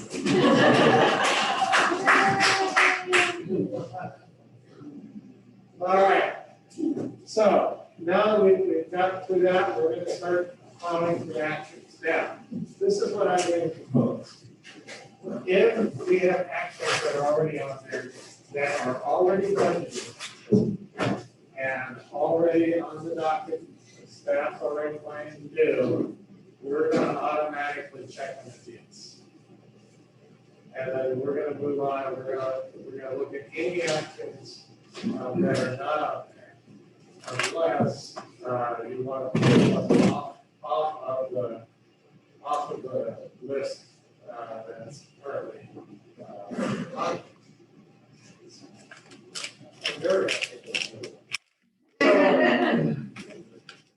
So we're going to start with under support, enhance, and plan for infrastructure maintenance and improvements to meet current and future needs. We have implement and consistently execute 5-year replacement plan and funding strategy to choose water and sewer assets. I'm going to momentarily turn to Brian and say, is this already on the docket? Yeah, we have that in place, so to speak, with our CIP. So that's already on the docket. So it's not a new item.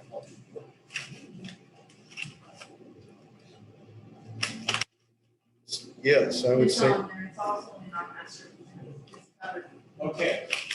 So unless the council has any reason that it wants to talk about it, yes, Councilor. I have a question, if it's already on our plan, are we in the first year, second year, third year, maybe that should be called out? So the master plan has like a huge list, and we work on them, and they're ranked in priorities and everything. And so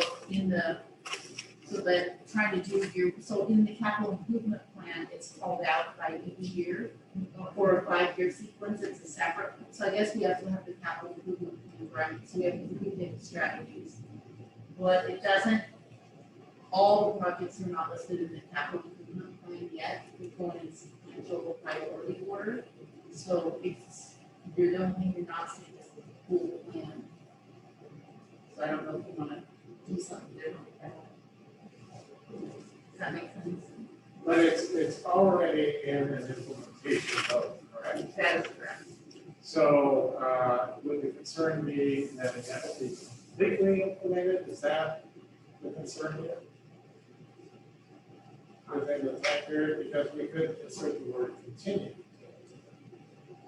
Well, I feel like it's always a 5-year plan, but what's actionable this year and on to maybe even a 2-year plan, most of us have 2 years left, right? So I want to look back and be able to say, we got X amount of linear feet done on actually sidewalks.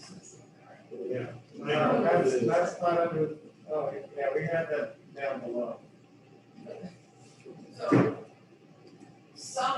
some more actual and measurable amount of that is getting accomplished as opposed to just having.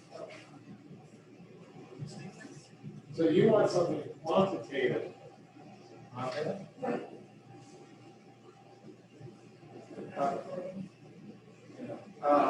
There. If I'm understanding that question right, it's that we're saying 5-year, and then each year we refer to it as a 5-year plan, so are we where, and that's what they mean. It's like this perpetual that's Yeah, are we in year 3 of the 5-year plan, or are we in year 5 of the 5-year plan?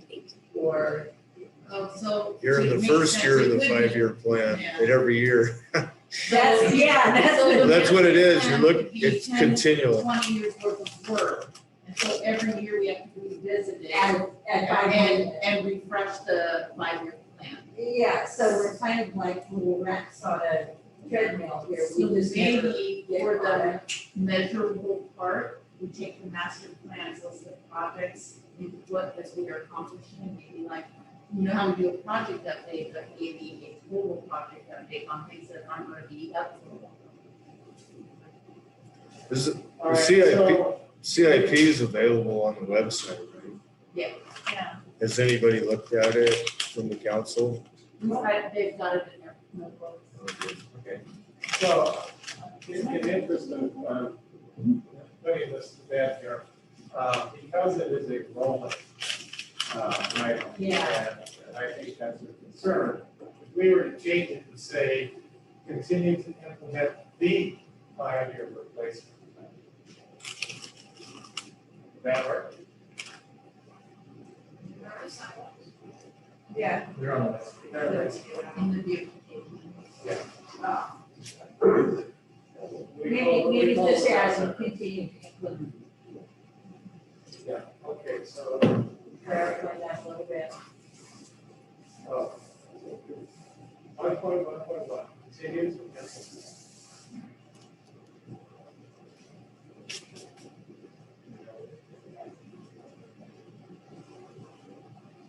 Are we going to change this? No, it's implement consistency, the view factor. Sorry. Well, it's continue to implement. And strive consistently execute. Continue to implement the 5-year plan. There you go. Yeah, good? Yeah. All right, excellent. Next one. Develop and begin implementation of a future water supply plan. So we have a Water Master Plan currently. And we're in the process of following the plan. This phase that we're getting ready to go into, those are identified in the master plan as high priority projects. So is this the same situation, Brian, where it would make more sense to say, continue to implement the future water supply plan? I think so, yeah. The water supply plan or the water supply master plan? The master plan's in place, so it's continue to implement the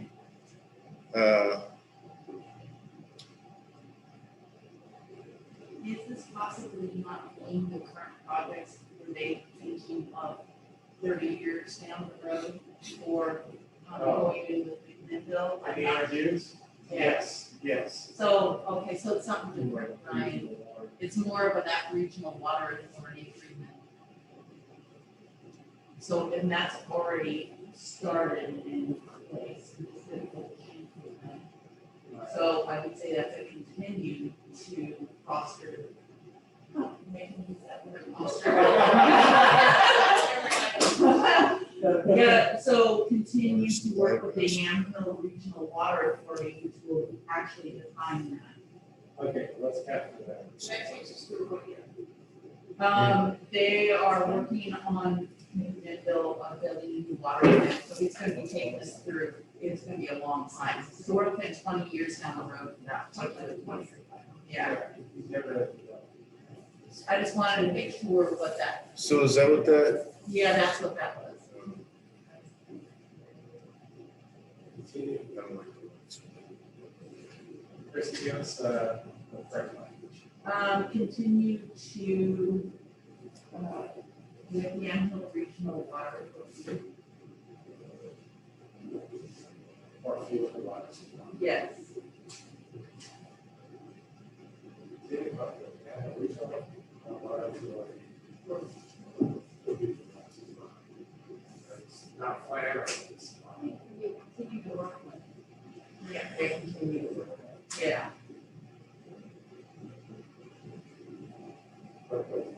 To establish, sure. No, not established, we're gonna actually be a part of that. So, for future water supply. Okay, yeah. So let's check with council now. Since this is yours, does that already work?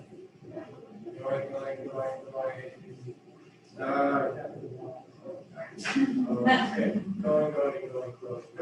All right, we're on to the next one, update city transportation system plan. That's already done, correct?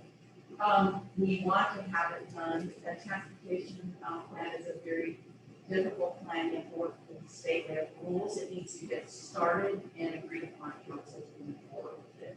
It's not officially started, but Okay, but the language that's updated, And yes. that would be doable, accurate. Yes. The planning. All right, how about the council? How does the council? You need to speak. Yes. That's all right. Okay. We'll look for it, okay, good. All right, so, conduct a water rate studies out of the, we're in process with that currently, so it's in process. continue to conduct a water rate study.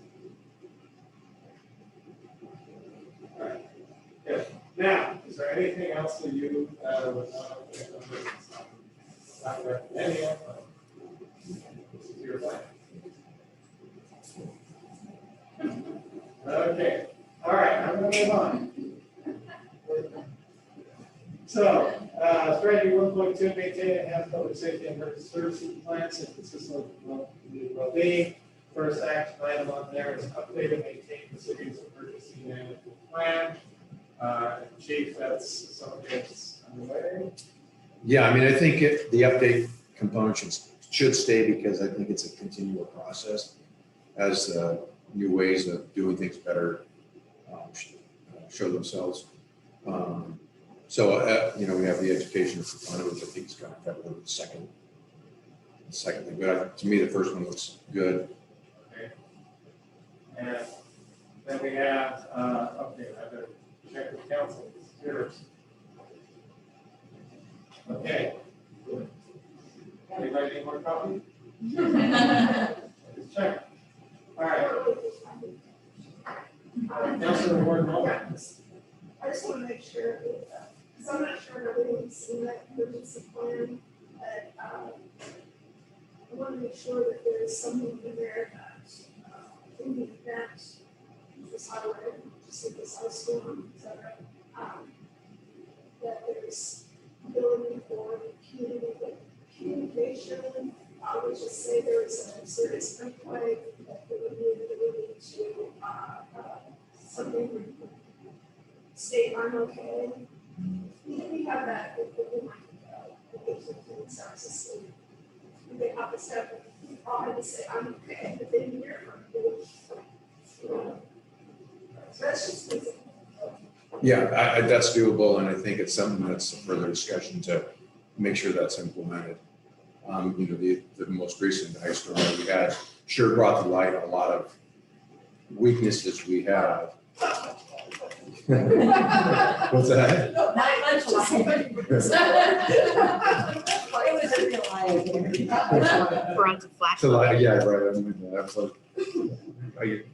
Little slow. That might fit surely more under the second action for plan, educate, train, and yeah, so shall we take one to the next action? All right, so first one being okay, second action, development and one plan, educate, train, educate community members on safety activities and emergency planning. Chief, is that something that's coming your way? Yes. I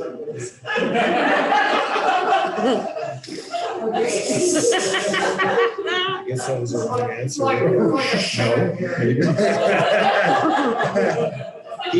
had to do the quick look. Yes, I need more coffee.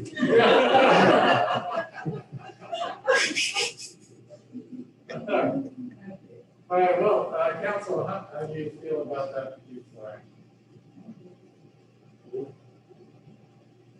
Good. All right, So anything else you want to throw into the mix on this? Not that you have. Okay, we'll move on. Strategy 1.3. Maintain professional, effective, and efficient city services through the provision of training, resources, and functional facilities. Some hard, fun language. So project and action is identify and provide education and training opportunities for city council advisory boards, commissions, and staff. Any thoughts about that? Looking good. Okay, excellent. All right, we're moving on to action 2 on this, and that is complete and begin implementing a plan incorporating information from previous efforts to provide a functional and safe city hall and police precinct. With your permission, council, I would like to enact. I know from the interviews that there are very things. So, all right, strategy 1. Anything else on 1.2 that you want to add? All right, done. 1.4, update city plans, ordinances, and charter to be consistent with current laws, community needs, and policy direction. Let me ask staff first. All these things are slated to move forward. They are slated to move forward. If we're looking at the goal just for this year, we are not going to be able to complete updating the two plans. We should begin updating the first 2 and begin the charter. The comprehensive plan and development needs to be tackled in the module piece by piece and accomplishing that. That way we can measure how far we've got. All right, so begin, these 2 have to say begin to update. Begin. Yeah. All right, so while Ned is writing that in, is council finally goes into the art. That's a lot there. You provide recommendations to some of those critical sections for us. Well, the comprehensive plan will tie into the development code. They're almost going to have to go hand in hand. I think that's critical for our growth opportunities, and I think council feels very strongly about that. So I think they're going to have to work in tandem. I think the charter is a little too lofty this year. It needs to be done. It's way outdated. It's a big process itself. It's a public process. But I think our development codes, and you guys can correct me if I'm wrong, is something that council has identified as a critical need. So I would do the 2 almost hand in hand. That's the word on. So I know it's too granular to go there, but I guess those 2 items, I think it's something really important to engage outside consulting. So I don't know what's appropriate, I don't know if it's too granular, but. By putting that in there, you're making a commitment. That's what I'm So saying. that leaves you a little flexibility to change. What I often recommend is give yourself flexibility to implement things the way you want to. And things change, finances change, people change. And so as long as you have the intent up there, that's the most important thing. So my recommendation is not to go to that level. Last one, is about, the third one being the beginning of the process. How do you feel about beginning planning, for a future? It's important. It's just the other 2 are going to be a lot of work. And it's going to be a lot of work for council. This code comes to council. So that way we need charter, so we capture it after we accomplish it. So with those changes, Mayor? Yeah, is there any way that we can indicate that 1.141 and 1.2 are high priority, and these are critical, very high priority items? What I would suggest is let's get to the end of the process and let's go back and identify things that we've done, identify time priorities. So what do they, I guess let's get first. Just so I understand, Christie, like, are you saying that it's not even, we're probably not even gonna get to the beginning of the future part of this year? That is So correct. should we just, that should just not Give be you- action? It in reality will not happen, But Marty- we will hit measure. The only thing we can do is do a work session on it towards the end of the cycle. But I do also don't want, it is an important Right. action, so I don't want to lose it. We should not lose it, but we're already saying we're not gonna get there. Yeah. So So I do suggest council we fix it. it sounds, yeah, it's not achievable. Okay. Mark's on the code. Right. All right, that was a thumbs up to take it off. All right, all in favor of taking that off?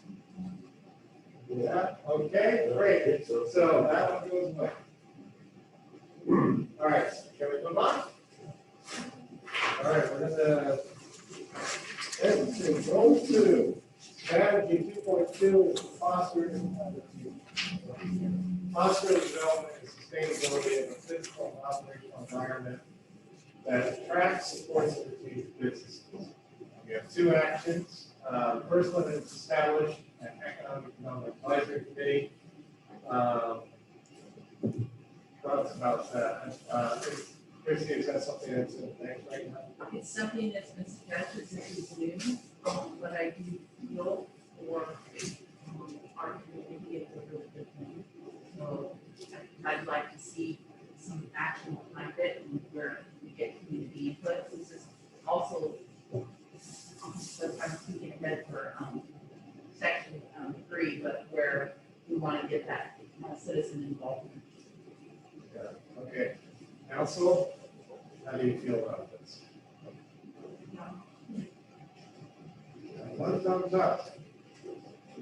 2, 3, 4, 5, 6, 10. Thank you. Oh, Councilor, are you going to do? Oh, you did. I missed it. Sorry. Okay. All right. Now, next one is implement downtown parking strategy to address parking customers. Christie is. Anything anyone say? We have a serious parking problem. It's been okay this year because our car loads down. But in our normal cycle growth, not only has the pointers, but we have a lot of events. And so we have to somehow come together and figure out what we're gonna do for some parking. And then we're gonna have to think about with the realignment, how that's gonna work. And, actually put some action items to it rather than talking to it. We have not put any action besides putting a loading zone in for 15 minutes. That to really help our businesses have better traffic and people able to move in and out. So that's doable from the staff standpoint, all right? Yeah. Looking to the council. Comments or approval? We have approval. Okay, good. Moving on. Anything else you want to add? I know I'm moving fast, and I don't want you to feel like you're having your arm twisted off. So I want you to have okay. Strategy 2.2, continue to enhance physical character of Carlton through policies and programs that foster an attractive environment for both businesses, organizations, and residents. First action on there is continued participation and support of Highway 47 realignment to reduce truck traffic in the downtown area. Thoughts about that? Thumbs up? Okay, okay. All right. Head nod, I think. Interpret that as head nod. Councilor Erickson? Ready, Mark? Okay, excellent. All right, anything, all right. So on to this one, investigate potential strategies to attract businesses to downtown. It's almost the economic development. Yeah. I'd say not completely, because there's stuff that goes on outside right now too that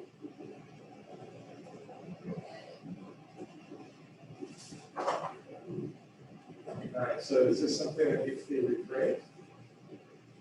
I'm just trying to think what we would do this coming year to do that. The item 47 is gonna be that realignment component and that construction cycle, that's gonna open up economic interest on Grove Street. But I'm not sure if it's too early for that. But, I mean, So from a staff standpoint, I was just trying to figure out what we would do. But if we've got a definite construction cycle coming, we should develop a strategy for the construction cycle.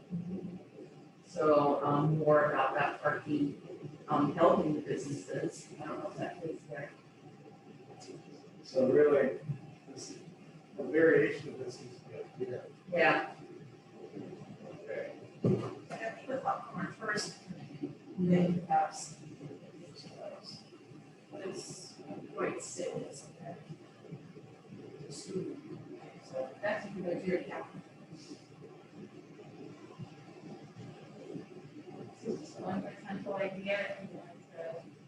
Very exciting. Well, I think it's more than first. It's short term and long term. Yeah. Yeah, so I mean, we're looking at a new action, item, right? Okay, so, Yeah, and this one, yeah, you can put on our line there.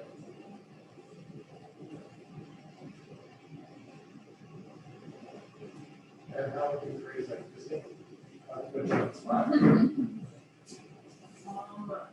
develop a strategy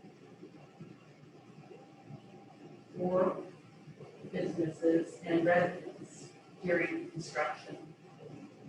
That's temporary. Yeah, it's temporary, and we've got the long term up above and the parking strategy. What do you think? Yeah, you're right. So I think we blended, but we are going to have to be proactive and help our businesses and residences during that with some options.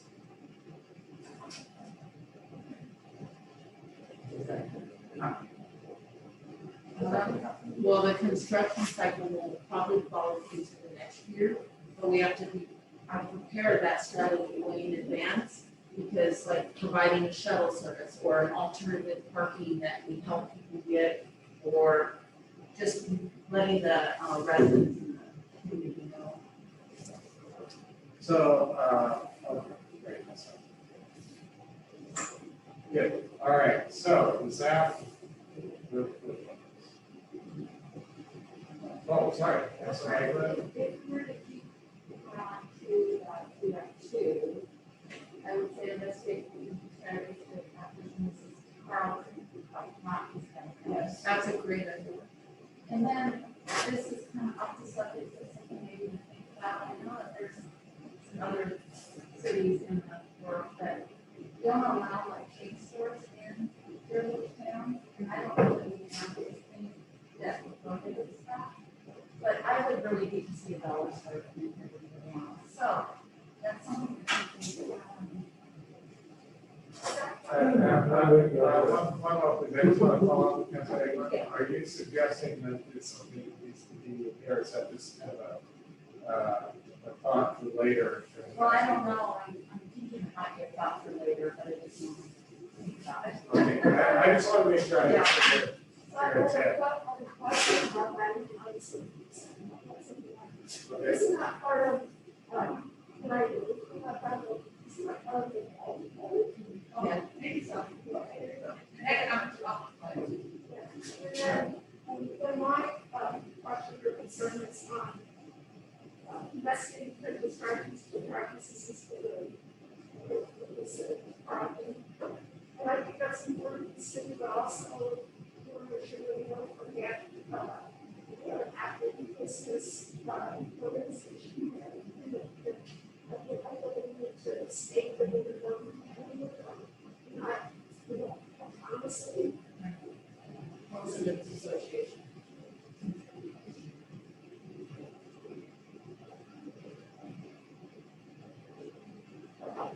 Okay, so you want that in there, Carlton Business Association? Okay. Okay, That it's, that's. sure, okay. We can put that in there, okay, great. All right, does this one work then for you? Anything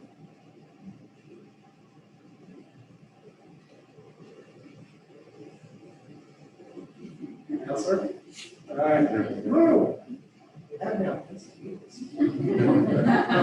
Okay, so we're gonna move on to, unless you have anything else in 2.2, we're gonna move on to 2.3.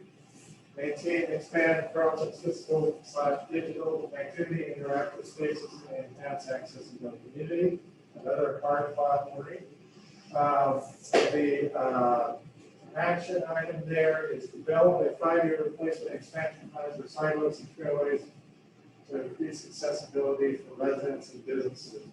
Any member of the staff like to address that? We have a very small plan right now, and we're working with some SEA grants to tackle them, but it's a larger problem than that. I think the city should be mapped out, look at the walkability, that is a high focus, and actually have a plan on which sidewalks we're doing and what would be the best needs for the members. So developing the plan has not been started, it's just been, this one's crumbling, let's do it, it's in the main path. So actually having a physical document showing our path. So leaving the wording as it is not problematic from the staff standpoint. Okay. All right, let's, council, how do you feel about that? I'd like to see some measurable actions. I'd like to learn to, and let's do $1,000 for one of the sidewalks. And I'd like to see documentation about where the property owner's sidewalk, the property owner's property and the city's property lines. There's a lot of misunderstanding about the sidewalks and. Well, technically, even if the sidewalks is city, per our code, the homeowner is actually responsible for taking care of that sidewalk and repairing it. The city has taken a kind of an approach, we're going to try to repair some of the crumbling, but even if it's the city's, it's the homeowner's responsibility. But the city owns that. Owns that, yes. So maybe we need to look at a code about commitment to take back the sidewalks, the responsibility of the sidewalks. In order to be able to mandate this section being done there. Because we can never be there. Helps us with lots of running. Got that back up. Yeah, I agree. All right, so where that leads us, first of all, Councilor, what Amelia was writing here, the benchmarks. Getting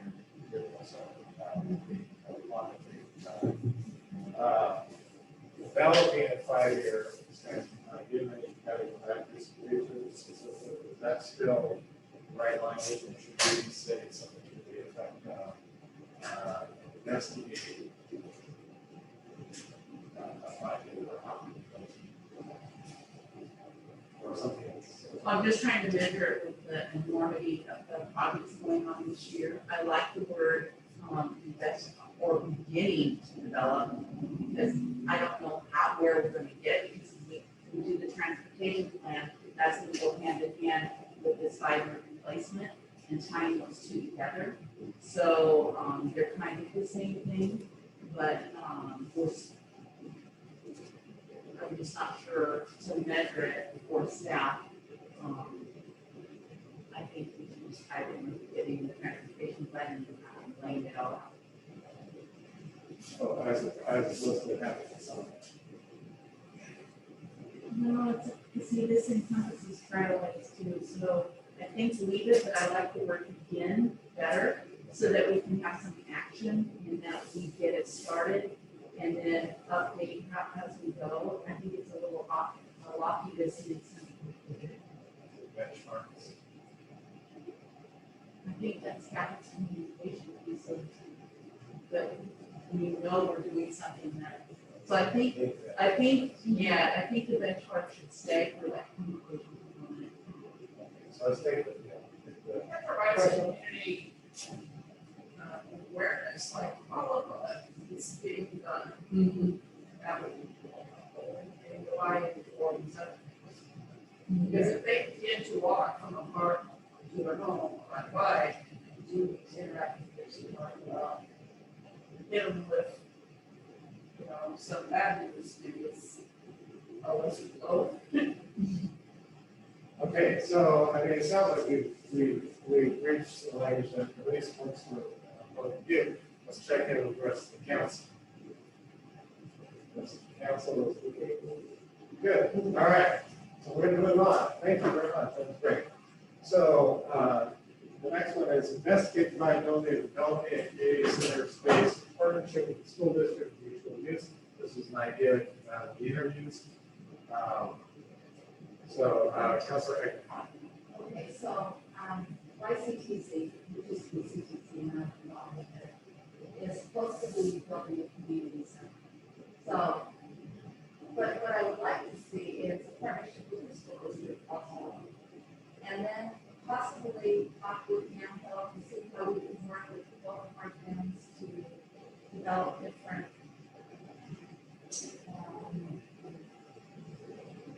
things for both towns, but not doing the same thing in both towns. I didn't say that very well, but you know what I'm saying? So, In other words, if we're building a community, or if YCTC is building a community center, it doesn't make sense to me that Yamhill would. But possibly, there would be a busing system that would enjoy it. And then maybe Yamhill would build, I don't know, a library or something. Yeah, and then we have also this, you know, the buildings at the high school and the intermediate school that often talk about. what I'm hearing, Councilor, is that really the better opportunity here is not so much as specific as community center. The opportunity here is to explore opportunities for mutually beneficial facility uses. Is that right? Yeah. Yes. I'm trying, I don't know if I did it, but. So this is coordinated with regional partners. Okay. Hey, I think the concepts, I think we captured the concept of that. So what I want to do is check with the council first, and are you okay with that conceptual change before we mess with it? Yes, I'm sorry, I missed the tense. Yes, Councilor Ward Wall. Well, I was actually in the city, the same, you know, that you are already not in the city, but in the YCTC. There's been a plan in place for the next many years now, to build this community center that is pretty close to coming to fruition. So, anyway, just say this. Mayor Watkins. Yeah, we're all along the same lines. They have a plan ready,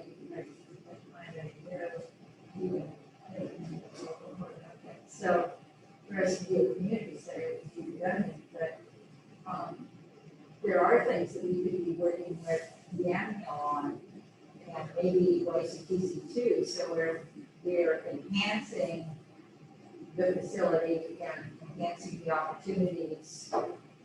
Because there are things that maybe that facility doesn't hold, Yamhill might have. I think what she's got here, I like the regional partners. Okay, let's strike this, because I think we can do that safely.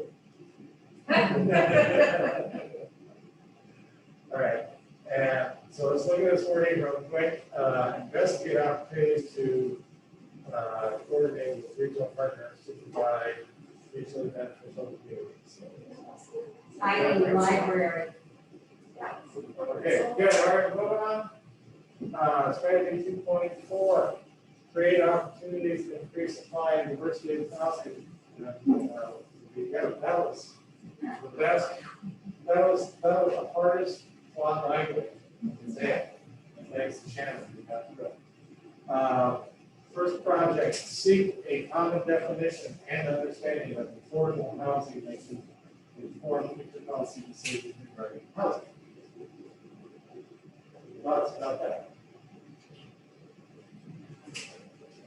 That's a word model. I don't know how it's possible to seek a common definition. It's like a $1 million question. That's a wrong there. What if it's touched on briefly, East Area Council meeting was, we took some stats on, wage in this area, county, state, and just did some mathematics to add actual math numbers. And the figures that a letter used to, probably that for affordable housing. And then we must move to community organizations, I think, Mary was talking about, organizations that help get people in the housing. Walking, action, relevant. Yeah. I do think that there are some things that do have that definition of people that are less. So, given that, are you okay with the language as it is? Okay. From the staff perspective, is that okay? Yeah. Okay. All right, thumbs up all the way around. All right, let's move on. Incorporate housing policy approaches consistent with this strategy, and any updates of the comprehensive plan or development. Pretty benign statement in terms, but powerful. Okay. All right, Councilor Skipper. What is this strategy? Sorry, I'm We are now in action. No, I know, but it's consistent with this strategy. Oh, that's 2.4. Strategy that it's responding. Oh,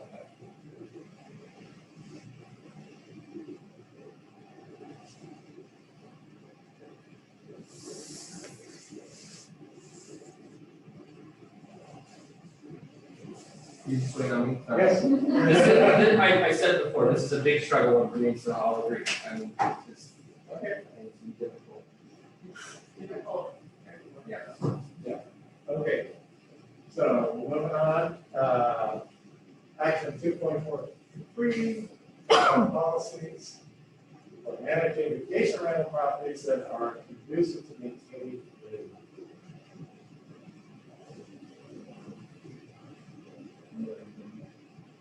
all right. To some degree, we are managing the current ones, but we have no rules in regards to how many or locations are there. We don't. Yeah. We talked about it for 7 years. Yeah. So, how many will we and how many, like, Grant Street, that whole Where area? they will be allowed. Yeah. So there's no policy to that rule, but we are managing our current. All right. So does that work, everyone? Okay, we are going to move on to goal 3, which has one strategy now. And strategy is expand tools, strategy prosecution, increase transparency of business, city business activities. The first action item is establish a comprehensive system of public communication with routine updates on multiple distribution venues, e.g. website, newsletter, and social media platforms. So it's calling for a consistent strategy.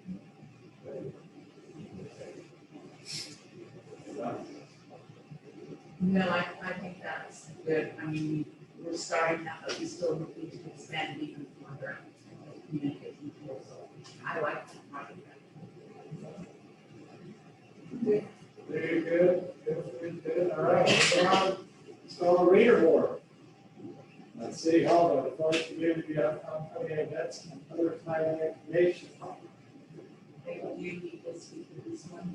The downtown, code is very specific. And that there are no digital reader boards in any downtown district area, so we deny that all the time.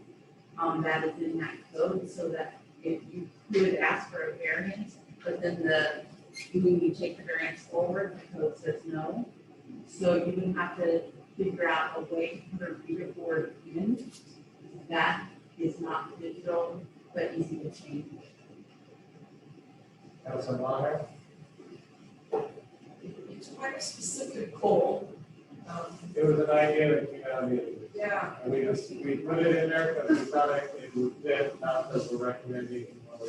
Well, it would be nice to say council meeting tonight as a reminder, but We talked about, first meeting, we talked about, that kiosk type of thing, so how did that work? well, it's not a sign, and the code is specific to a digital sign and the light pollution created from that. So it would, yeah, so the kiosk would not provide that same type of light promotion. And it was it's very strongly supported still to this day that they didn't want Carlton to have the feel of flashing lights. Although I would have to print your board for that information, maybe seeking in on some type of way to explore a board that would be easy to change, or I don't know. But that's non-digital. Christy, if you are planning on updating your development code, the sign code is part of that. So you could make that addition when you redo the development code, so that your downtown area isn't so maybe exclusive of all signs, or maybe have some kind of variance with parameters to those. So that'd be an option.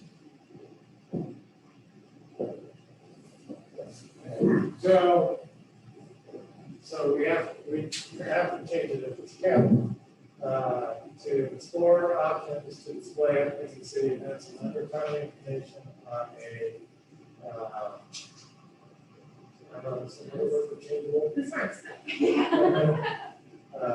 Editable, easily editable, Another, updatable.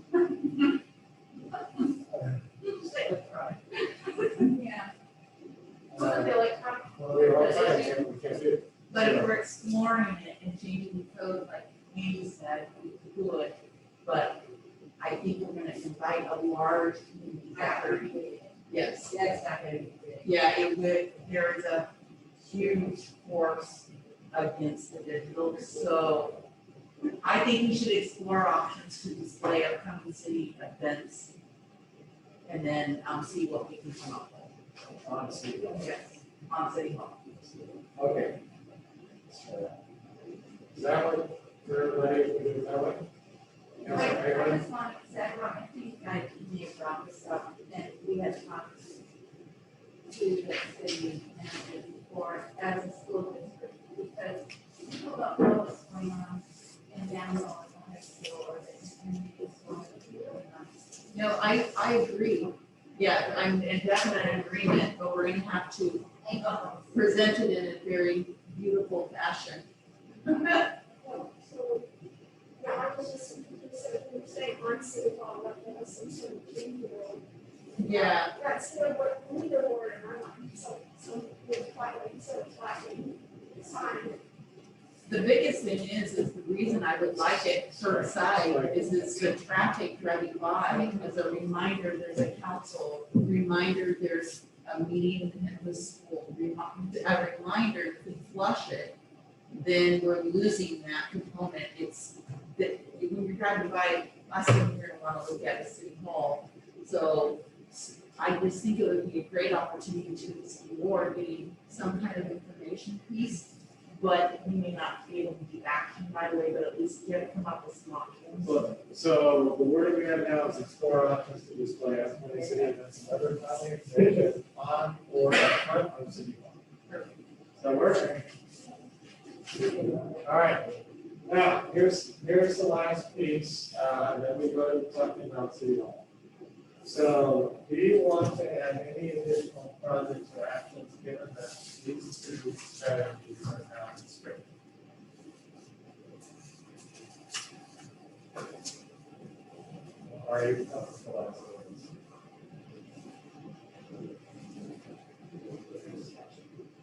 I'm sorry. I think we do as action without reverting. So we're.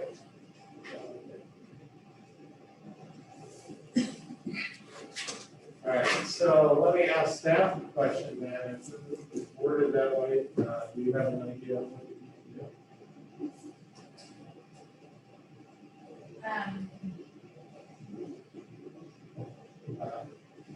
Which one is he asking? Councilor Mullen.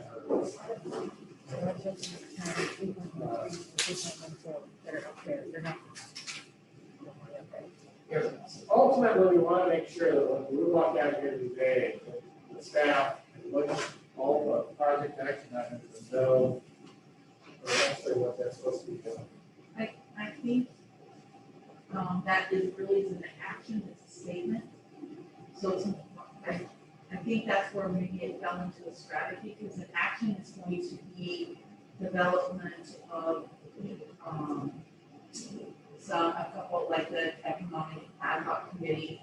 I know we've got some park interest, create volunteer opportunities for our community members to be involved with city government. Kind of that type of tone. And the reason I'm saying, because that gives action, so I kind of see how that. Because if it's up there, it's a statement, so it's not a measurable. Yeah. Let me offer something that can change this into action. Okay. If we were to say, develop, this is our page one.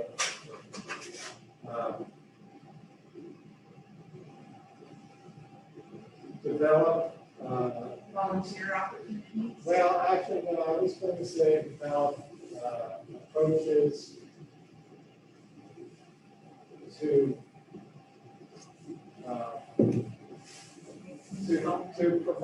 promote community involvement in city decisions.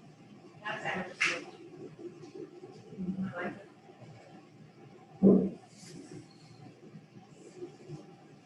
That's kind of lose the accessibility piece, or like the ease of engagement. I think they can get that within the context.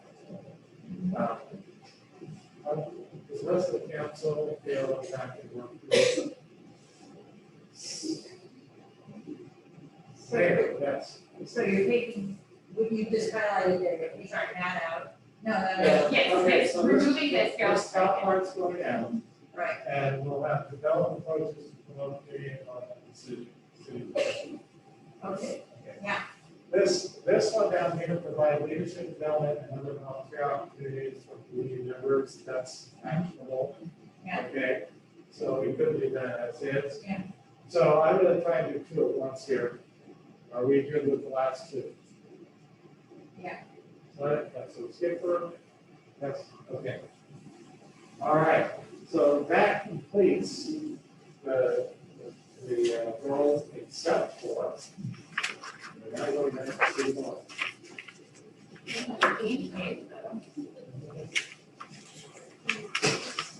All right, so let's talk about the city hall. So the way it's currently ready.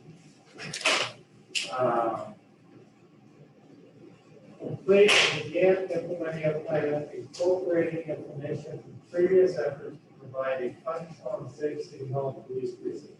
It does not indicate whether or not it's a new facility, it does not indicate whether we're talking about updating existing facilities. It is talking about providing functional and safe city hall and police precinct. Did you want to add anything overly on this, Christie? Yes. Okay. With the recent ice storm and, what we experienced, this is why this is important to decide one way or the other. We had, admin staff couldn't work, I had to call citizens back on the phone, mostly the elderly who needed a place to charge their phone. warm. We had the police department running around using flashlights to try to see in the building if their equipment, their radios were dying. If the car, computers went down, so they were all lack of functionality. So basically, they had to rely on voice only on the radio, and they couldn't see any officer safety or persons coming crashing into the screen. And so we were actually taking radios home and trying, but we couldn't, it's too rough power, and trying to find opportunities to charge. Public Works had all the pumps and stuff on generators, but the only building they had with power was the annex by the force main wastewater. And the main Public Works was out, so we had all city buildings out. Did we answer all the calls? Yes. Were we able to help our community? Only physically, but not, I had to send them to McMinnville, which, and trying to tell, it was mostly the elderly. I can tell you that they were very distressed. They don't call PPE or get in that line, they call City Hall for help. So it was very distressing for me, or trying to coordinate with a neighbor to get somebody out of their driveway on a cell phone. So, and then I had no power at home, we had no power here, my phone was gonna go dead. So that would have lost. And just for example, the city of Sandy was hours away of no water coming before that came up. So regardless, whichever way you guys decide, we've got to do something, either repair the 47-year-old building should be able to service our community, but those buildings, if we get an earthquake, are going to come down, or proceed, however you guys see fit for our citizens. I think it's good. You also sent out information to the council. I did. Which we included all those things. Gathered the current cost, I did not have the cost of the 1974 building, and I didn't think that was relevant because this is just cost for insurance, trying to get a new city hall, and the history of it, and how it keeps getting kicked down the road, the project. So, if you guys have any questions on the timeline, I can try to help you with that as much as possible. All right, so the question on the table is, give me the information you have, and let's say up here, are you okay with this?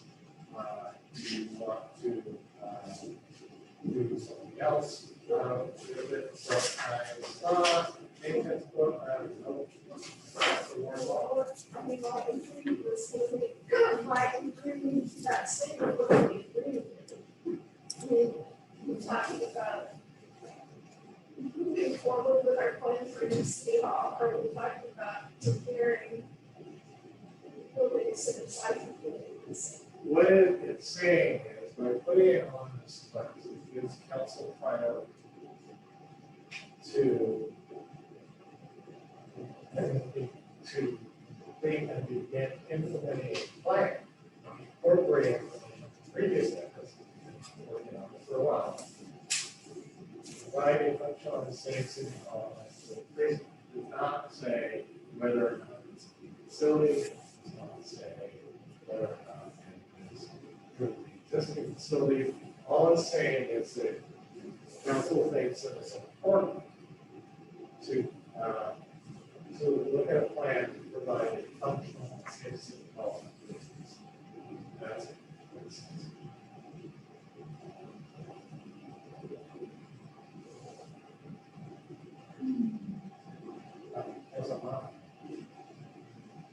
I think that statement, as it's written there, is a little bit different than having emergency plans in place to publish what happened, or to help people what happened. To me, this still sounds like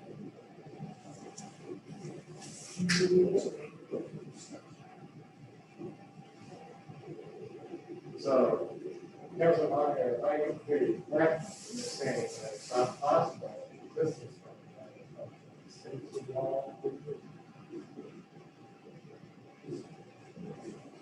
Well, based on numbers we've had in the past, and the size of the schools, that answers no. Councilor Mullen. I mean, I agree with that. Existing buildings, you know. There is no way, I mean, you can put memories in all the things that can help, but the minute there's maybe an earthquake, it all goes to the ground, so. So I just don't see how it's fun. That means, So I'm hearing so far, at least two of the council are uncomfortable making this statement.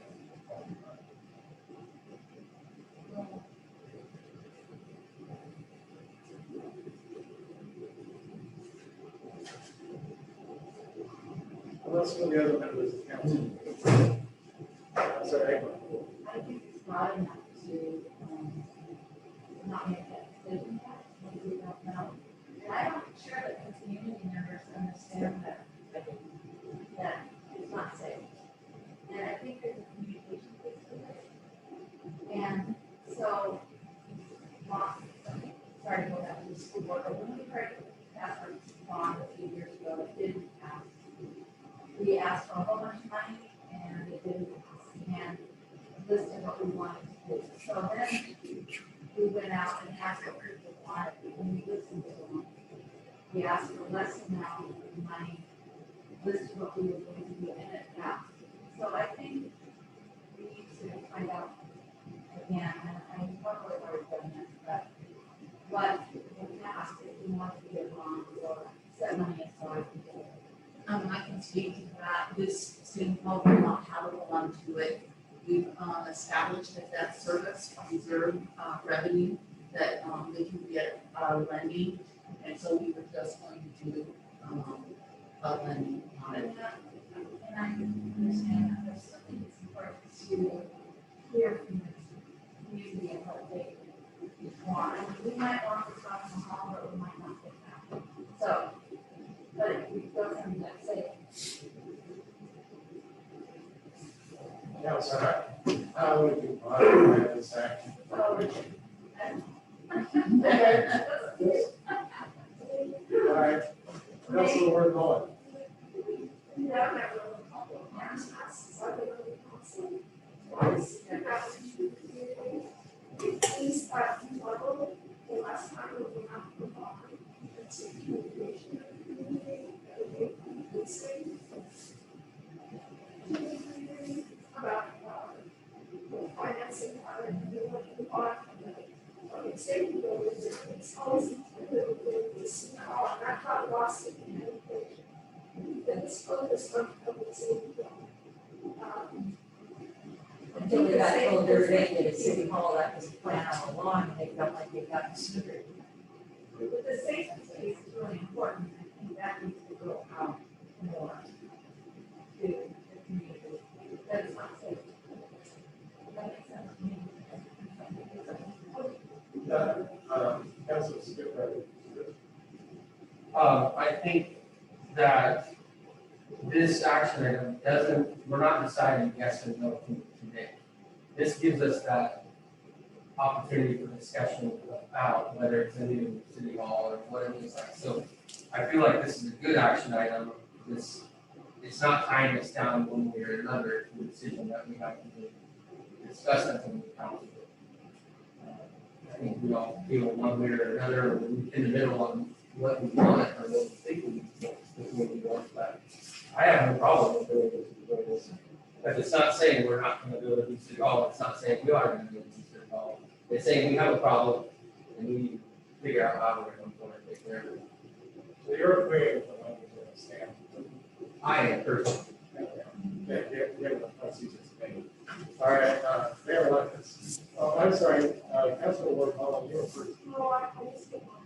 Oh, okay. Mayor Lucas, sorry. Yeah, I think that what we need to do is go ahead probably and agree to this and make a point that when we move into this project, we spend a lot more time on educating the public pull in another committee and ensure that that's going on. We've done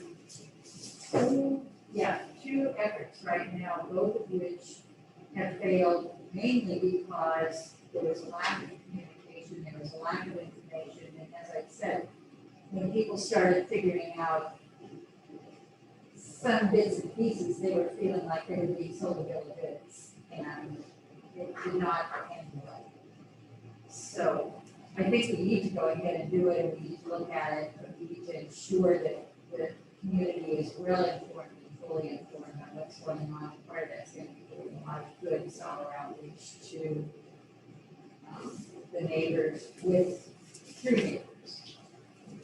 With those caveats, you're okay. Yeah, I mean, the cost is just abysmal, but it is what it is. Councilor Worthall. I would agree with that, we kind of was talking about prioritizing these things, but this has to be our priority. And you can't be spending endless months, again, with the citizen, we need to really hold on to this. But you can see from looking at this history, you can address this issue, you just canvas keeps being kicked down the road. As the canvas kicked down the road, it's still up. All right, so I'm hearing that the language that's currently written is fine. You have a number of issues that you still need to talk about in order to move forward, but you can be comfortable with this. All right, so this one's important. I want to see your thumbs up.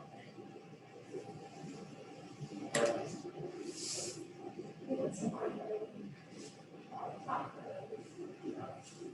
Okay, so congratulations. You have completed the goal setting part of this, and I hope you'll follow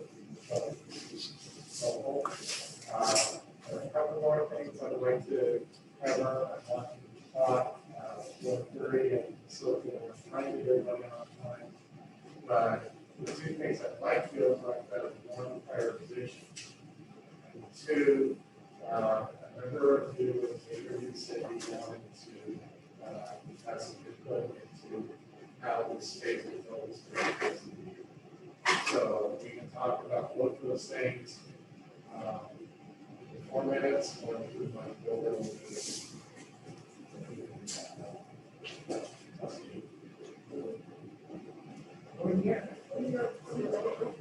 Okay. I never make assumptions. So usually what I do, and then I say, I never make assumptions again. So, okay, so the first thing I'd like you to do is, I'd like you to look at that list. And I'd like you to just spend some time and think about 5 projects, those not in the strategy category, in the project category, that you feel should receive higher priority.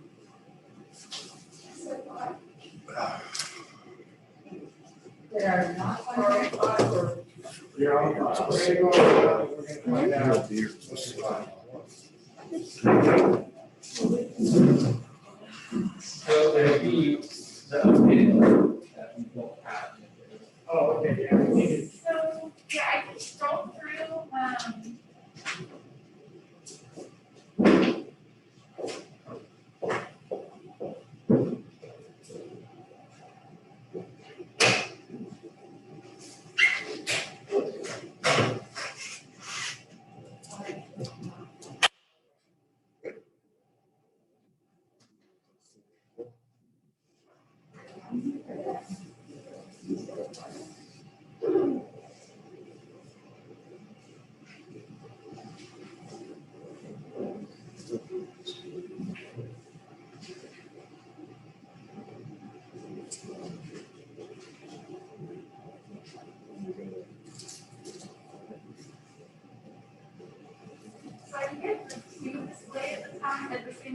for the updated ones. But if you all can just remember that the second set, we just massaged the actions and moved it into the first strategy. That's the main thing different on the last page. So all we need is to,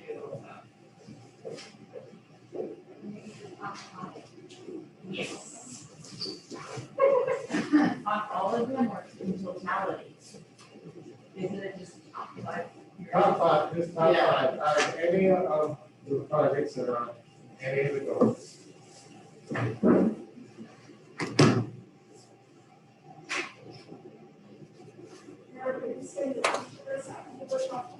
Yep. Take your time, now we're gonna go around, I'm gonna have one of these, to see.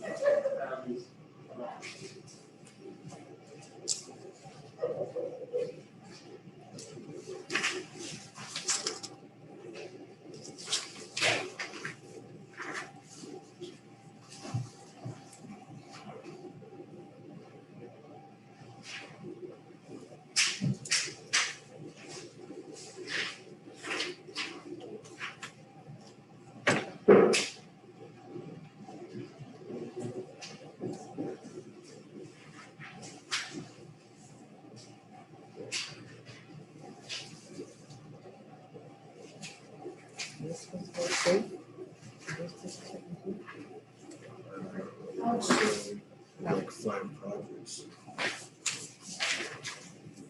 Pick your 5.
Yes. When you give the top five, is it like in order, or what we say, our five, say number one? You don't need that. Just 5. And if you want to say, when we go around, you want to say, this is my top one, I'll make it.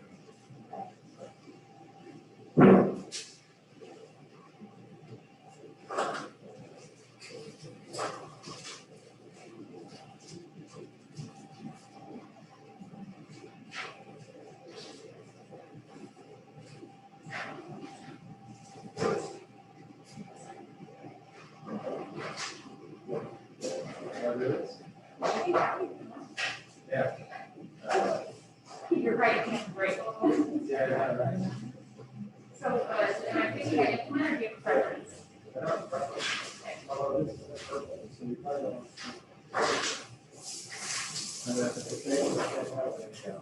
Favorite. If there's a favorite, I'll do it in,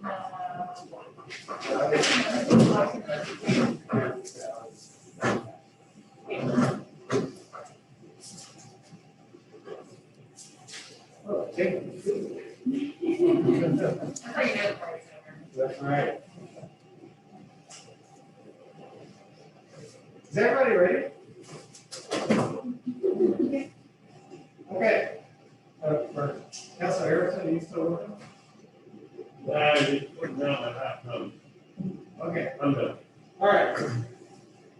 So we're gonna just go round robin here. And since we started with, let's get right here about this. So let's start on this side. Councilor Maher. Oh, yeah, you lost it.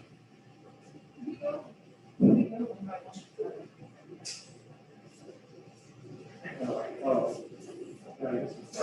Yeah, okay, so here. Yeah, so if we go around, just call out the number, because we got numbers up here, we're just gonna have fun. So.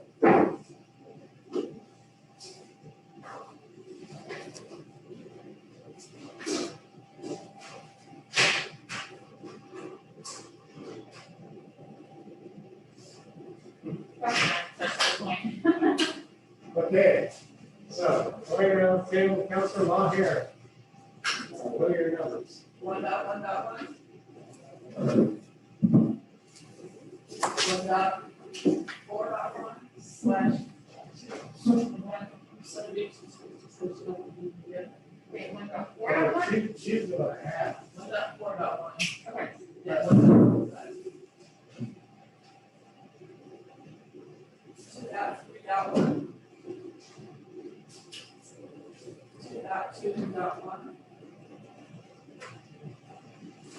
And then this is going to 2.4. All right. Anything else? Yes. 1, 2, 2. Wait, 1, 1, 2, 2. 1, 4, 2.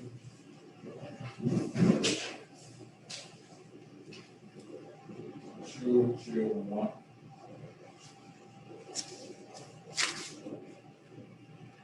2, 3, 2. 2, 4, 2.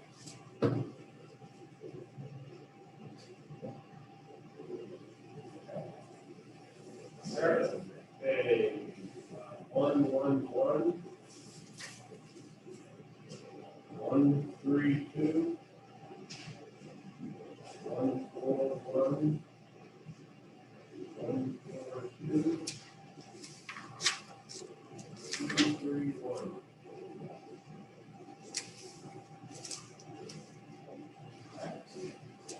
Here.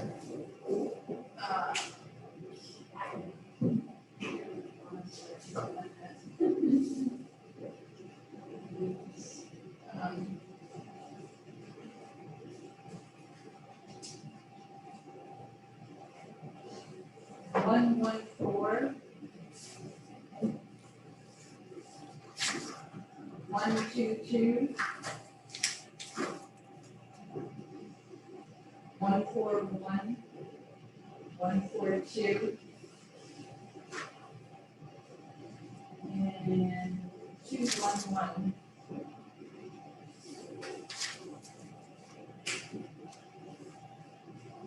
Okay. 1, 2, 2. 1, 3, 2. 1, 4, 1. 1, 4, 2. And 2, 2, 1.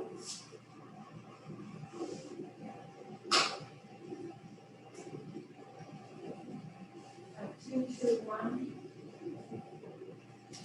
1, 1, 4. 1, 4, 1.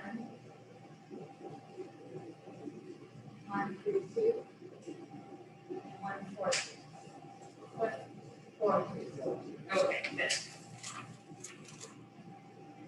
All right, I have 1, 1, 1. 1, 3, 2. I'm gonna do a half also, but I'm just gonna say 1, 4, 1. So I can get another pick. I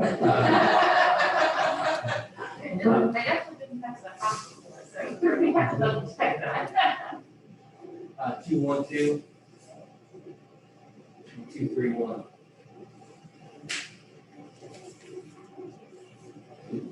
Okay. So what this looks like under this current system, 1, 4, 1 and 1, 4, 2, which are the updated comp plan and state development code are strong leaders as priorities.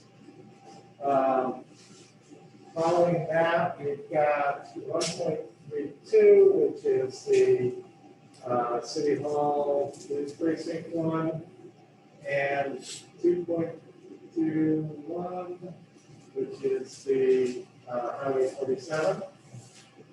And then we've got, whoops. 1.11, which is the streets, water, sewer, five-year replacement plan, and 231, which is the replacement plan for sidewalks, trailways. And then after that, we go down to 1, 2, which includes 104, continue to conduct a water rate study, and look at the ones which are from the advisory committee, and the parking strategy, and regional partners for community facilities, and housing policy approaches, the system comp plan, and the development policies for vacation rentals. Okay. So, is there anything that didn't get on that as a prior list that you, that is prior, that you weren't able to get on? I'm sorry, Which one? 122. 122. Well, we have 3. And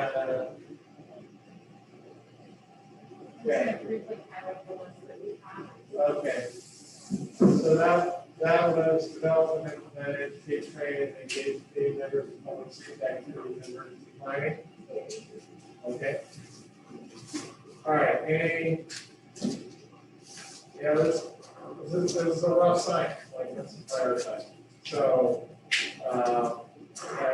I just want to make sure you have an opportunity to say something else is a priority if you didn't get a chance to this. Yes. Well, I think it's gonna go hand in hand, but I think, obviously the ODOT, working with ODOT 47, but that's also gonna go hand in hand with making sure we support our local businesses. So, you know what I mean, I wasn't able to vote on that because but I feel like we're gonna take that initiative to do that. So I'm hopefully that we will. So it's a huge priority. I mean, we all are supposed to be awarded on that one, but it goes with support. Good. Okay. Well, thank you very much, and we will tally this and share this as well. We're going to get everything out. Okay. So the last thing I'd like to do is very quickly. The concerns that occur during the interviews. So I was wanting to make sure this stays focused on the radar as it's been on the show. And you'll also find some of the suggestions are in here, blue interviews.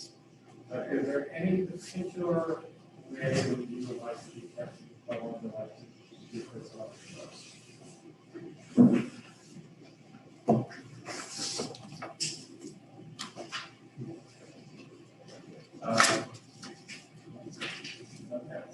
Oh, there's Ben. We folded up our things. I would assume that, or think that as we're going through our action items on our council meetings, that we can reference the numbers on those, so that as we're seeing action items coming up there, one thing that we know how those items refer to what's being done. Also, if we're getting staff updates on it, because some of this stuff is going to be a little more staff driven. So if we're getting staff updates, staff can allow us to, inform us how that fits into what we've got going on.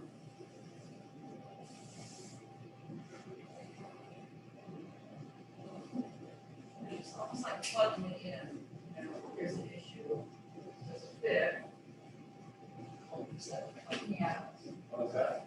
it's kind of how you plug in an issue based on our resources. Some of it have 5, 6 context. We should have that, but you know, each. So regular. Here's what we have, regularness, it's on track, there's an issue, okay, something new, once we talk about it, because does it fit in one of those things?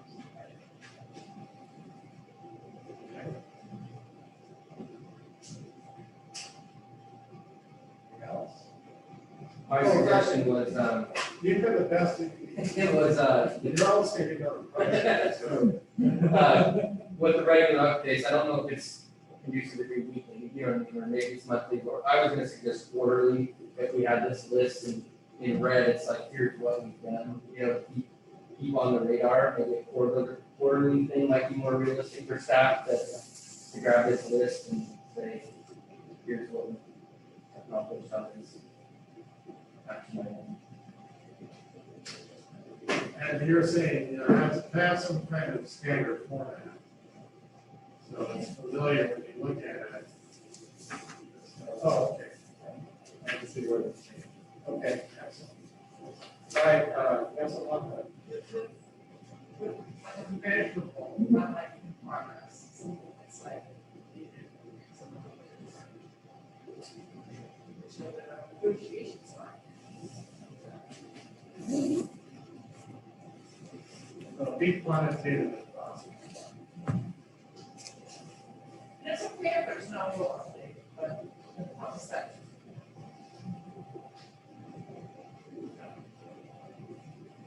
Okay, good.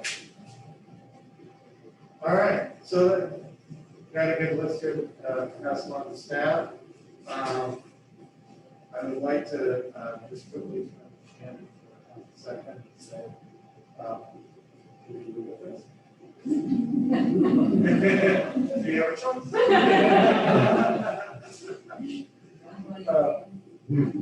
Okay, so yeah, actually, it's great that you're here, so.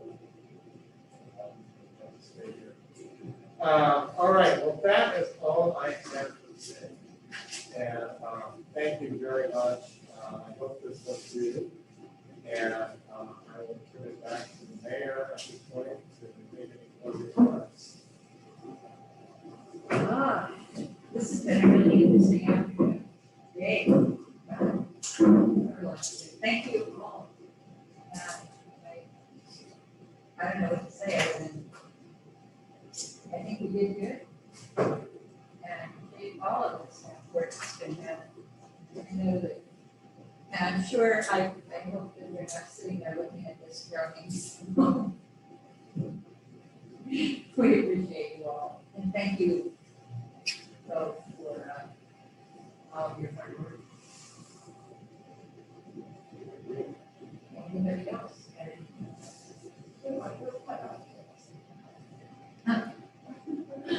Amen. I think other than if anybody else has any comments, speak now or. All right, thank you, everybody.